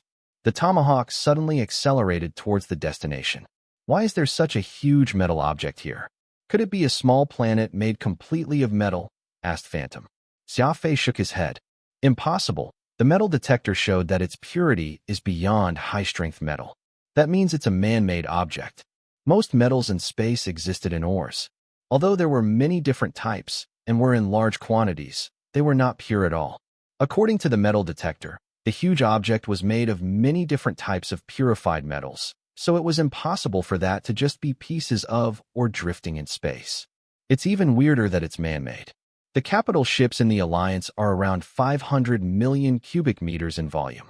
That's the limit of the ship-building capabilities of humans, and no larger warship has ever existed, yet its volume is thrice the size of a supercarrier. How is that possible? Phantom was completely stunned, his voice even turning hoarse. Is it possible that the detector made a mistake from the disruptions? Phantom questioned. A massive 1.5 billion cubic meter man-made object had greatly surpassed Phantom's imagination, which was why he was so confused.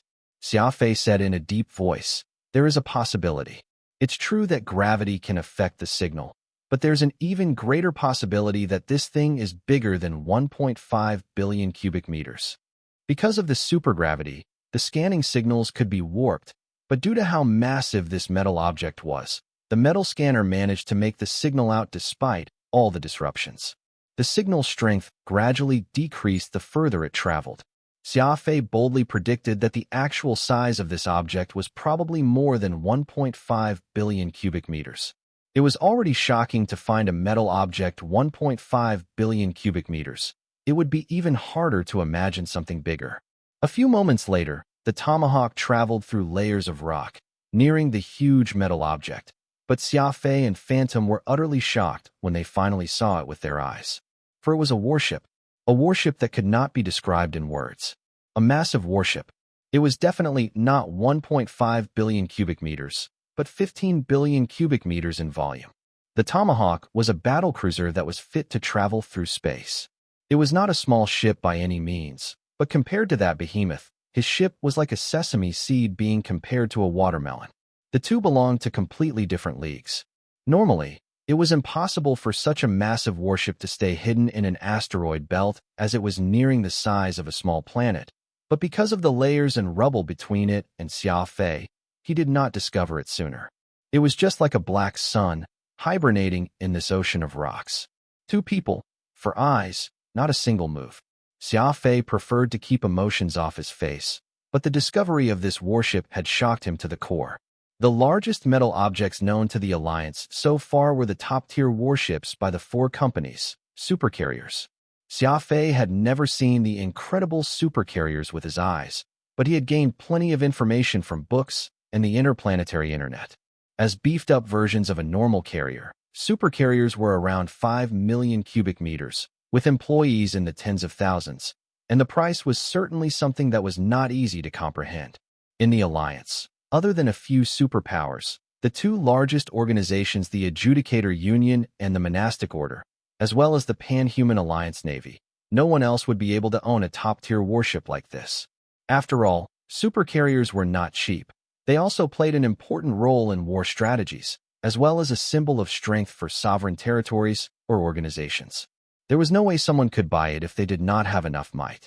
A normal carrier could release 100 terrifying iron cavalry drones, each of them possessing defense and firepower that greatly surpassed a normal frigate.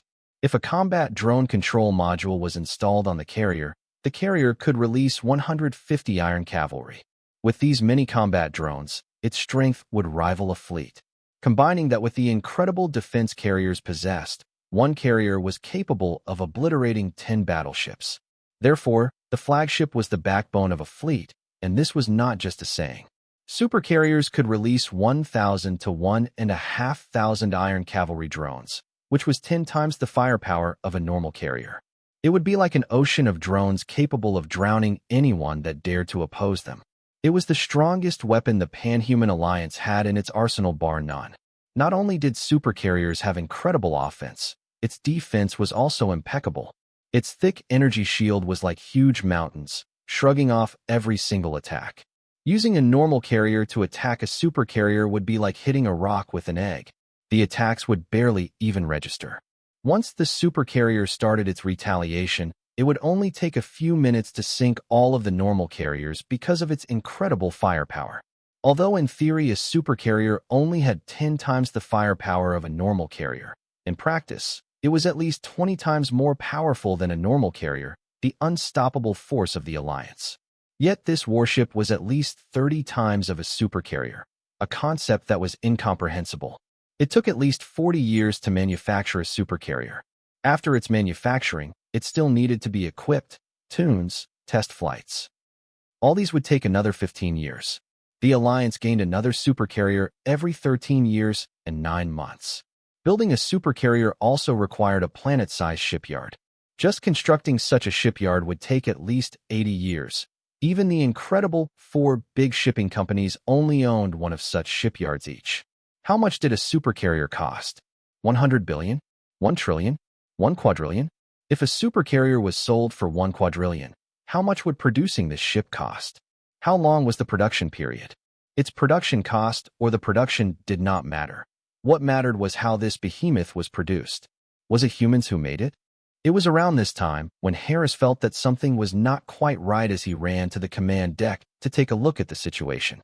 Based on the terms he was previously given, he had no rights to be in there.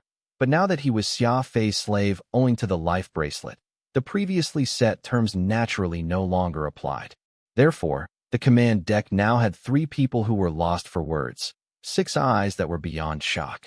The massive black warship was just like a planet, taking up all of Xia Fei's line of sight.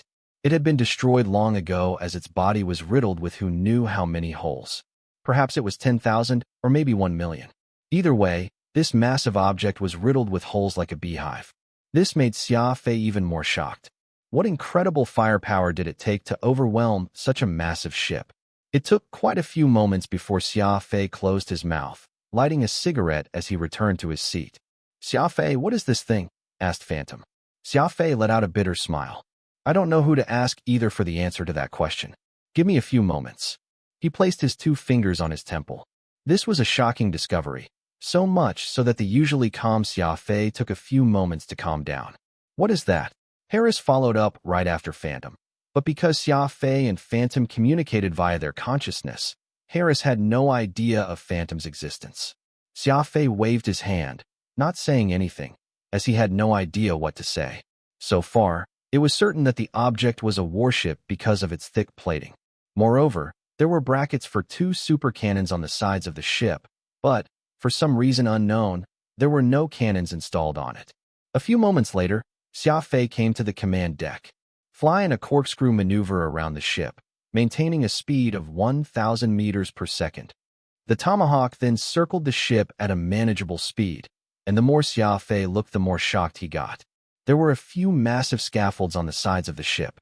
These scaffolds were made of incredibly solid alloys.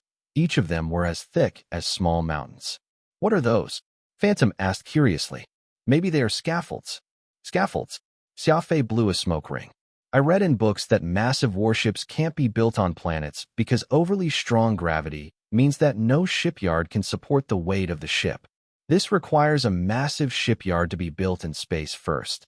Then the ship's parts are transported using a massive pool of spacecraft to the shipyard in space before being assembled."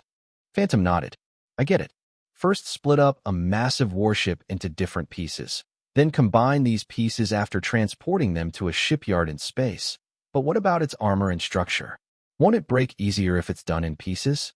"Indeed, the armor and structure can't be done using pieces and must be done in one piece. So outside of requiring a massive shipyard, there's a need for a massive refinery, one that can melt enough alloy, then be cast into a mold," explained Xia Fei. Phantom pouted. It was easier said than done. How much metal would a ship billions of cubic meters in volume require? It was difficult to imagine how it would be cast in one piece. I'm referring to the common methods used in the Alliance for large warships. The manufacturing process of supercarriers is a tightly guarded secret of each company. There has been no mention of it in books, but one thing's for sure, it's much more difficult to produce it than imagined. So I have no idea who has the power to create this big boy, elaborated Xia Fei. It was just as Xia Fei said. Although the four warship companies had the power to create supercarriers, they had never revealed their manufacturing secret to the universe at large. The four big companies claimed to be capable of producing a new super capital ship every 13 years, but in reality, it was far from it. Apparently, the four companies would take at least 80 years to produce one capital ship, unlike the 55 years that they claimed. There had been many curious folks who had tried various methods to collect data about supercarriers. What was most surprising was that supercarriers in the Alliance were few and far between. It was very possible that there were fewer than 200 supercarriers in the entire Alliance. The humans occupied a large area with so many residents that it was not possible to count. It was incredibly few to only have below 200 supercarriers in the Alliance, and this could be used to infer how difficult it was to produce large warships. A 500 million cubic meter supercarrier already cost a lot of manpower and money. So how was anyone capable of producing this 15 billion cubic meter supercarrier? One thing that Phantom or Xia Fei could understand was the presence of lifting scaffolds next to this ship. Scaffolds were usually attached to shipyards, and the presence of scaffolds usually meant that there was a shipyard. But where was it? Enable manual control, commanded Xia Fei. Two control sticks suddenly appeared from beneath the control deck. Because most warships used AI computers for most operations, it was not common for people to fly ships manually. Therefore, the control sticks were usually hidden away and were rarely used. He sat at where the control sticks were, holding onto them tightly as he made a sharp turn, heading right toward the massive warship. What are you trying to do? Phantom asked curiously. Xia Fei pointed at a large hole in the body of the warship. That place looks severely damaged. The Tomahawk can probably fit in there. I want to take a look at its interior. It was hard to imagine that this massive warship had a hole large enough to let the Tomahawk pass through. Fully activate the illumination system, Xia Fei commanded with both hands on the control sticks. Flash. 16. High-intensity search lamps extended from under the hull as white artificial lights illuminated the surroundings from different angles. Xia Fei estimated that the hull and frame were probably at least over 100 meters in width. According to the information obtained by the metal detector at close range, other than titanium alloy, the warship was made using rare anti-electronic interference metal known as NAS fluid, meaning that no type of electronic interference equipment could interrupt its normal operation. A hull and frame that was 100 meters thick. Instead, Xia Fei was actually more interested in the firepower of the ship that destroyed it. He could not even imagine how much firepower one would need to blast through armor plating of this thickness, but one thing was for sure. If a weapon could deal so much damage to such a massive warship, it was certain death when used against smaller warships. Battleships, or even normal carriers might be blown into smithereens in one shot. Who would have thought that such terrifying firepower existed somewhere out there? If someone attacked Earth with this kind of power, it would only take a few minutes to blow the whole planet into pieces. The Tomahawk entering the massive warship was just like a bug that accidentally flew into a mansion. No matter how large the Tomahawk was, it was nothing compared to the warship in front of it. No warship in the Alliance's possession could oppose a force like this, and this applied to the legendary supercarriers, too. Under the illumination of the searchlights, Xia Fei finally realized what the interior of the ship looked like. My goodness! This is a city, exclaimed Harris. Xia Fei shook his head with a serious look on his face. It's not a city, but a mobile planet. A destructive planet. After an hour later, Xia Fei slowly left the interior of the ship in the Tomahawk. The huge shock remained in everyone's heart. They could not help but think that they were dreaming as its existence greatly surpassed the limits of the imagination of humans. Harris shook his head as he returned to his room, filled with questions to resume his genetic research, leaving behind Xia Fei and Phantom in the command deck. Something's not right. Why is its interior so empty? Huge warships like this should be filled with weapons and equipment, wondered Phantom. Xia Fei laughed. Obviously, it wasn't completed. Not completed? Yes, Xia Fei said in a deep voice. There are scaffolds on the sides of the ship, meaning that it's in a shipyard when it was attacked. Although there are installed cannon brackets, its weapons system were not equipped. The interior is also less than 15% complete. It doesn't even have a propulsion system installed. Phantom recalled everything he saw as Xia Fei went through them. It was just as Xia Fei described. A lot of the ship was still in the assembly stage. The interior of the ship was filled with lots of heavy machinery. If it was complete, these machines would not be there. An incomplete ship attacked by the enemy, then lost in space. That's unfortunate. I wonder who was able to bring down such an incredible ship. Xia Fei thought for a few moments. Who knows who struck it down? But by the looks of it, the attacker probably wasn't any weaker than this super warship. Look at where it's damaged on the armored hull. It's almost a perfect circle, probably produced by a pulse laser. This one looks like a star, probably caused by a large antimatter charge. This spot, on the other hand, looks like a cross, probably a missile or a torpedo. All this points to the fact that the enemy wasn't a warship, but a complete fleet. Different weapons did different damage. Xia Fei pointed at the super warship outside the window as he explained to Phantom. How many ships were attacking it? Asked Phantom. Many, and the ships attacking it were at least similar to this one in terms of size and firepower, potentially even stronger, said Xia Fei. Phantom was shocked. Are you saying that what sank this super warship was a warship of similar scale? Exactly, Xia Fei nodded. Phantom was speechless. This massive warship was not the only one of its kind in the universe. Some unknown empire or organization even possessed an entire fleet of these super warships. Xia Fei paused before continuing. Obviously, it wasn't humans who built this. We can infer from the interior that the finished passageways are probably around 2.2 meters.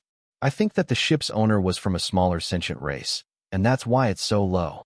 Humans were around 1.8 meters tall, and the taller ones could be over 2.5 meters, and the 2.2-meter height of passageways were not suitable for all humans. Evidently, the creator of the ship was not human. Phantom pouted, expressing thereafter. If the force possessing this kind of super warship were to attack the human race, we'd be in big trouble. Obviously, the weapons and defense greatly surpassed the best warships the humans had to offer, supercarriers. Humans were still lacking in strength in order to have a chance against such a strong race. The supergravity zone was only a few warps away from the Alliance-colonized Death Trio star region. If this super warship continued further into Alliance territory, the outcome could be disastrous. Xia Fei laughed all of a sudden. It's interesting that Uncle Porter picked out these two areas. The first one has many massive rocks forming a script that isn't decipherable to humans, while the second one has a warship that greatly surpasses the technological capabilities of humans. Moreover, this warship was destroyed by an even stronger fleet. I'm quite looking forward to the third one now. Who knows what's in store for us there? Phantom rolled his eyes at Xia Fei. I just hope that the third one is peaceful and safe. I don't want anything confusing like this. Xia Fei disagreed. These extraordinary things have always been here. It's a good thing that we are discovering them. At least, we now know such a behemoth exists in the universe. After setting his destination, Xia Fei embarked toward the third region. No matter what, finding Old Porter was Xia Fei's main goal. The places Old Porter circled were incredible. It definitely was not something done randomly. It was possible that he had known of all these beforehand, so the best way to understand the situation was to get a hold of him first. The Tomahawk embarked once again, and this time, it was the last purple area that Old Porter had circled. The last two places had shocking discoveries. Who knew if the next one would be similarly surprising? This place was a bit further, requiring 6 warps to reach. As Xia Fei sat on the captain's seat, all he had in his mind was that massive warship, which dwarfed his Tomahawk. It was not easy to let go of such a shocking image in his mind. However, this supergravity zone was not suitable for building warships. Other things aside, even an ability user of Xia Fei's caliber could not take it for too long, and normal humans or ability users of lower cultivation might not even survive for a minute, unless of course this area had not previously existed. Looking at the map again, the location of the supergravity zone could be described as miraculous. It was surrounded by a void lacking anything that could be used as a landmark. This supergravity zone was just like a bridge, linking the Death Trio star region to other faraway star regions. Right when Xia Fei was deep in thought, Harris's voice came through the communicator. Xia Fei, it's best if you come take a look. The initial analysis for the insectoid corpse is out. Xia Fei walked toward Harris's room. It was quite impressive to be able to produce a report in such a short time with the lack of equipment. Did you find anything special? Asked Xia Fei. Harris's room was filled with many different types of small equipment for experimentation, which he had gathered while drifting in space for dozens of years. Although all this equipment was not of high quality, each one was portable due to the small size, good enough to serve as temporary scientific tools. Yeah, I discovered something similar to the 0-degree meson on this corpse. From the preliminary results, it's more than 90% similar, Harris said in a deep voice. Oh, Xia Fei slightly furrowed his brows. The 0-degree meson also exists in insectoid brains. Harris nodded, handing Xia Fei a transparent piece of glass with a small sample of brain cells. A section of this insectoid's brain was shut off by the 0-degree meson, but it wasn't fully shut, with 30% exposed. Based on your account, I hypothesized that it's an insectoid ability user. Ability user? Xia Fei was shocked. From Harris's report some time ago, he guessed that ability users also existed among insectoids, yet he did not think that he would get proof of it so soon. Are you sure? Asked Xia Fei. Harris had a serious look on his face. It's been proven long ago that insectoids have a section of their brains blocked off, but never have there been any accounts of insectoid ability users, so we've got no idea what's hidden in that region of their brains. Based on your account and the comparison of brain cell activity to you, I think that the sealed-off section of their brains may well be their ability region, and this one has the same ability as you do. Speed. An insectoid ability user, Xia Fei muttered. If insectoids have ability users, does that mean all sentient life has abilities? But for some reason, these abilities have become inaccessible? Harris took off his glove and put away the insectoid corpse into the spatial ring as he exclaimed, "You've already thoroughly read my report?" Xia Fei gave a slight nod. "You were really detailed, so I gave it a careful and thorough read. It was always a great feeling to be acknowledged by someone." Harris then said with a smile, "I've mentioned this a long time ago to the old scholars of the Academy, but they insisted that abilities are unique to humans. I really want to show them this corpse and tell them proudly, you're wrong. All sentient life in the universe has abilities. Do you understand now why I've been working so hard to try and open the 7th brain region of every human?" asked Harris. "Do you understand now why I've been working so hard to try and open the 7th brain region of every human?" asked Harris. Xia Fei was shocked, not expecting Harris to have such a motivation behind all his craziness. Harris breathed a sigh of relief. The humans may seem incredibly strong, but we are on a slow decline. According to a survey by the Alliance, the number of people with one ability, particularly advanced stage ability users, is on a slow decline. Perhaps in a few years, humans will just be like other sentient life forms and won't even have abilities. By that time, the weak humans may not even be opponents to the insectoids, Nasics, or the other sentient species. This insectoid is an example of someone that had managed to unlock its potential through genetic mutations. They are naturally stronger than humans. If they manage to break through the restriction of the 0-degree meson to the brain region holding their abilities, the results are unimaginable. Based on the human understanding of insectoids, they were a race without abilities. This insectoid might have mutated for some unknown reason and become an insectoid ability user in the process, and this was just one case of it.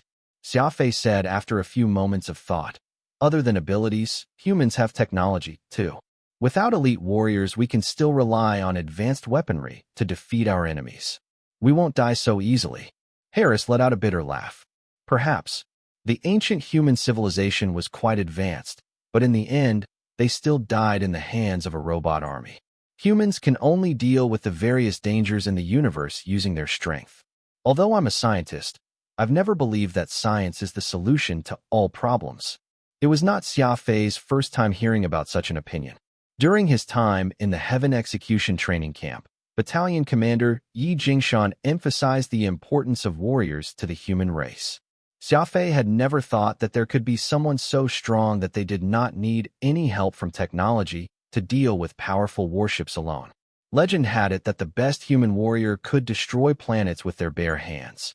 But Xia Fei had never seen such a person, so he preferred old man Qin Mang's perspective, focusing on cultivating oneself without leaving technology behind. Currently, a majority of the people in the Alliance, including this genius scientist Harris, looked down on technology. There was no greater irony than that. Xia Fei smiled. Technology isn't a cure-all, but it still depends on the technological level. Could elite warriors defeat the super warship we just saw? Of course, Harris said decisively. There are plenty of incredible people who don't show themselves in the Alliance. They can destroy planets without much effort, let alone a giant warship. Xia Fei did not say anything as he returned to the command deck. He did not appreciate Harris's passion toward strength. He felt that, in order to make a stand in this universe, one should crazily chase after knowledge as well as training. After lighting a cigarette, Xia Fei said to Phantom, "What do you think?" "I still think that it's only complete when abilities and incredible technology complement each other. The two are indispensable." Phantom pouted. "When I was in training, they inculcated in me that strength is above all, too. But from the time I've spent with you, I'm thinking that there's nothing wrong with relying on technology. It's probably because humans have no confidence in the development of technology, so they would rather trust themselves." Xia Fei nodded. "Have you seen a true pro?" Phantom laughed. "Of course my master is a pro." "How pro?" "Very pro." Xia Fei rolled his eyes at Phantom as they did not add anything. "You've only just reached Star Domain rank. Next is Star River, then Legendary, and finally Eternal. These rankings aren't just made up, for people who've reached those levels actually exist. That's why the ranks exist in the first place," Phantom said in a deep voice. Xia Fei laughed. If we have the chance, I really want to meet your discipleship. You mention them quite a lot, but you never tell me where they are." "They don't see outsiders." Phantom furrowed his eyebrows as he said in a serious tone. When the Tomahawk finished its last warp, Xia Fei cheered up and looked ahead. The journey had been shocking thus far. Who knew what this third destination would bring? Boom. Before Tomahawk fully exited the wormhole, Xia Fei heard a deafening sound of cannon fire. "Fully engage the energy shield. All weapons on standby." Xia Fei quickly stood up, walking toward the command deck in a serious manner as he leaned onto it. Who would have thought that this was a battlefield? Whoosh! The Tomahawk used some extra horsepower to exit the wormhole. The dark space was filled with countless shipwrecks. Xia Fei was incredibly familiar with the structures of the warships of the Alliance, so he knew immediately that none of the wreckage was produced by humans. They looked like massive black eggs covered in needle-like thorns on the outside like massive and round cacti. Xia Fei did not know which sentient life form these ships belonged to, but he knew they were all enemies. Anyone who threatened him was an enemy. In the ocean of wrecks, there were a few ships the size of buses circling around. Their target was a Tristan-class frigate. "Engage all drones. Release the medium combat drones," commanded Xia Fei. Before any hesitation set in, he realized that Old Porter was piloting a Tristan-class frigate. No matter what, he had to save this frigate from the barrels of these ships, which were like flies. Whoosh! 20 medium combat drones appeared from the drone bay and circled the Tomahawk. "Target all the smaller hostile spacecraft. Engage the traction beam. Destroy them while I tell them down." Whoosh, whoosh, whoosh. After receiving Xia Fei's orders, the unmanned drones started flying toward the small spacecraft. Bearing their full arsenal of weaponry, these combat drones were ready for combat. Drones were just machines. They had no concept of fear. Even if they were facing the most horrible foes, they would still charge and headfirst in an attempt to destroy them. A small and black spacecraft in the distance had spotted the Tomahawk. About 100 of them charged towards Xia Fei's location. Because of their smaller size, they were quite fast and agile. Pow, pow, pow. The cannons on medium drones started firing.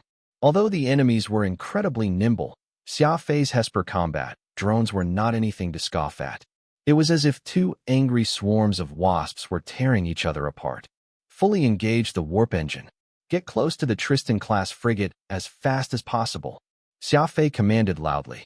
3 trails of dazzling blue flames jetted out of the thrusters in the direction of Old Porter. Because of the strong gravity, the unmanned drones could not be too far away from the Tomahawk. They could not just rush ahead to Old Porter's location to save him. requiring the Tomahawk to get closer. Democrat Minnesota gravity. Xia Fei yelled as he slammed his fist on the control deck.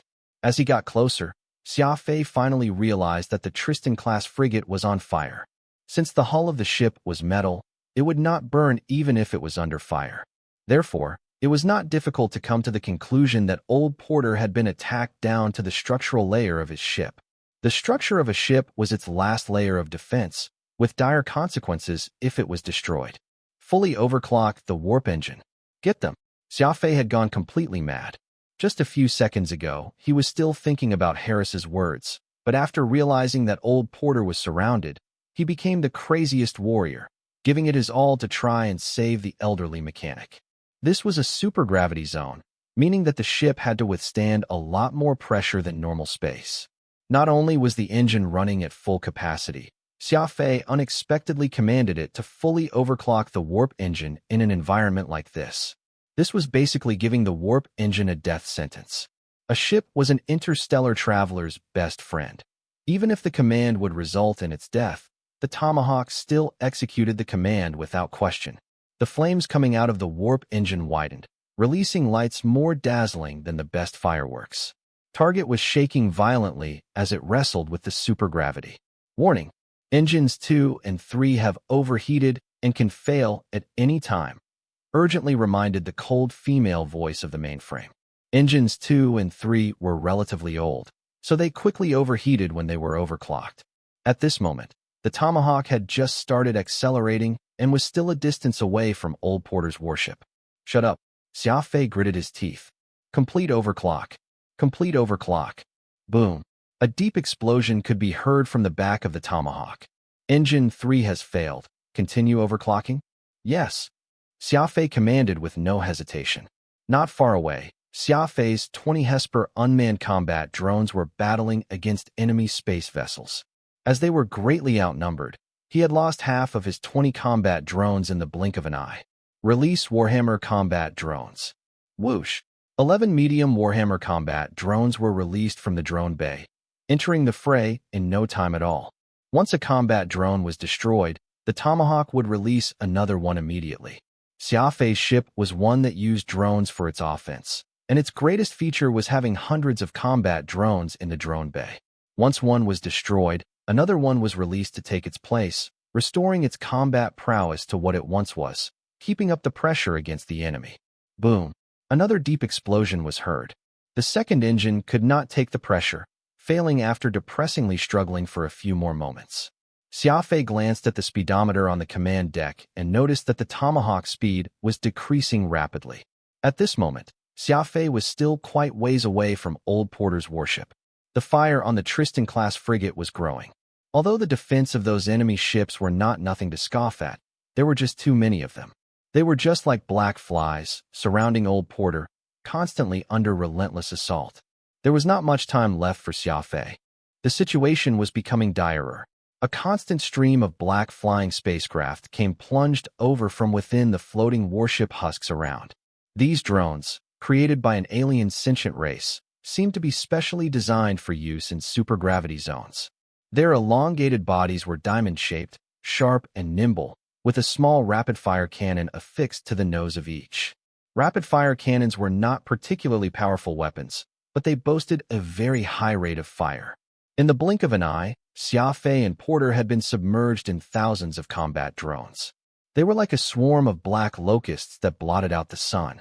It was a good thing that the Tomahawk was large in size, able to draw the majority of the overwhelming enemy fire. Otherwise, Old Porter and his Tristan-class frigate would have gone plummeting like a falling meteor. This situation could not last, for Old Porter's frigate had already been damaged to the point that he was down to his last frame. It could very well explode at any time. The Tomahawk was still hundreds of kilometers away from Old Porter's coordinates, though in the vast expanse of space, it would appear that they were already very close if looked upon with bare eyes, when in fact it would still take Xia Fei at least several minutes to reach him. The supergravity prevented either side from communicating, and any signal their system received would only be static. Xia Fei was simply unable to decipher just what Old Porter was saying. The combat drones inside the Tomahawk could not reach in time to provide aid. and they were busy fighting the enemy that numbered over a dozen times their own. The combat drone's firepower and defense were nothing to scoff at, but the enemy numbers were so overwhelming that a combat drone would get destroyed practically every minute. Combat drones after drones from inside the Tomahawk kept flying out, plunging right into the dogfight at top speed sans a whit of care about their survival. Those who scoffed at machinery and technology ought to really have a look and see how these non-AI machines would recklessly fight against formidable foes. Were they humans? Would they be able to so doggedly do battle to the death with such devotion? Both Xia Fei and Old Porter were at a distinct advantage in terms of the battle situation. It was evident that if Xia Fei failed to save Uncle Porter as quickly as he could, then the next time they met, it would be for the latter's funeral. Against such numerous enemies, it was uncertain if Xia Fei could even break away from this battle himself. Xia Fei gritted his teeth and made a critical decision in the span of a thousandth of a second. It was a crazy decision that could even most likely result in his death. Prepare to unleash the deep space bomb.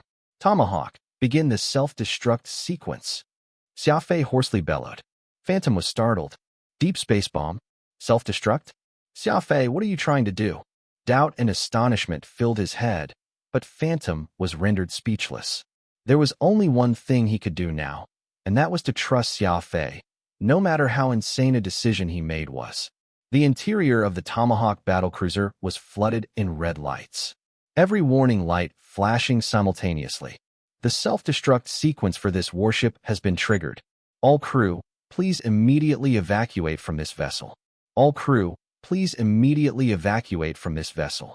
Before those words could even be heard, Xia Fei had already retrieved the overclocking chip and stored it into his spatial ring at top speed. He then rapidly dashed to Harris's cabin. Harris was presently buried in the display screen of his computer, deep in thought. There were plenty of complex equations shown on the screen that most would barely be able to comprehend, and this mad scientist, who had been charged with crimes against humanity, seemed ignorant to the blaring cannon fire that was bombarding the hull of the warship, calm like a block of wood. Come with me, Xia Fei shouted as he bolted into the room, grabbing Harris by the collar and hoisting him up. Without another word, Xia Fei went running for the Tomahawk's hangar bay while dragging Harris. In the meantime, the main computer was steadily counting down to the impending self-destruct of the ship. Xia Fei had a speed of 4,000 meters per second, so it only took him barely a breath's time to arrive from the cabin to the hangar bay. By the time Harris even realized what was happening, he was already in front of the vampire, while Xia Fei busied himself at the command deck, doing who knew what. My scientific instruments and my computer. Harris grabbed his head with his two hands, wailing loudly, visibly upset. Shut up. Xia Fei did not have the time to explain and chided him directly.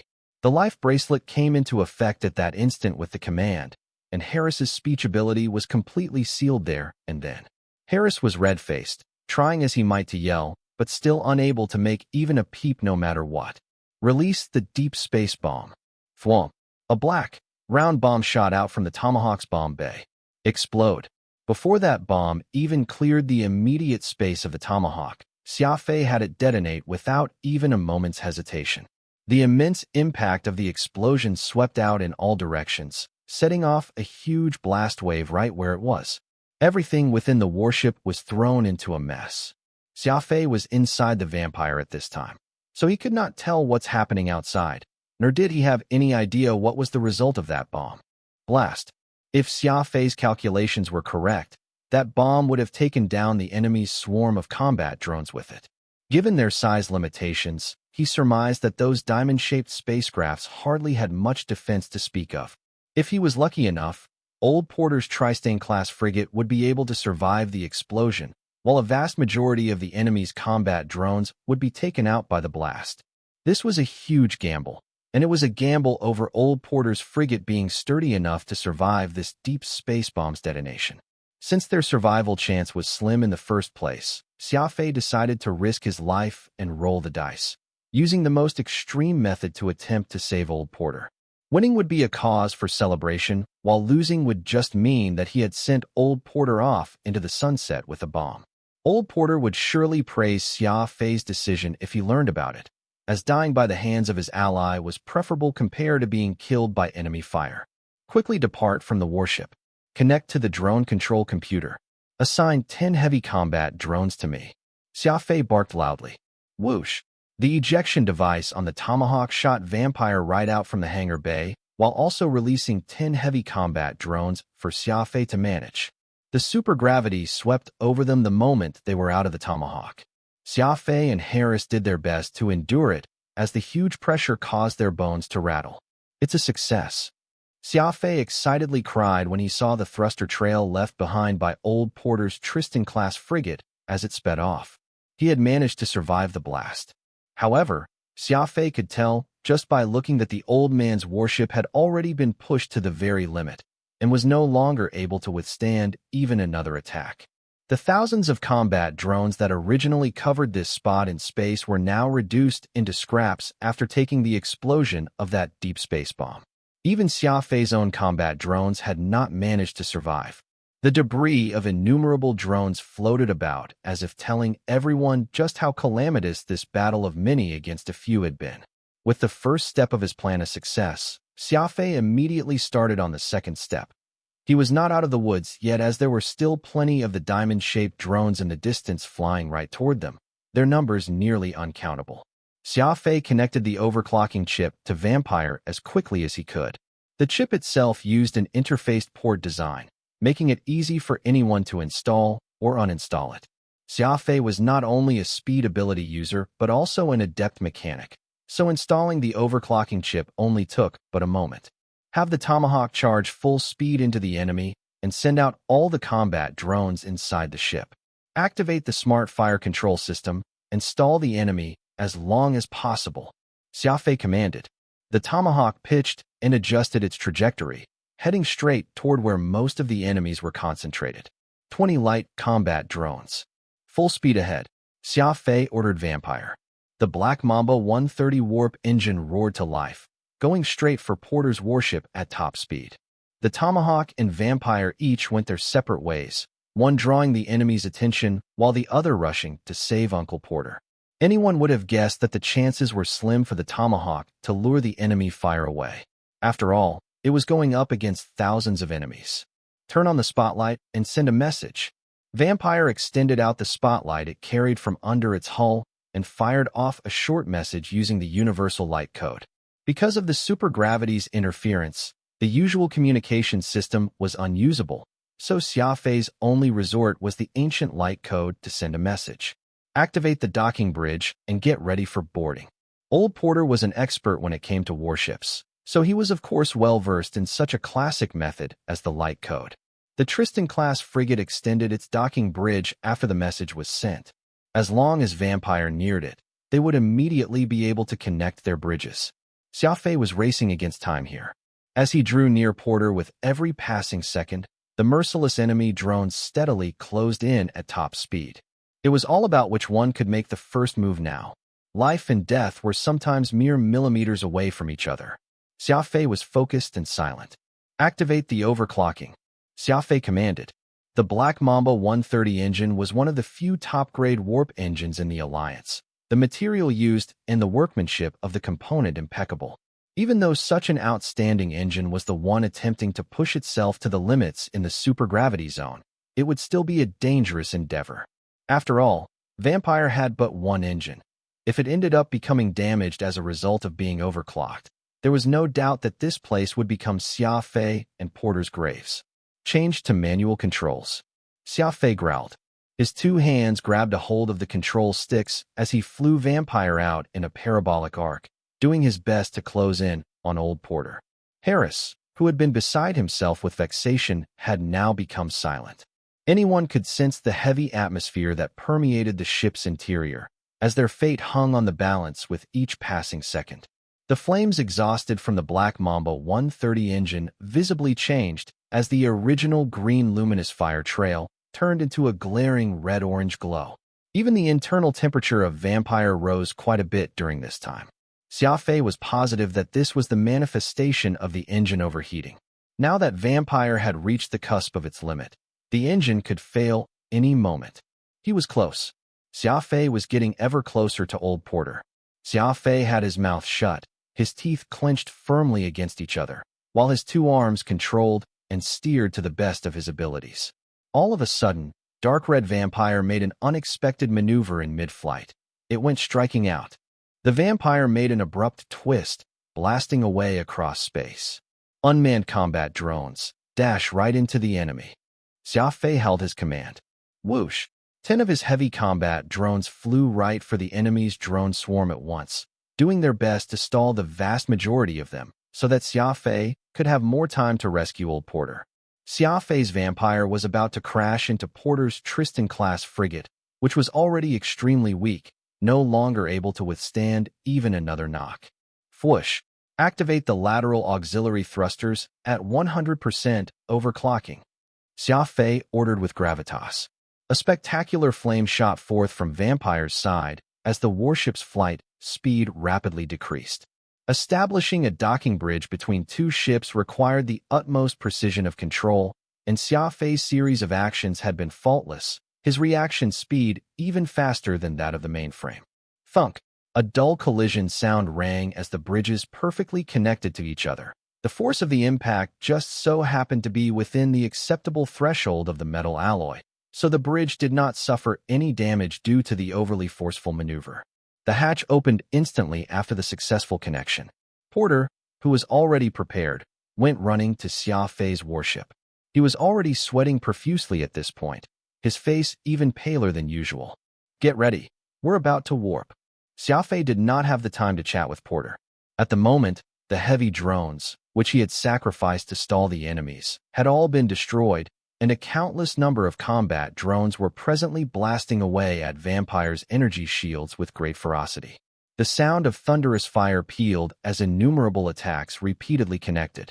The energy shield's value was dropping fast, as if they were performing a high-platform dive. The longer he remained in this situation, the more disadvantageous he would be. After all, the number of enemies he was going up against was simply too much. Activate the instant warp. Quick! Swoosh! A temporary wormhole, which had no particular destination, opened, and Vampire flew right to it. Behind the ship was the swarm of combat drones, all of them attempting to press with their attacks on Vampire. Boom! Old Porter's Tristan-class frigate could no longer withstand any enemy fire and turned into explosive fireworks, lighting up the starry space. The resulting blast rocked Vampire as the sound reverberated within the warship. Those combat drones were far less resilient than Vampire, so the violent detonation had taken down half of those in flight, littering the space with metal scraps, which came flying everywhere. Full speed ahead, Xia Fei urgently piloted the ship right into the wormhole. This time, the self-destruct of the Tomahawk in the distance occurred. Exploding and self-destructing were two completely different concepts. A ship would explode as a result of external forces, which made it so that the ship's structure or its reactor would no longer be able to bear the brunt of attacks, and thus explode. But a ship self-destructing was the result of the mainframe causing all the combustibles, including the ship's ammunition bay, warp engine, reactor, and everything else, to detonate. The resulting explosion would most definitely be violent and incendiary. The Tomahawk was a battlecruiser, so be it the nuclear material found in its reactor or the weaponry stored in its ammunition bay, all would far outstrip that of an average warship. Not to mention that the Tomahawk had not just one reactor but two. The ensuing explosion it created was simply devastating. Kaboom! A huge mushroom cloud formed from the eruption, producing a light brighter than the midday sun. The blast wave, metal scraps, and heat of the explosion instantly filled that piece of space. Countless diamond-shaped drones disintegrated in that huge explosion. This was the third step to Xia Fei's plan, using the Tomahawk's self-destruct to get rid of all the enemies, harrying them once and for all. Xia Fei was never one who would willingly be at a disadvantage. Though his biggest goal was to escape, he did not forget to brutally lash out at the enemies in retaliation. It had to be said that this one move Xia Fei had done was truly vicious. Pretty much all of the enemies, possibly numbering in the tens of thousands, had been consumed in that huge explosion.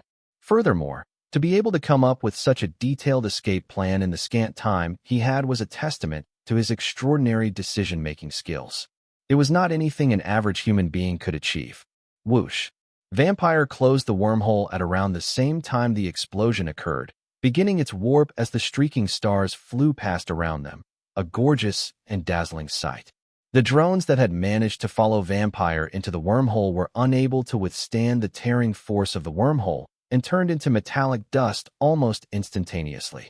Xia Fei heaved a long sigh of relief. He shook his arms forcefully. Because he had to execute such an impossible parabolic maneuver, he ended up using too much of his strength, and he was now somewhat sore from the exertion. The reinforced metal alloy steering wheel had already been deformed due to Xia Fei's extreme operation, which was evidence of just how much strength Xia Fei had been using moments ago. Immediately start the self-diagnosis, Xia Fei ordered. Getting up to his feet, Xia Fei strolled off the command deck and helped the still shell-shocked old porter to a seat. "Uncle Porter, are you all right?" Xia Fei smiled as he asked. Old Porter used his sleeve to wipe away the sweat off his forehead. It was not easy to forget that frightening scene he had just experienced, and he was still in a state of extreme shock right now. I'm fine, Porter gruffly panted. "Go brew us some tea and bring over some snacks," Xia Fei told Harris. Harris had his life bracelet on, so anything Xia Fei said was an order he must follow. After some time, he returned with a purple clay teapot and 2 teacups, filling them up for Xia Fei and Old Porter. "You still came." Porter took a cup in hand, not caring about its temperature one bit, as he drank it down in one gulp. "Yeah."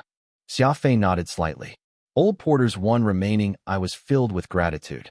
Even a fool could see that Xia Fei had only taken such huge risks to save him, even sacrificing that Vexor-class battlecruiser that he had just obtained for this. Vampire's self-diagnosis was not completed, but Old Porter could tell from his experience that the damage this frigate had sustained was nothing insignificant. It was not merely just the monetary losses that mattered, for there were also the risks involved. Had Xia Fei been even a tiny bit unluckier, the two of them would not find themselves sitting here having tea, but would instead be tasting Granny Ming's legendary soup in the netherworld. Harris could read the room and knowingly ducked back into the crew cabin, sighing repeatedly. His computer, as well as plenty of the information he had gathered firsthand, had all been lost as a result of this gambit, and it would most likely be a very long time before anyone would see a smile on his face again. Xia Fei and Porter were left in the mess. The latter curiously gazed at Xia Fei, noticing how he looked much tougher and gave off a completely different aura in the 2 years that he had not seen the young man. His hair was grizzled, appearing to have seen quite a lot of life despite being so young. Old Porter even suspected that he had not seen Xia Fei for 20 years instead of 2, due to how much the latter had changed. As Porter sized up Xia Fei, the latter was also examining him. The old man did not look much different from before. His skin was as dark as ever, and he was still tall and stocky. It was just that his eye patch had been swapped out for a metal one, which made him look a little more impressive than before. "Did Winchim send for you?" Old Porter curiously wondered. "Yes. That lass. I've specifically instructed her not to, but she just refused to listen." Old Porter frowned. Vampire had exited the wormhole at this time, and the self-diagnosis for the ship was also done at around this time. "It was a good thing that she went against your wishes. Otherwise, I wouldn't be seeing you again like this at all." Xia Fei chuckled. Xia Fei got up and went over to read the self-diagnosis report. Vampire had been damaged quite substantially this time, especially its warp engine that was left with just a third of its mobility, while the other parts of the ship had also suffered varying degrees of damage. After some thought, Xia Fei did not mention to Old Porter about Vampire's status, afraid that the old man might become overly sensitive about it. "Is Winchim your old flame?" Xia Fei casually asked. Porter somewhat embarrassingly answered, "We're just old friends." "Just how did you find me?" Xia Fei proceeded to tell Old Porter how Winchim had copied Porter's star map from his computer, causing the man to slap the table hard. "Winchim is far too mischievous to actually copy my star map without telling me." Xia Fei laughed. "I feel that you ought to be thankful to her. If not for what she did, I doubt if I would ever be able to find you." Porter was quiet for some time. He was not one to nitpick, and his outburst chastisement of Winchim had only been done out of a moment's exasperation. He was actually very grateful toward both Xia Fei and Winchim. "So, does that mean you've already been to the 2 other locations I circled out?" Porter asked. Xia Fei nodded. Those two locations are rather unique. Just what exactly are you searching for that you took this much risk, venturing into this supergravity zone? In fact, Xia Fei had plenty of questions that were boggling his mind, but he was not in the least bit anxious to ask them. Everyone had their secrets, and he was not of the habit to pry. This was why he observed old Porter's reaction from the corner of his eye when he asked this question. Indeed, I am searching for something, old Porter answered. But before that, I want to know your thoughts first. I believe that you've seen the rock formation in the first location. Yes, at first, I thought those rocks were leftover structures from ancient times, but I later found that to be strange. Who would build edifices without doors or windows? Thus, I turned my cannons on those structures and bombarded them, only to realize they're completely solid. Xia Fei did not hesitate to share his experience. Old Porter smiled. Was that all you discovered? What I didn't understand was who would make such huge concrete blocks like those. When I was on that deserted planet, right before I left, I suddenly discovered that the rocks were very neatly arranged, and it seemed that there's some vague relation between them. Thus, I ordered the warship to ascend higher, and, when looking down, saw parts of the surface from the planet. Though I was unable to see everything from just one direction, I realized that if the planet was completely spread out across a 2D surface like a map, those rock formations would make up 2 words. It's a sort of text. The people who put those huge concrete blocks there seemed to be telling others something, but it's not something that they could conveniently convey, which was why they chose to use such a method to do so. Unfortunately, I still have no clue just what those 2 words mean, Xia Fei said. It was as if old Porter's eyes were shining with clarity, so filled with glee and admiration towards Xia Fei. As the person who had instigated everything, Porter of course knew about all these, and it was very apparent that he was testing Xia Fei's observation and analytical skills. Xia Fei could also sense what Porter was getting at when he asked such a probing question, so he explained everything to Porter from the beginning without leaving out anything. Clap, clap, clap. Old Porter broke into applause excitedly. Xia Fei, I have to give it to you. Your ability to analyze and observe are truly worthy of praise. To have actually understood the secret behind the huge rock formation at a glance, well done. Regarding the second purple location, what have you discovered? Old Porter asked. Xia Fei thought back on what he saw and answered. That place is a little complex, and the amount of information it contains is also very large. I found the wreckage of an ancient yet extremely shocking warship in the second location. It measures well over 15 billion cubic meters in volume, and from the state of the warship, I'm guessing that it's an unfinished super warship. As that ship's still in the docks, its attacker must be a fleet similarly having a super warship, Xia Fei said. Old Porter nodded. That is indeed true. Accurate analysis and keen observation skills. Porter sighed. Many years ago, I was once the chief logistics officer of the Alliance's task force. Actually, that was the position I held for appearance. In fact, in addition to the role, I was the deputy commander of the secret task force, specifically in charge of investigating the surroundings and the military deployment of the Death Trio Star region. The Death Trio Star region has already succumbed to warlord separatism by then, and the higher-ups in the Alliance were worried there would come a day when they banded together and rebelled. That's why they sent us to lead a task force and secretly conduct an environmental and military reconnaissance of the star regions so that the Alliance could get first-hand information.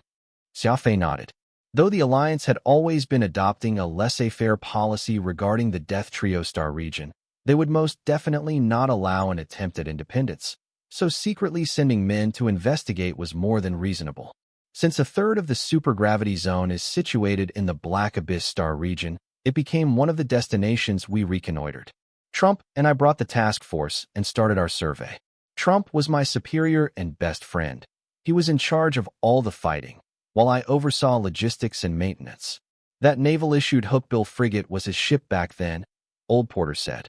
Xia Fei scratched his head somewhat awkwardly. It turned out that Old Porter was someone from the Alliance's secret task force. No wonder he was able to get his hands on that naval-issued hookbill frigate. It was just that Xia Fei had abandoned the same ship in the Wild Star region, so Xia Fei was feeling quite embarrassed.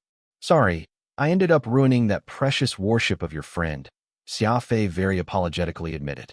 Old Porter furrowed his brows and sighed. Forget it. You had no choice, either. I believe that you have had your reasons. Seeing how even your hair has turned white, I doubt your past 2 years have been easy, either. Xia Fei was silent.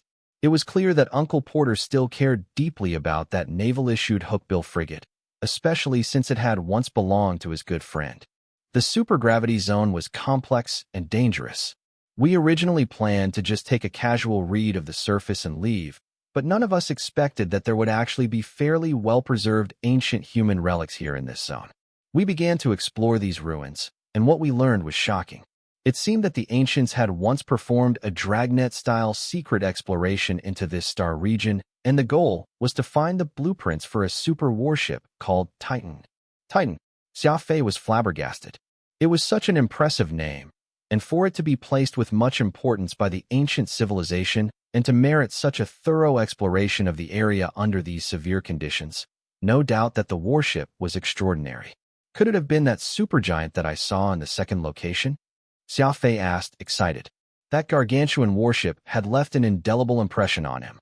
Even the powerful ancient human civilization had yet to achieve such a technological standard, creating such a deadly, apex-killing machine. That's right. That super warship of gargantuan size is called Titan, Old Porter said somberly. Xia Fei let out a long sigh before urgently asking. That warship is simply too astonishing. I wonder who could have designed it? Did the ancients manage to find its blueprints? Porter responded after a moment of pause. We did not manage to collate all the information. All we knew was that a war had broken out here in this supergravity zone in a time further past when the ancient humans were alive, and the parties involved in that war were some sentient races unknown to humans like us, and that Titan was their ultimate weapon. Trump and I were very excited, immediately reporting what we found to the headquarters. But those top-level bureaucrats of the Alliance were uninterested in the ancient relics. Preventing the Death Trio star region from gaining independence was the most important task in their eyes then. Trump was a born risk-taker, very similar to yourself. Old Porter threw a meaningful glance at Xia Fei via the corner of his eyes. Both us decided that even if the Alliance did not care to attach importance to this, we'd still do our best to give a thorough investigation of the matter. The task force would escort supplies to the Death Trio star region every year and monitor the movement of the local warlords at the same time. Each time we're back here, we would spend plenty of time and effort exploring the supergravity zone. Part of that star map you saw before had been left behind by the ancients, and another portion was the result of our investigation. Unfortunately, the good times did not last. Just as Trump and I were getting closer to the truth, a sudden electromagnetic storm overwhelmed the team led by my friend. I got so disheartened that I left the military and became a common repairman in some far-flung star region. Old Porter appeared to be rather despondent upon mentioning this, that single eye of his shining slightly. Later, I met you. You're very similar to Trump when he was your age, full of verve while also being slightly paranoid and crazy. Since then, I've been reminiscing about my past. Being unable to fulfill Trump's wish has always been the greatest regret in my life, so I returned to the Death Trio star region to continue what I ought to have done so many years ago. In the beginning, my exploration went along very smoothly. That's why I sent you a message. I was hoping that you'd come and witness the truth of this matter, but once I began my research of the third purple location, those unmanned combat drones swarming around back there have prevented me from getting anywhere near it. I used over a month's time before I got a clear idea of the drone's positioning. Then I handed my signal generator to Winchim, preparing to gamble with my own life. Who would have thought that Winchim would ignore my wishes and seek you still? I spent a really long time on the outskirts of this supergravity zone, slowly exploring as I made it into the core area, but you had it easy, immediately jumping right into the core. Porter did not say anything about what happened after, but Xia Fei could already guess that it's because that was when he unknowingly jumped right to the third location, which allowed him to run into Old Porter, who was being surrounded by the combat drones, and subsequently rescued him. Old Porter lightly brushed that spatial ring he was wearing, retrieved a memory drive about the size of a coin, and handed it to Xia Fei. This is what Trump and I have been searching for the entire time. Had it not been for your influence, I doubt I would have achieved this dream of mine. I'm giving it to you right now for you to deal with it however you like. Xia Fei's palm shuddered ever so slightly. Old Porter had been searching for the blueprints for the Titan-class super warship. Could the blueprints be what was inside this memory drive? Anyone who had seen the Titan's wreckage would be shocked by its gargantuan size. Xia Fei had even used all his brain cells and still failed to imagine just what could compete against that apex existence in all of the universe. To be precise, Titan was already pushing the very limit of a warship. It was most likely the ultimate annihilator of the universe. Old Porter had actually so casually handed such priceless blueprints to him, which was well beyond what he had expected. "Uncle Porter, this is far too precious. I can't accept it," Xia Fei solemnly rejected. Porter chuckled. "Don't give me that. You're the one who just saved my life. In any case, I've initially planned on giving this to you, and it's definitely not some last-minute decision of mine. Speaking of which, I do have some regrets. What I have here isn't Titan's complete blueprints, but just a part of it, specifically its radar system. I wonder whether Trump would scold me for not being satisfied or not if he were still alive." Old Porter chuckled bitterly. Xia Fei thought about this and went over to the mainframe to connect the memory drive. He retrieved the data within and gave it a thorough examination, while Phantom and Old Porter stood behind Xia Fei, both somewhat interested. The eye wizard inside the memory drive were extremely complex. Just Titan's radar system contained a 300,000-point data model and design blueprints. Such an amount of data was comparable to that of an entire battleship. The eye wizard were all immensely complex and profound. Xia Fei lit a cigarette and silently inspected them. Phantom and Old Porter were both unable to understand these strange blueprints, so they walked away, bored, after a while. Xia Fei relied on the scientific foundation that he had built as his hard work, and studying once again played a vital role in comprehending what he was seeing. Xia Fei slowly began to make sense of the designer's intention and became even more astounded and impressed the more he looked. Amazing! What fantastic designs! Xia Fei could not help but gush in praise. Porter curiously made his way to Xia Fei's side. "You're able to understand all this?" Xia Fei nodded, still transfixed as Old Porter heaved a sigh.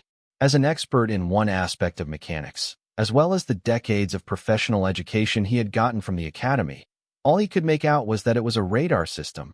Yet Xia Fei, a young man from a 0.5 civilization-level planet, was actually able to understand what was being depicted well?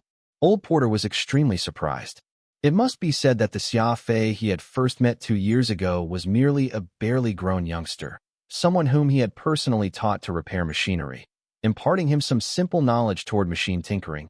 But in the 2 years that they had been apart, this same young man was actually able to grasp a design diagram of such complexity, and from the expression Xia Fei was showing, the young man had even grasped more than what he had. This was truly a case of becoming a completely new person after a period of separation.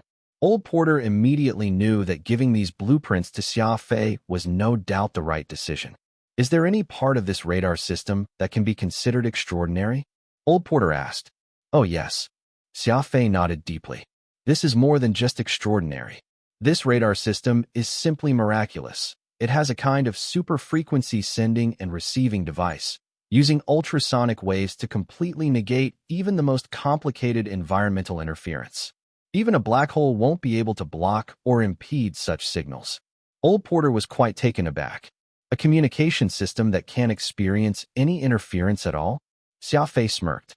"This supercommunication capability is just but one of the many functions of this radar system. Do you know what are the most wondrous aspects it possesses?" "What?"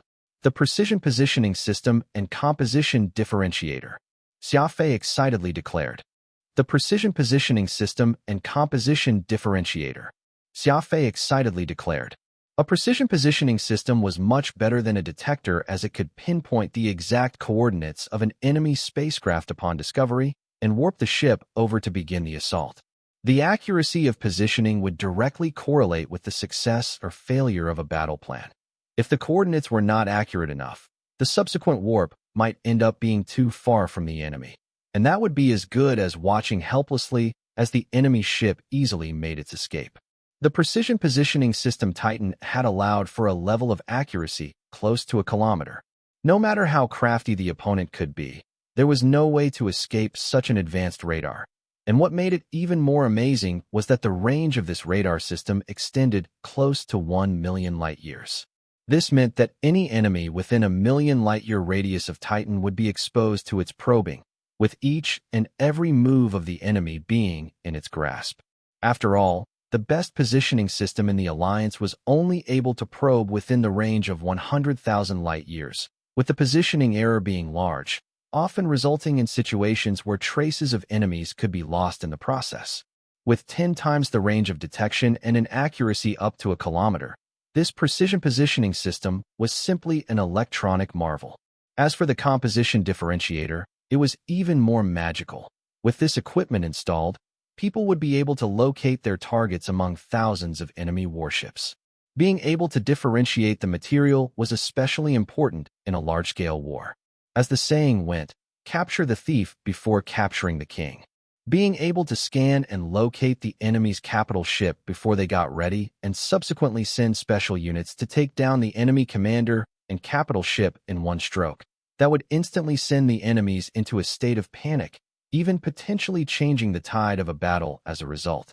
Old Porter could not help but be moved upon hearing Xia Fei's explanation. As someone who had been part of the military, he naturally knew how important these functions were on a ship. Heavens, this is truly a super radar system. A fleet will see a qualitative improvement if it has something like this, Porter said, impressed. However, what I'm interested in is knowing how you manage to understand all these complex diagrams. Did the Heaven Execution Training Camp teach you all this stuff, too? Porter mused, finding it inconceivable. Xia Fei smiled, telling Porter about how he had chosen to be a librarian at the library in the training camp and how he met Qin Meng, whom he learned technological knowledge from. However, Xia Fei omitted the part about those ancient tomes, especially that introduction to robot coding book. It was a very big deal. Even if he trusted Old Porter's character, he was still cautious about revealing such stuff to others. Porter nodded. You're really lucky to have met such a person despite being a mere librarian. Anyone else would definitely be unwilling to do something that others might look down upon. After all, you're in the Heaven Execution Training Camp. Most people don't even have the opportunity to see the inside of that place. Xia Fei kept quiet. Becoming a librarian had been his decision from the start, and this seemingly ridiculous choice ended up becoming the most appropriate. Most would not grasp this opportunity if they were given the chance. Precisely because of Xia Fei's audaciousness in letting go of an obvious road to glory that he was able to get to where he was today, and this was what it meant not to let go of even the slightest opportunity. Indubitably, was searching for Old Porter in Black Abyss not the same? Precisely because of Xia Fei taking the risk, which no average human would willingly bear, that it resulted in Old Porter giving him Titan's radar blueprints.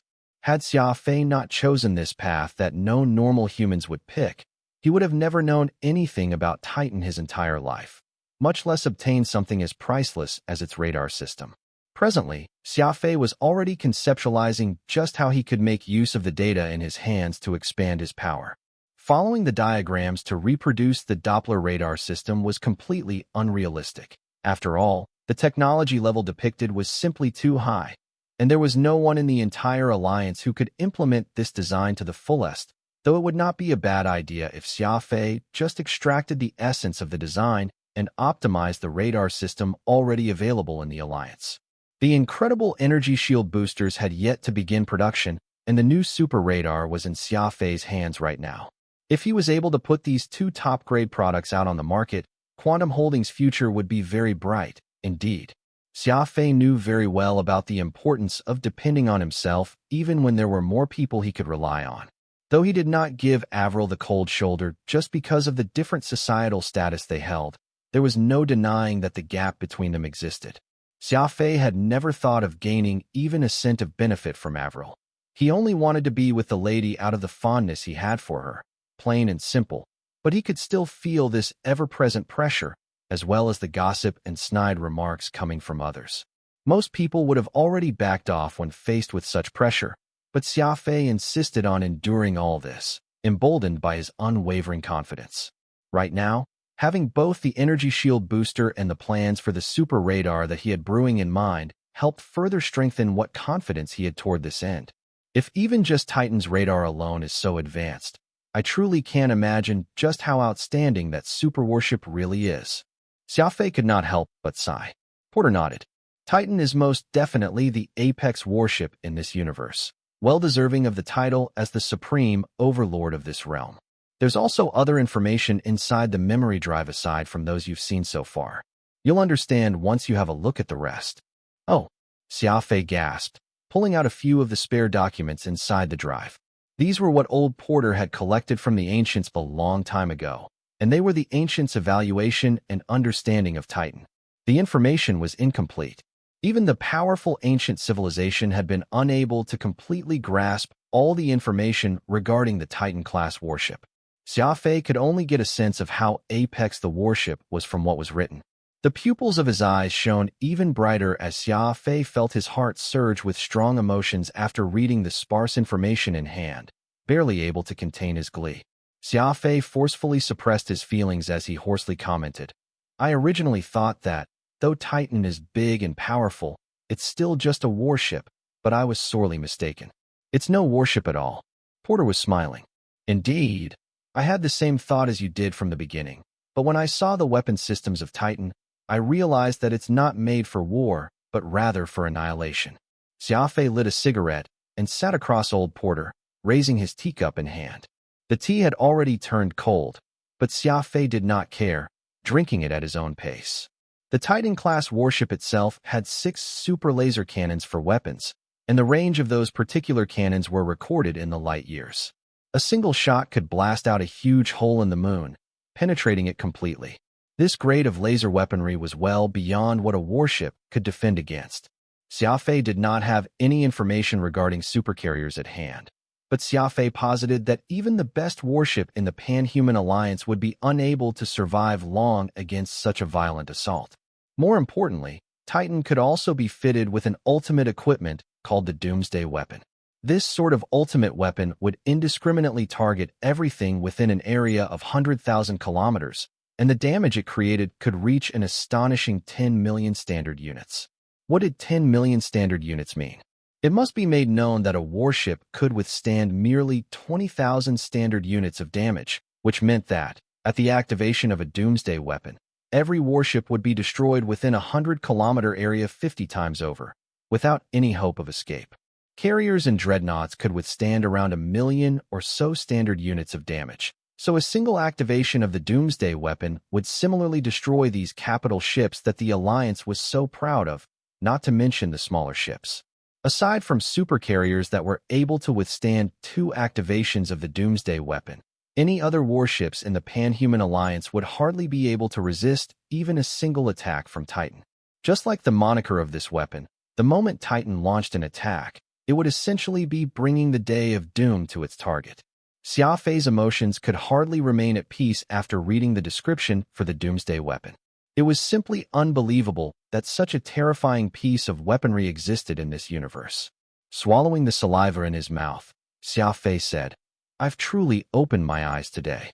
I really wonder just who managed to design such a warship capable of destroying everything in its path.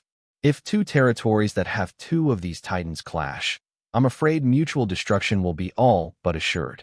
Porter nodded. "That's right. Titan exists solely for annihilation, and the only thing that can challenge a Titan is another Titan." Xia Fei recalled the incomplete Titan in the second location. That enemy fleet with its Titan had left a devastating wound, a hole big enough for a warship to pass through, on that super warship. 6 super laser cannons and a Doomsday Weapon that could bring about utter destruction. Perhaps even God himself would be helpless against such firepower. "We should continue to search this supergravity zone until we find Titan's complete blueprints," said Xia Fei through gritted teeth. Phantom shook his head. "That's a fool's errand. Even the powerful ancient civilization had only managed to find just Titan's radar system.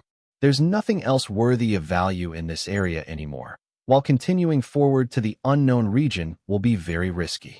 Imagine if we forge ahead and enter the territory of other sentient races. Do you think this will be a good thing to the Pan-Human Alliance?" Xia Fei was silent. A weak polity has no means to do diplomacy. This saying would often be said anywhere in the universe. After all, no one had any idea what sort of attitude the other sentient races might have toward humans. Vampire dragged its half-beaten hull out of the supergravity zone. This journey had plenty of twists and turns. Xia Fei calculated that his chance of coming out from the supergravity zone was no more than 20%. After all, the present state that his ship was in a very poor state. Black Mamba 130 engine demonstrated its great durability at this most critical juncture, successfully flying out from the supergravity zone despite it only having a third of its propulsion power. It seemed that Xia Fei's insistence on using only the best equipment finally paid off, and that huge expenditure was justified by his guaranteed survival at this point. Were it not for the top-grade engine, Xia Fei and Old Porter would no doubt be stranded in this inky black space forever. Without supergravity interfering, Vampire managed to hold on despite the severe damage it had suffered. Xia Fei piloted it straight toward the Scarlet Volcano military base, where Yahweh was the commander. In this desolate Death Trio star region, only that warlord had the ability to help Xia Fei repair Vampire. As his ship shakily made its descent on a landing apron in the base, Xia Fei disembarked and was surprised to find Yahweh standing not too far away, waiting for him. The expression on his face was that of extreme anxiety. Xia Fei smiled as he made his way over. Before he could even say a word, Yahweh very urgently blurted out, "Master's in trouble." "Master's in trouble," Yahweh blurted out. Xia Fei was mildly surprised. Before entering the supergravity zone, Qin Mang did try to contact him, but due to the sudden loss of connection to the interplanetary internet, Xia Fei failed to pick up his call. He did not expect old man Qin Mang to have actually sought him then, because something had indeed happened to him. What happened? Xia Fei anxiously asked. Yahweh glanced around him. Old Porter and the other soldiers nearby tactfully retreated well out of earshots. Yahweh grabbed Xia Fei's shoulders as he hoarsely informed, "Master may not have enough time." "What?" Xia Fei was flabbergasted. "The old man was still fine when I left. It's merely been a few months since. Just what exactly happened?" Yahweh shook his head. "The interplanetary internet has been unstable this whole time, and every call I had with the master would get cut off. I'm not too certain about what exactly is happening, either, but from what I could tell from the screen, master isn't looking too good." Xia Fei was quiet for quite some time. He was deeply grateful toward the kindness old man Qin Mang had extended toward him. Besides, they shared a similar temperament and were both the sort who did not care for the rules, doing whatever they wanted. The fact that Qin Mang had been willing to hand the entirety of the introduction to robot coding to Xia Fei was a clear indication of the relationship they shared. Now that the old curator was physically failing, Xia Fei was naturally very worried. Sighing, Yahweh said, "Master meant to call you to return." "Okay."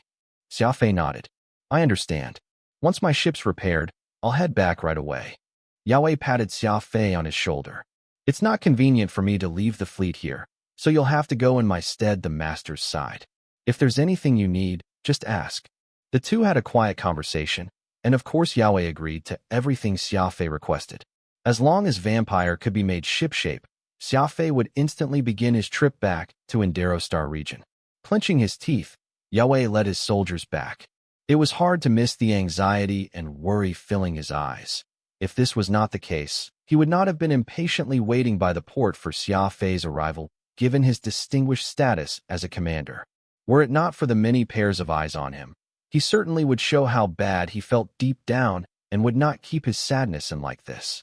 Alas, right now, over 10,000 soldiers were watching his each and every move. He had to set an example, so all his emotions had to be shoved deep down. Lighting a cigarette, Xia Fei lowered his head and walked back. It was easy to say the word return when, in reality, it was anything but. It would take at least over 2 months to reach Indero Star region from here, and the journey would be arduous. He had no idea if old man Qin Mang could hang on until he got there. "What's the matter?"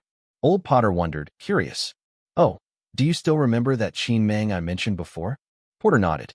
"The one who recruited you as a librarian and helped you in many ways while also teaching you what you know now." "The very same. He's fallen ill and wants me to head back at once.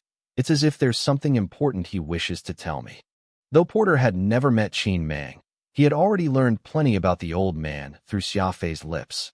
Porter greatly admired him, so he said with knitted eyebrows, "If that's the case, you ought to head back as soon as you can." "What?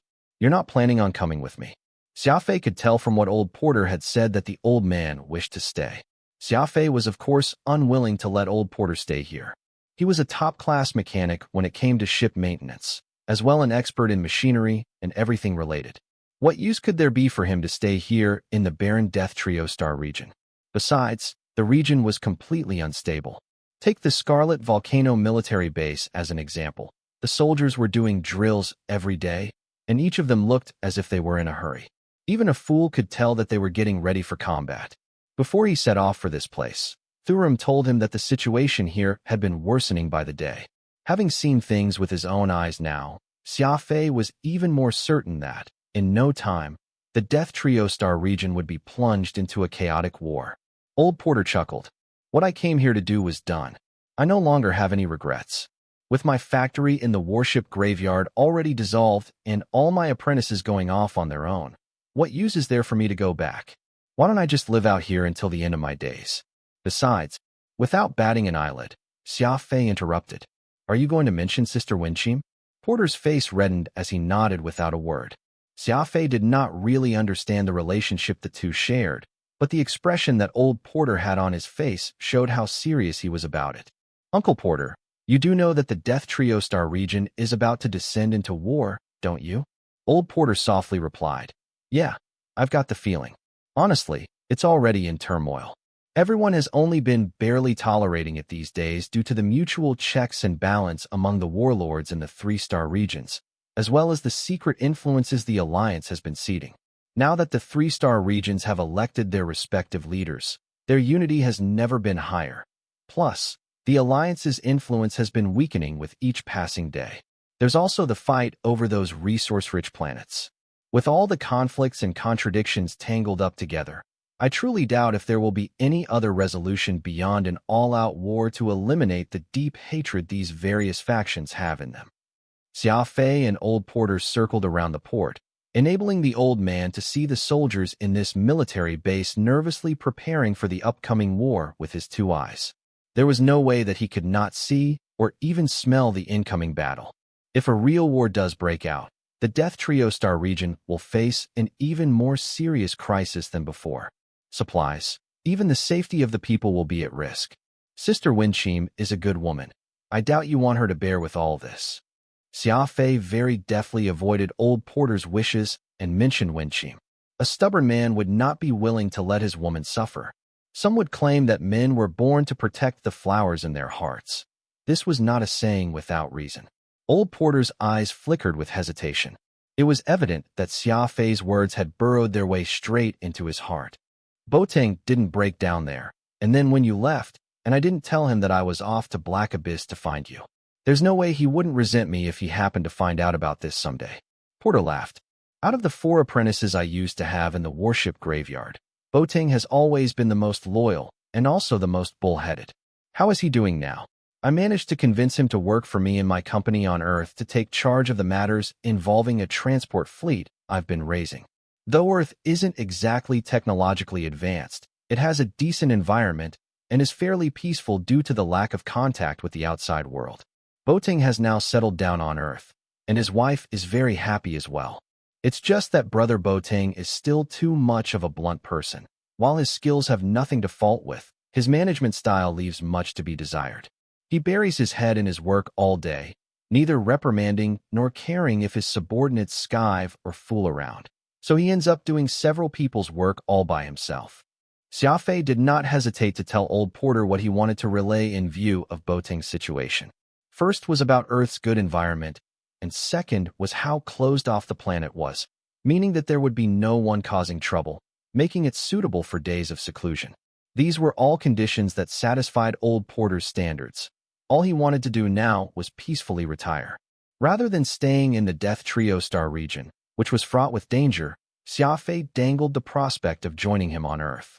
Actually, Boateng's situation at work was not as terrible as Xia Fei described it. He had since gotten used to his role and had become fairly good at it. The reason Xia Fei had chosen to keep this from Old Porter was to let the old man fully appreciate the worth of his existence if he came to Earth. Old Porter was not just the average Joe. Anyone who had witnessed great changes and upheaval in life would never be truly able to just peacefully settle down, even if they were getting on in years. They would often be at a loss on what to do once they lost sight of their goal. Xia Fei wanted to tell old Porter, "Go to Earth. It's very peaceful there, and there won't be anyone bothering you on that planet. Plus, you'll still be able to realize your value." At the end of the day, Xia Fei had pretty much saved Porter's life. So if he really begged the old man to come help his company, given the old man's personality, Porter would have no reason to decline. But Xia Fei did not wish to force him in such a manner by leveraging that favor. After all, he had also benefited greatly from this jaunt to Black Abyss, so it was not really a question of who owed whom. This was why he had used such a brilliant method to break down his own wishes, grinding it up before he smeared it all over Porter's heart, figuratively speaking. Not only did he wish to gain the support of this expert, he wanted Porter to agree to this willingly, without a shred of reluctance when making this decision. Phantom was speechless upon hearing this exchange. It was as if Xia Fei was a pro born to talk to people. His words were simple, but could make their way into people's hearts. It was completely incongruent with his 19-year-old self. Porter very happily burst into laughter. "Not everyone can be as clever as you. Boateng, that chap, is very blunt and loyal but lacks finesse. He's most suited for technical work, so getting him to do something like manage a transport fleet will of course just be hard on him." Xia Fei was secretly reveling in glee. With old Porter put at ease, it seemed that his words had taken effect. The old man probably felt that Xia Fei needed someone who had impeccable technical skills and able to manage an increasingly large fleet. This role was of course something he would be most suitable for. "Oh, right. Old man Qin Mang said that he's very interested in meeting you personally. I've received plenty of help from him during this trip to Black Abyss. That Vexor-class battlecruiser was something he got for me by asking a friend of his for help. Also, Boateng has gotten a son recently. Want to guess what name he gave him?" Xia Fei asked, smiling.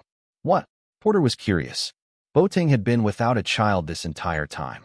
Now that his apprentice had a child of his own, he was naturally happy for him as his master. "Porter," Xia Fei replied. "Uft." Porter nearly burst into laughter. "How unbecoming. The chap actually has me as his son in such a short time. I'll need to teach him a proper lesson when I next see him." Porter sounded quite scary when he barked out like that, but he was actually secretly elated over this. Naming his son after him was a clear indication of just how much respect Boateng had for him. Old Porter obviously understood this fact. Looking up at the horizon, Old Porter was quiet for a good long while before he heaved a deep sigh. "Fine. I understand what you're trying to get at. You've really thought about this for me from every aspect. In any case, I know that you're unwilling to let me stay in this lawless land, but just find it awkward to tell this to me directly, afraid that doing so will make me feel as if I've lost face. So you're doing your best to convince me in a roundabout way." Old Porter sighed heavily. It would be a lie to say that Xia Fei was being completely selfless. Xia Fei had poured plenty of his money and effort in Quantum Holdings, and he would never be able to forgive himself if he did not try and recruit someone like Old Porter to properly tap into his potential. After all, meeting someone of Old Porter's caliber was rare. If Xia Fei were to have the old man in his company, the latter would most definitely enable them to do more with less. Humans were very strange sometimes. Old Porter was feeling that everything was satisfactory no matter what he did, thinking that Xia Fei was doing everything for his sake, while conveniently ignoring the fact that Xia Fei actually had his secret plans that he was considering as well. "Your relationship with Yahweh isn't too bad, is it?" Old Porter asked. "He's old man Qin Mang's disciple, so we have a fairly decent relationship," Xia Fei said. "Great. Ask him for a ship. I'm going to fetch Winchim over." "No problem," Xia Fei excitedly said. Phantom rushed to poke fun at Xia Fei. "Congratulations." "For what?" "You finally managed to drag Old Porter on board as well.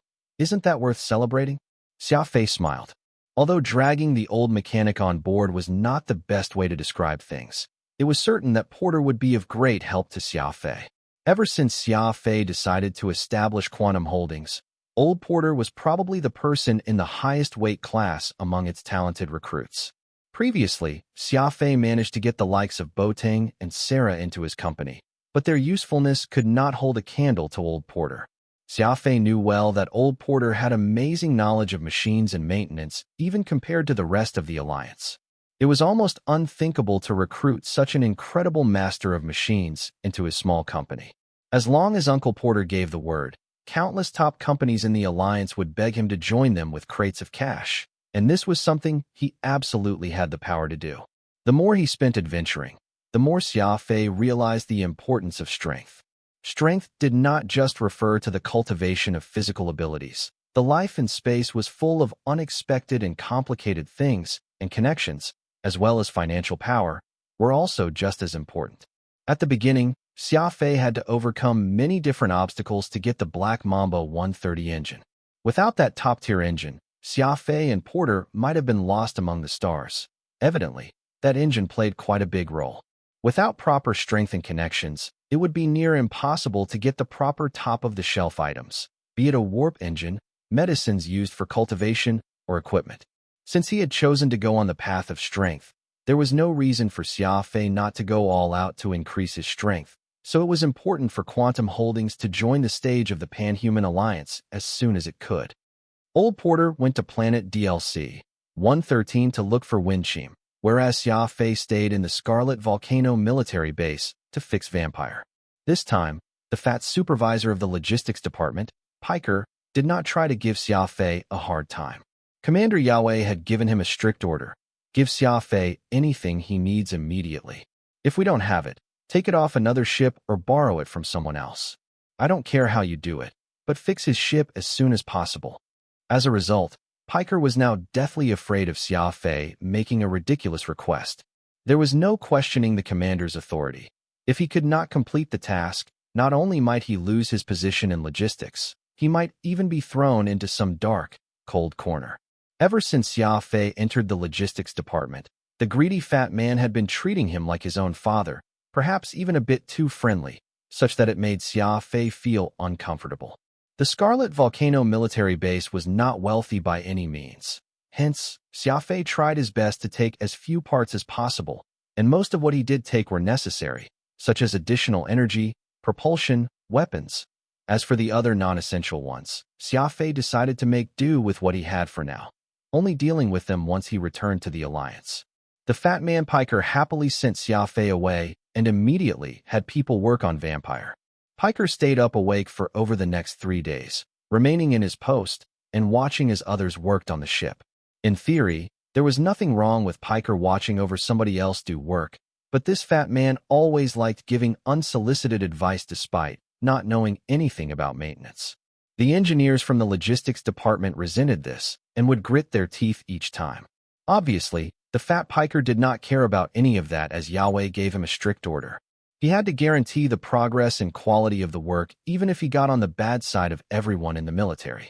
As a smart guy, Piker obviously knew the relative importance of his subordinates or the commander. As per usual, Xia Fei worked with everyone else, doing the repairs, eating the same food, performing the same tasks, perhaps even working harder than the others. Thanks to Xia Fei's big rewards and leading demonstration, the repairs of Vampire were done fast, finishing in just 3 days' time. Vampire was a top-tier combat frigate that had higher requirements than normal warships. Its parts were also more complicated, making the repairs and maintenance more difficult. Hence, completing it in 3 days' time was shocking to say the least. On the evening of the 4th day, Old Porter returned to the military base without Winchim by his side. Something seemed to have happened on planet DLC 113. Xia Fei did not know why Winchim was unwilling to move to Earth with Uncle Porter, but it was not difficult to tell from Porter's bitter face that the lady had broken his heart. Relationships did not get easier as people grew older, and nuances of women's thoughts remained ever difficult to understand. Xia Fei had seen Winchim, and she appeared to be an independent and capable woman. Women like her could not be understood using the thought process of the average girl. Uncle Porter was unwilling to talk about his romance, pretending that nothing had happened, nor did Xia Fei have a reason to pry any deeper. Vampire slowly lifted into the air. On board with him were Uncle Porter and Harris, who had lost precious research data regarding the Indero Star region. A journey of over a month was not considered short. The day Vampire returned to the core of the Alliance territory was when the connection to the interplanetary internet was restored. Xia Fei immediately called Qin Meng. The old man did not have a microcomputer on his wrist like Xia Fei did. He usually communicated with the world outside using the large AI computer in the library, so it was the only method Xia Fei knew to contact the old man. The call was never answered. Evidently, old man Qin Mang was not at the library. With some calculations, Xia Fei figured that it was noon on planet Heck. He then hailed Battalion Combat Yi Jingshan for a video call. "Battalion Commander Yi," said Xia Fei respectfully. "I'd like to speak to old man Qin Mang, but I wasn't able to reach him. Do you know how he's doing?" Yi Jingshan was standing in a long hallway. By the looks of it, he was not inside the training camp, but in a hospital instead. The walls were plain white with projected screens that advised the rehabilitation of patients. "He's not doing too well. Mas. Qin Mang caught a weird disease when he was younger, causing his temperature to fluctuate. He recovered from it before, but it re-emerged a month or so prior. It seems that it's much worse this time, and the doctor said that he may not have long to live," told Yi Jingshan in a deep voice. He was quite sad from the sound of his voice. Xia Fei did not know what relationship Yi Jingshan and Qin Mang had, and this was why he found it a bit weird. "Is the old man there?" "I'd like to speak to him," said Xia Fei. "He has just been sedated and is now asleep." "Oh, I'll call him in a bit." Yi Jingshan shook his head. "He hopes that you can return sooner rather than later to see him. He's surviving solely on that hope. So if you can, just prioritize returning immediately and avoid all communications with him."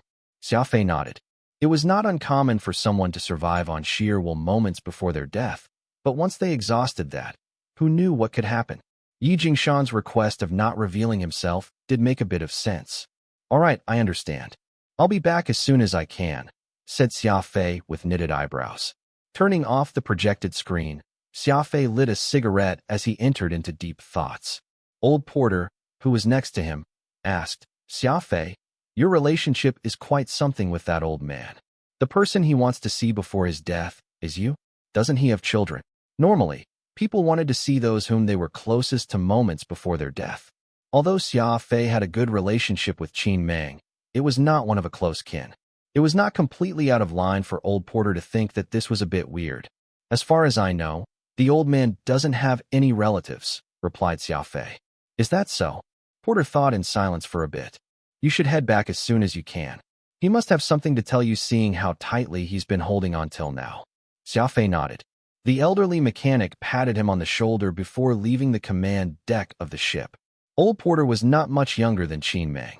The latter was going through something that he might go through not long after. Life and death were natural laws of mankind. Unless it was a master of the world who had managed to cultivate to the point of immortality, nobody could escape the shadows of death. Moreover, as Porter had a broken heart from losing Winchim, he went back to his room to sulk. "Something isn't quite right with Yi Jingshan," muttered Xia Fei as he looked up at the ceiling. Phantom quietly emerged from the more stone on Xia Fei's neck and stood next to him. "It does seem that way. I feel that he's hiding something from you." Xia Fei smiled. "You noticed it, too. That doesn't happen often." Phantom gave Xia Fei a hard look. As a famous killer, his analysis and judgment often lagged behind the 19-year-old Xia Fei. This had left the assassin with plenty of pent-up anger over Xia Fei. Xia Fei said after a sigh. When Yi Jingshan spoke about the old man, he had tears in his eyes. Obviously, he cares a lot about Qin Mang's death. Tears are the hardest part to act out, unless he's an incredible actor, so there's no way that it's faked. But when I told him that I want to speak with the old man, his pupils dilated by 0.3 times. This meant that he had lost his focus but covered soon enough, blinking then moving his gaze to the ground. If I hadn't been paying more attention because of my worry for the old man's condition, I might have been sold by his act. Unfortunately for Yi Jingshan, his next words thoroughly exposed him. His voice was slightly trembling. That only happens in two scenarios. Either the person is too emotional or they are lying. Yet both were in Yi Jingshan's voice, so that's a bit unexpected, Xia Fei casually explained. Phantom was stunned. Could it be that he doesn't want you to see Qin Mang? Xia Fei nodded with a fierce look in his eyes. Yes, but it doesn't make sense. Why would Yi Jingshan not want you to see Qin Mang moments before the latter's death? Questioned Phantom. Xia Fei did not say anything as he was clueless about it, either. How about we call the hospital to get Qin Mang around Yi Jingshan? Suggested Phantom. That won't work. Yi Jingshan is the battalion commander of the Heaven Execution Training Camp. He has more than one way to prevent me from speaking to the old man. Gnashing his teeth, Xia Fei said in a deep voice, "Guess we'll just have to meet him in person." After typing in some numbers, an elderly man from the Adjudicator Union appeared on the projected screen. This person was the head of the Weapons and Equipment Department in the Adjudicator's precinct, and old man Qin Mang's good friend, Thurum. Uncle Thurum greeted Xia Fei with a smile, but for some reason, Thurum had a stern and serious face. "Where are you?" asked Thurum in a deep voice. "I've re-entered the Alliance territory just a few minutes ago. Have you spoken to Qin Mang?" "Yeah," Xia Fei nodded. "But I didn't manage to speak to him directly. I heard that he's not doing too well. Do you know what's wrong with him?" Thurum sighed as he scratched his hairless chin, saying with his eyebrows knitted, "He has residue toxins from a six-winged Skylord, and he had a sudden onset a month ago. He's currently undergoing cell purification treatment, and it doesn't look too good." Xia Fei was shocked. He had read about the six-winged Skylord in the Beat Spirit Codex. Apparently, it was a large and ferocious beast resembling a dragonfly, with a stinger on its tail like a scorpion. The venom of the six-winged Skylord was quite special. In the long history of mankind, attempts to make venoms and create antivenoms had never stopped, and all toxicologists agreed that the six-winged Skylord's toxin was the weirdest across the universe. Anything affected by its venom could die in the next second or, perhaps, 10 or 100 years later. Nobody could explain the reason for it, but basically there was no predicting the venom of the six-winged Skylord. They were just like demons hiding inside their victims' bodies, watching them ever so closely as they looked for a chance to unleash themselves. Death had always been terrifying. The worst thing about the six-winged Skylord's venom was that, once affected, one had no idea when they would die. They would always be haunted by the incredible possibility, and many who were mentally weaker and could not endure the mental torment would choose to commit suicide. After going through Qin Mang's situation, Thurum then started tapping on his projected screen for who knew what. Xia Fei then said after a few moments of thought, "For some reason, the battalion commander of the training camp, Yi Jingshan, seems not to want me to see him." Thurum sneered. "It's not just Yi Jingshan who doesn't want you to see him. It's a good thing. You sought to contact me as soon as you could, or else." Xia Fei was shocked. He felt a strong fire growing inside his chest. It was not hard to tell from Thurum's words that there were many who did not want him to see Qin Mang for one last time, and who knew what they would do to prevent it. "Who are they?" asked Xia Fei as he tried to suppress his anger. Thurum finally stopped interacting with the projected screen. Then he said after breathing out a sigh of relief, "All right, I've sent someone to pick you up. You should be relatively near Bannon, considering that you came back from the Death Trio Star region, shouldn't you?" Xia Fei took a glance at the map. "It's not far, just 17 warps." "All right, there are strategic weapons stored there belonging to the department. Get there as soon as you can. Someone will be waiting for you there." Xia Fei knitted his eyebrows. "Won't I just be wasting my time? I'd rather return to Indero Star region directly." Thurum let out a hearty laugh and said in an unquestionable tone, "Kid, it's great that you're in a hurry to see Qin Mang, but I can guarantee that if you don't do as I say, there's no chance you'll be able to return to Indero Star region." Xia Fei gritted his teeth. "Understood. I'll go right to Bannon right away." Xia Fei stayed silent after he hung up. He was unprepared for any of this because of how sudden it was. "What should we do?" asked Phantom. Xia Fei said in a deep voice, "I was sent to Thurum directly by Qin Mang. From our interaction, there's nothing suspicious with the guy.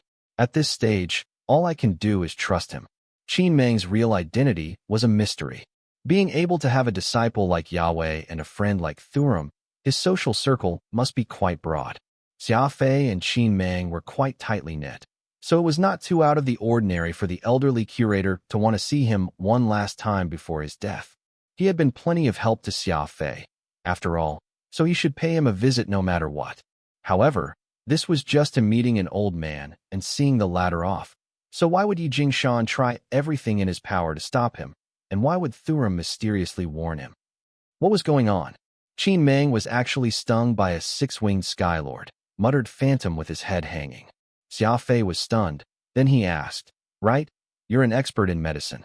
Is there anything that can help counter this toxin?" Phantom shook his head. "It's a strange toxin. There's not much I can do." Xia Fei sighed. Will cell purification treatment rid his body of all the toxins? No, replied Phantom in a deep voice. Although it can remove most of the toxins, that particular toxin seeps into the marrow from the moment it enters the body.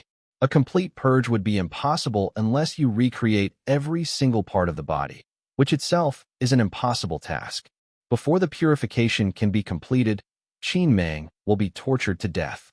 Right, cell cleansing is incredibly painful. Qin Meng must endure incredible pain first, said Xia Fei. Phantom stayed silent for a few moments. I'd like to think about this a bit more. Don't call for me if there isn't anything urgent. Phantom then returned to his more stone. Xia Fei redirected the ship's navigation system to Bannon as he gave Avril a call. I'm back, Xia Fei said with a smile. Avril bit her lower lip worriedly. I've been so worried. I haven't heard from you for over a month. I'm fine. The connection to the interplanetary internet was unstable in the Death Trio Star region, so I couldn't talk to you. Look, I'm fine, aren't I? Avril shook her head. No, you look like you've lost some weight. Xia Fei smiled. He had been keeping his body in good shape. It was just her imagination. The two of them chatted for a bit. Avril then said with her eyes blinking, You have to travel through the capital ring if you're going back to Indero Star region. Will you come see me? Xia Fei did not know how to respond to Avril's wish. Qin Meng was waiting for him at death's door. Xia Fei was already quite unhappy that Thurum had him go to Bannon, so there was no way Xia Fei had time to see Avril. Noticing Xia Fei's hesitation, Avril quickly waved dismissively before forcing out a big smile on her face. I'm joking. How can you afford to be distracted when you have more important things to tend to? Men should focus on their career. Xia Fei knew that Avril only said this so he would not feel bad. Wait for me. I'll be there as soon as I can, said Xia Fei. All right, I trust you. After hanging up, Xia Fei felt that Avril had grown more mature and more considerate. Her womanly allure had also grown stronger than ever before. Xia Fei then greeted Andre, who was on Earth, and learned about Quantum Holdings' current status. By the time he got through that, Vampire had just arrived at Bannon. Bannon was one of the most important metropolitan planets at the border of the Alliance-occupied area. It was a prosperous and well-guarded place, with over 1 million Navy people alone stationed there. With the customs clearance document from the Weapons and Equipment Department, Xia Fei successfully stopped at the planet. The moment he landed, a hover car from the Weapons and Equipment Department ferried Xia Fei and the others to a villa in the suburbs. All of this seemed to have been arranged by Thurum.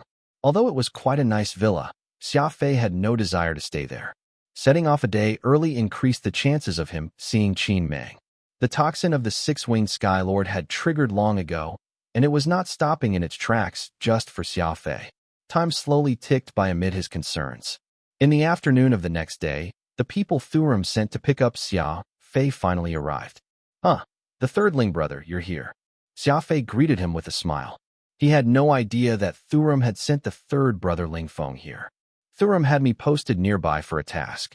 Once I heard that you're present, I got here as soon as I could, said Lingfeng. Without further ado, let's set out. Let's speak on the way, Xia Fei said anxiously. All he wanted was to get back to Indero Star region as soon as he could, unwilling to even delay it by a second. The hover car set off at high speeds on the outskirts, heading toward a hilly area. Aren't we going to the spaceport? Xia Fei questioned. Lingfeng pointed in front of him. There's a spare Union-owned spaceport among these hills. My ship is parked there. Xia Fei knitted his eyebrows. Thirdling brother, how about we take Vampire? Vampire can warp up to 60,000 light-years, 120% faster than normal warships. Vampire's maximum warp distance was actually 62.5 thousand light-years, but because it sustained heavy damage in the Death Trio Star region, it was unable to reach its peak performance. Even so, Vampire was still faster than normal warships, and to Xia Fei, who was busting his head to get back, speed was key. Lingfeng revealed a mysterious smile. Brother Xia Fei, if you want to return to the Indero Star region in the shortest time possible, my ship is the only choice. Why? Xia Fei could not understand it. Vampire has a top-tier Black Mamba 130 engine. Lingfeng merely smiled in reply, and all Xia Fei could do was patiently wait. The car traveled quickly, reaching a valley after navigating the twists and turns of the mountain roads, arriving at a small, secluded spaceport in a valley. From afar, Xia Fei noticed a ship that stood out. Although it did not look different compared to other ships, he noticed an indescribable aura. The hover car stopped right in front of the said ship. After hopping out of the car, Xia Fei inspected the ship closely with his arms crossed.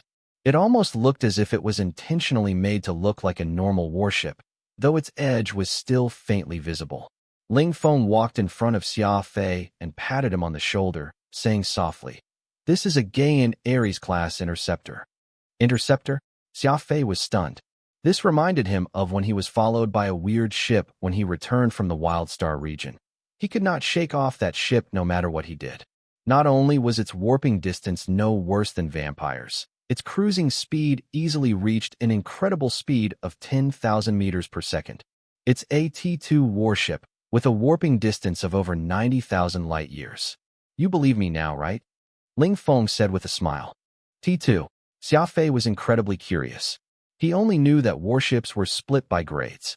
For example, Xia Fei's vampire was grade 5, one of the highest among frigates, but he had no idea what T2 meant. Ling Feng explained, laughing. To put it simply, it's a second-generation warship. It's a completely different line of warships from the normal ones, greatly exceeding the first generation in all aspects of performance. Xia Fei was utterly shocked. The Alliance had already made second-generation ships without him knowing. However, due to the limitations in production technology, these second-generation warships were not entirely common, and most would not even know of their existence. The two men boarded the Gaia Ares-class interceptor. The ship's interior was not any different from other frigates. The crew cabins and the command deck were not anything out of the ordinary. After assigning everyone their rooms, Ling Feng led Xia Fei to the command deck. A captain with a thick beard was busy at work there. "Let's head off. We're going to the capital ring," commanded Ling Feng. Xia Fei furrowed his eyebrows. "Aren't we going directly to Indero Star region?" "Mr. Serum wants to go there with you, so we're going back to pick him up first." Xia Fei nodded. Originally, it would take over a month to reach Hex Star from where he was, but with the help of this interceptor, they could arrive in 20 days. Although he had wasted 3 days in the border area, it was still 8 days faster compared to if Xia Fei traveled alone. Turned out Thurum had thought of everything. Ling Feng took Xia Fei around the ship to check it out. Finally, the two of them arrived at the break room, closing the door after them. "Xia Fei bro, what do you think of this Ares-class interceptor?" Xia Fei nodded. "It's not bad, especially the improvements to the electronic system and propulsion system. They're simply incredible. Who knows what the speed limit is on this?" As the name suggests, the interceptor plays the role of catching up to an enemy and stopping them in their path. In order to catch up to the enemy and capture them in one fell swoop, one must first have higher speed and more precise positioning. This is the ultimate goal that the interceptors are designed for. If this uses the Black Mamba 130 engine on Vampire, the highest speed the ship can reach is probably over 30,000 meters per second. Xia Fei could not believe it. That fast? Ling Feng laughed. Yeah, that's not even the limit of it. Apparently, there are a few ships of the same model that got retrofitted to the extreme, exceeding 50,000 meters per second, but because this ship has been delivered recently, I haven't undergone retrofitting yet. Xia Fei lit a cigarette and thought for a few moments. The engine system of this ship is the same as normal frigates? Yes, the same.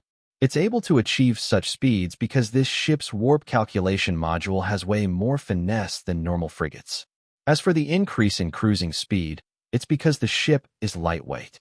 This Ares-class interceptor is just a tenth of the weight of a normal frigate, explained Ling Feng. It was not easy to open a temporary wormhole in space.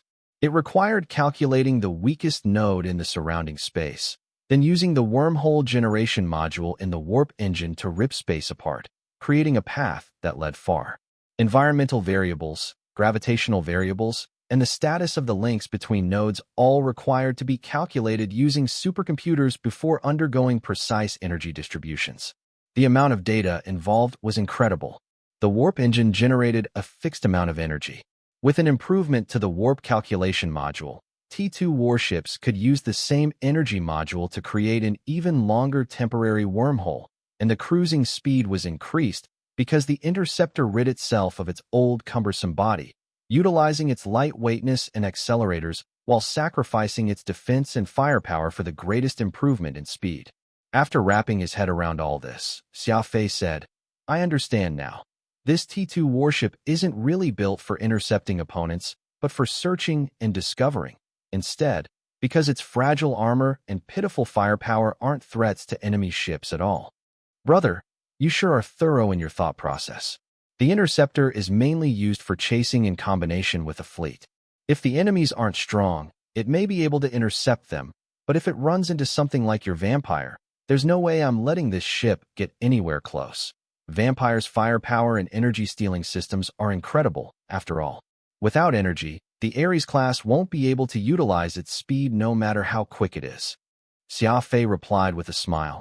Currently, the mainstream of warship development is multi-ship combat. Every warship has its pros and cons, and an excellent warship won't be afraid of having shortcomings.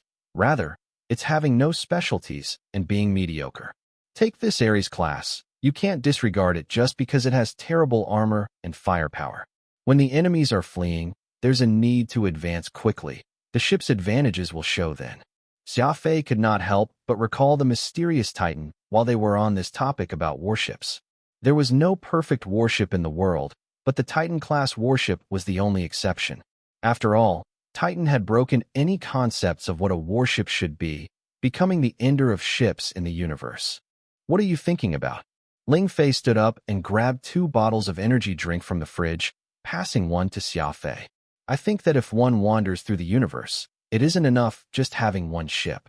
They should have multiple ships with unique features, each to cater to their different tactical needs, replied Xia Fei. That's right, said Ling Feng. Better yet, a group of teammates whom you can trust to form a complex and full-featured fleet, each performing their duty to maximize the combat effectiveness. Xia Fei smiled. Third Ling brother, where can I buy such an interceptor? Ling Feng patted Xia Fei on the shoulder. Brother, I'm not trying to offend you, but there's nowhere you can buy T2 warships. The 4 manufacturing companies have just recently finished developing these warships, and since the Adjudicator Union is one of their biggest clients, they sent over a few for us to test. A few bigger companies also received a handful for testing, but nobody knows how many of these are out. Xia Fei nodded with a hint of disappointment. There was a huge amount of data collection and testing from the development of a warship to its production phase. It might be over 10 years before the large-scale production of the T2 warship came about. You could try speaking to Mr. Serum. He's the head of the Weapons and Equipment Department, so there's some hope there, said Ling Feng after noticing Xia Fei's disappointment. But you should prepare yourself. I heard that the interceptor might very well cost over 2 billion star coins. Uft. Xia Fei almost spat some of the energy drink he was drinking. With 2 billion star coins, one can already buy a brand new cruiser. That's incredibly expensive. The Gaia Vexor-class battlecruiser that Thurum sold to Xia Fei had cost him 500 million star coins. Yet this tiny interceptor cost over 2 billion. There was no way Xia Fei could produce that sum. It can't be helped. New ships at the start of their production are usually quite expensive. With mass production and the process optimization, its price will come down along. Xia Fei shook his head as he put away the idea of buying a T2 warship for now. Currently, he had just over 1.4 billion in his bank account, and Xia Fei planned to invest that money to Quantum Holdings. As soon as the energy shield booster entered production, the profits would come with it. The initial stage of any company was its hardest time, and all he could do was to wait for this period to pass. On the outskirts of the capital ring, in a secluded asteroid belt, it only took 9 days to reach the capital ring from the boundary area of the Alliance, shorter than the initial plan of by a whole week. This went to show how fast the interceptor was. There was a Caldari Caracal-class battlecruiser quietly suspended in the sky. Both ships opened their docking cabins at the same time as Xia Fei and Ling Feng stood at the passageway and waited for Thurum's arrival. Before one could see him, Thurum's casual laughter could be heard from afar. Uncle Thurum, seems that you're as good as always. Xia Fei quickly walked forward to greet him. Same old, same old. I'm almost bored to death, staying in the office with nothing to do all day. Ling Xiao and Ling Yun were also there. The Ling brothers, who had played a big part in the battle to destroy the plumagers, were now entrusted with important tasks. Sometimes, they might even accompany their superior when he went out. In short, Their identity was not what they used to be. As he greeted the Ling brothers, old Porter left his room. Thurum's eyes flickered as he saw Porter. The two of them gave each other a nod like friends who had not seen each other for a long time, yet they did not say a word. Xia Fei felt that it was weird. Could it be that Thurum and Porter knew each other? Head toward the Indero Star region immediately. Who knows if that old man Qin Mang is still alive? Ordered Thurum with his hand upside down. Yes. Ling Feng passed his order to the command deck immediately. Xia Fei, follow me, said Thurum mysteriously. After inviting Xia Fei back to his room, Thurum took off his Adjudicator Union uniform and wore just a singlet and a pair of shorts. He then rested in bed and told Xia Fei, "It's not our first time meeting. No need to be so formal, and just grab a seat somewhere." Xia Fei nodded. He pulled a chair and sat next to Thurum's bed before lighting a cigarette. "You probably don't understand why people are targeting you for no reason," Thurum said in a deep voice. "I actually don't know, either. Qin Mang hasn't known you for that long. So why is he leaving things to you?" Xia Fei was shocked. "Are you saying that the old man plans to leave some stuff to me? That's why people are secretly plotting against me." Qin Mang and Xia Fei had a fairly good relationship, and since the former did not have long to like due to the poison in his body rearing its head once again, it was quite normal for him to leave a few items to the latter. Despite the two of them not being a formal master and disciple, they had, at the very least, spent quite some time together and had similar personality traits. Xia Fei guessed that Qin Mang probably had something in his possession that was being eyed by many different forces. Once the word that Xia Fei was inheriting it, those people regarded him as a thorn in their flesh, all sought to be rid of him sooner rather than later. Xia Fei said with a smile, "The old man is just being nice. But I'm afraid even he hasn't considered the repercussion of leaving his stuff to me." Thurum lay in bed without a care for his image. This incredible person hailing from the Adjudicator's headquarters did not care about the tiny details in his day-to-day life and was pretty laid back. Qin Mang has always been an oddball, always doing whatever he wanted. He liked collecting martial arts monographs when he was younger, eventually collecting things related to the ancient civilization. Thus, it's no surprise that people are irked with his plan to bequeath his collection to you. Those things are invaluable, after all. Nobody dared to covet it when he's alive and kicking, but now that he's on death's door, everyone who's been eyeing his possession may all just be ready to tear up a storm. Xia Fei recalled that there were countless precious sources of information in the library. Having read plenty in the 2 years he spent with Qin Mang, he naturally knew their importance. If the elderly curator really did pass away, people would be flocking straight toward his belonging the moment he flatlined, and an outsider like Xia Fei would be involved involuntarily. "Here's a piece of advice," began Thurum. "It's best that you don't take a single thing that Qin Mang leaves you, or else you'll be in deep trouble." Xia Fei smiled. "Of course I know that. I just want to see the old man one last time. As for his possessions, I have no interest in any of those." Thurum squinted. "Don't worry. I'm not just going to Indero Star region to see the old guy away. I'm also escorting you there to protect you and get you out just in case. Nobody can harm you under my watch, but if you take things that you aren't supposed to take, they may get desperate." Xia Fei nodded. "Understood. Also, why is Porter with you?" asked Thurum. Xia Fei was shocked. "You know Uncle Porter?" Thurum replied with a smile. "Don't you know him?" Xia Fei was left helplessly speechless. Qin Mang and Thurum both acted weird when Porter was mentioned. Xia Fei knew that old Porter was hiding something, but he did not know what he was hiding.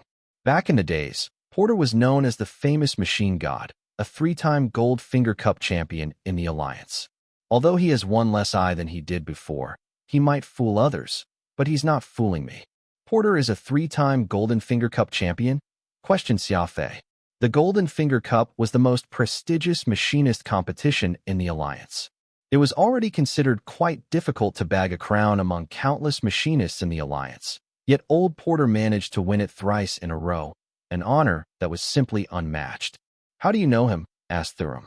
Xia Fei quickly went over the process with Thurum, not failing to mention that he had invited him to his company. Thurum could not help but let out a hearty laugh. Afterward, "Oh, Xia Fei, how should I put this? After Porter won the Golden Finger Cup thrice, the president from the Adjudicator headquarters had personally tried inviting him to join the union as well, but he unexpectedly rejected the offer. Eventually, I heard that Porter was from a notable family in the Alliance and left for some reason. That's why he didn't care a bit about money or honor. He didn't even bat an eye at the Alliance. For the once machine god to actually be willing to work at your crappy company, that's truly the most incredible anecdote I've heard. Xia Fei was left speechless. He knew old Porter was not a nobody, but he did not know he had such an incredible background. The old man mentioned Uncle Porter, too. Could it be that he's known about this all along? Xia Fei asked curiously. Thuram rubbed his temples. Do you know how I got to learn about Porter? No idea. Back then, Qin Mang started off learning martial arts, but then he got addicted to machines and technology. He would watch the Golden Finger Cup live every time. It was fine if he went alone, but he dragged me along with it every time, so he must know Porter's identity. He probably didn't tell you so that you could discover it yourself, said Thuram. 10 days later, on planet Hek, in the Indero Star region's Heaven Execution Training Camp, the Central Hospital was the biggest and best hospital on Hek. A black hovercar appeared under the protection of several other hovercars with the Adjudicator Union's logo. This hovercar directly headed toward the VIP wards located at the back of the aforementioned hospital. The VIP wards were specially used to house important people. They were all individual villas with exquisite beam carvings, different flora in the yards, and even personal swimming pools. The black hovercar stopped in front of the lavish Ward 1. Xia Fei and Thuram got out from either side of the car, where the few who were there enthusiastically opened the doors for them. Yi Jingshan, as well as an old man with balding white hair, greeted Thuram, but upon seeing Xia Fei, the battalion commander appeared to be slightly shocked, a strange expression flashing across his eyes. Is the old coot inside? Thuram crudely asked. Master is waiting. He ordered me and my senior to greet you, answered Yi Jingshan. He had somehow managed to eke out a smile on his usually cold face. Xia Fei was a bit taken back by this, for he had always thought that Yi Jingshan was incapable of smiling. Alas, this smile of the battalion commander was incredibly forced, so it looked horrible. Get that formality out of the way. It'd be weird if the old guy allowed anyone to greet me. Let me through. I'm going to go see that old fart. Thuram then boldly walked toward the yard, where Xia Fei followed behind with hands in his pocket. Xia Fei, you should report back to the camp first, Yi Jingshan said with furrowed eyebrows. Report my ass. The old man is Xia Fei's immediate superior, and if the superior is in the hospital, they should report back to the hospital. Thuram turned around and yelled. He always had a sonorous voice, and now with a hint of anger in his voice.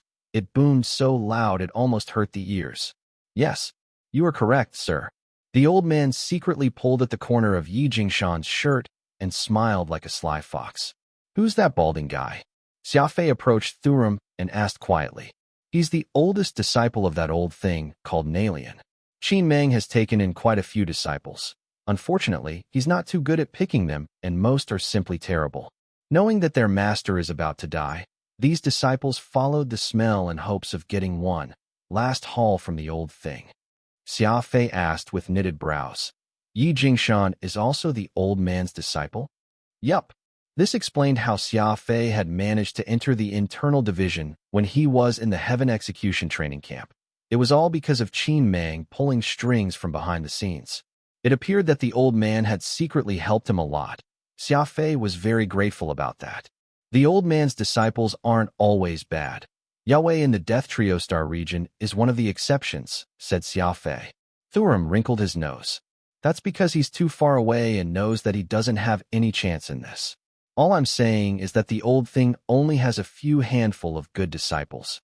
After walking through a flowered path, they could see a bunch of old men surrounding the bed, smiling at Thuram. See? The few failed disciples aren't the worst. These old farts are the most likely to harm you. And all of them are quite strong, Thuram secretly told Xia Fei. Xia Fei furrowed his eyebrows. He was quite angry that people were trying to take a piece of Qin Mang's belongings. Yet he managed to suppress his displeasure and wore a smile on his face. These old men enthusiastically approached Thuram in greeting, each happier to see him than the last. Thuram also had a great smile on his face as he dealt with them. He might be known for his terrible temper, but he was still quite adept when it came to dealing with this particular bunch. Xia Fei did not have much to say to them, so he stood at the door and looked inside. The villa was filled with people in adjudicator uniforms. There was no way anyone could approach Qin Mang undetected. All of a sudden, Xia Fei felt a chill on his back. He quickly turned around and saw an old man with black hair approaching with a smile. His eyes were as sharp as a falcon's, and whenever they set on someone, a deep chill could be felt right to the bone. Although his face was filled with wrinkles, his hair and beard were glistening black like a young person's, which made for an extremely weird sight. "Younger brother Thurum, you're here," said the old man enthusiastically with open arms. Thurum turned around, and a wide smile appeared on his face immediately. "Mr. Mata, you're as good as always." The two then hugged like brothers. Mata would glance at Xia Fei every so often. His sharp glances made Xia Fei incredibly uncomfortable. "Brother Thurum, why didn't you tell me? If I knew that you're visiting Qin Mang as well, it would have been nice if we had traveled together," Mata said facetiously. Thurum laughed. "We, at the Weapons and Equipment Department, have nothing to do, unlike you guys at the Headhunters Department. Who would have thought that you'd be following right behind me despite being so busy?" "You shouldn't say that. Qin Mang is both our friends. I have to be here if you're here." Xia Fei inferred from their conversation that Thurum and Mata were rivals. Knowing that Thurum was heading to Indero Star region, Mata quickly followed, which made Thurum extremely unhappy. Alas, he could not shed all pretense of cordiality, so all he could do was make some backhanded comments. "And this little brother is?" asked Mata as he looked at Xia Fei. "Xia Fei, so you're the only librarian at the library?" Xia Fei nodded with a smile. "Since we're all here, let's go see Qin Mang." Mata dragged Thurum and Xia Fei inside. Right in front of the ward, before Mata could open the door and walk in, Thurum stopped in his feet and said, "Mr. Mata, I've got a sudden urge to pee. Go ahead without me." Mata was a bit hesitant. "Right, I'll go see Qin Mang first." Thurum then gave Xia Fei a look. The two of them then walked along the hallway. "You don't want to enter with him, do you?" Xia Fei asked with a smile on his face. Thurum nodded and arrived at a window with Xia Fei. The two of them looked outside from the third floor. That Mata wouldn't come here for no reason. He might also have his eyes on Qin Mang's belongings. Xia Fei kept quiet. This battlefield was far beyond his control. He did not know who these people or what their intentions were, so it was difficult for him to make a judge. The two of them spent over an hour in the hallway. Mata aimed to arrive after Thurum just to listen in on what they would talk to Qin Mang, but his plan had been foiled by Thurum at the door. Qin Mang did not like Mata, so he pretended to fall asleep after a few words.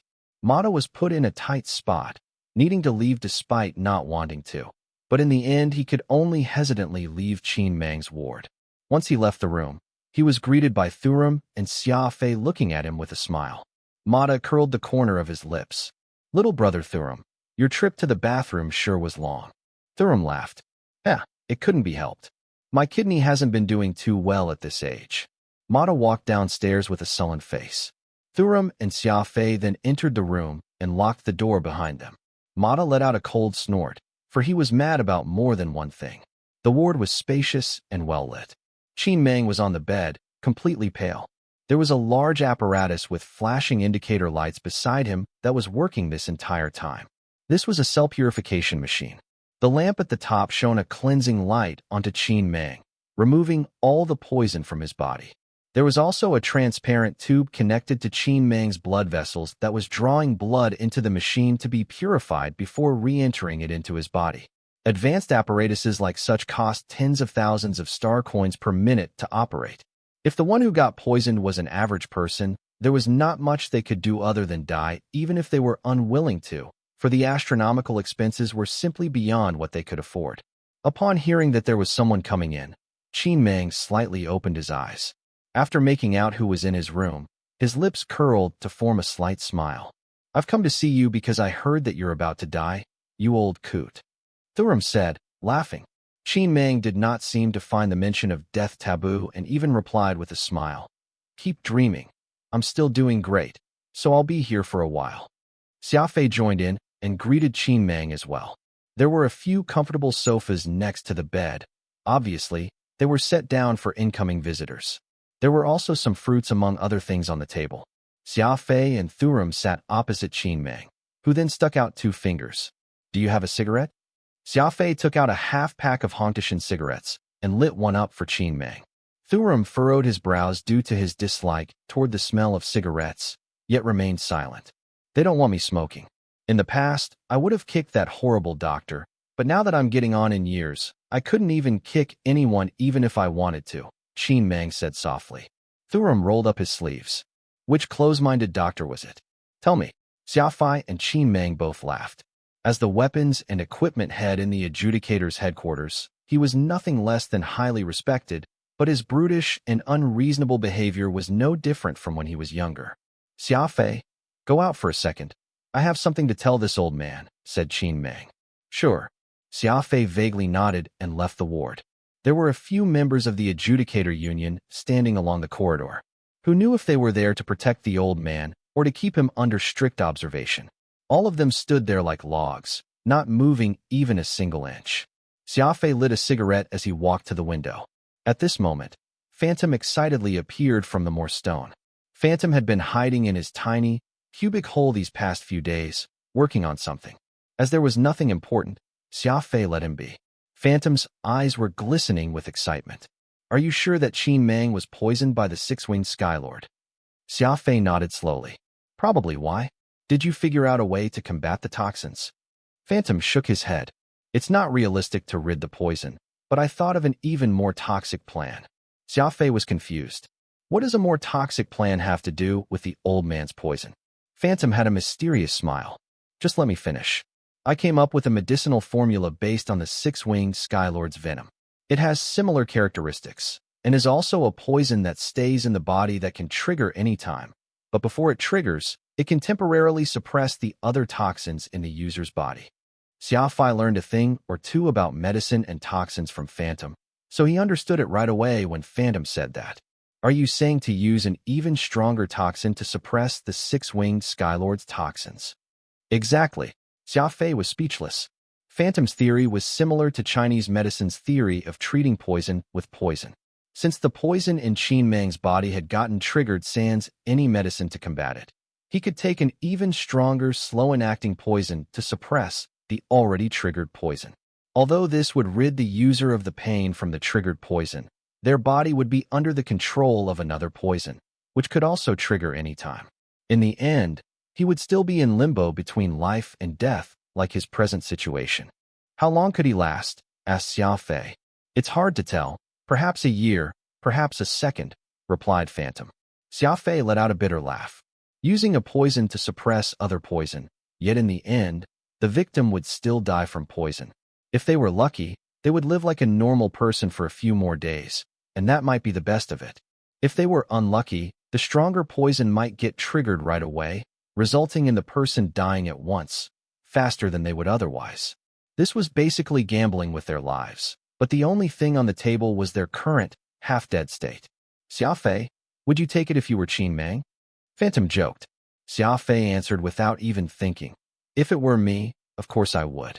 I'd die either way. I'd rather take what's remaining of my life and gamble with it.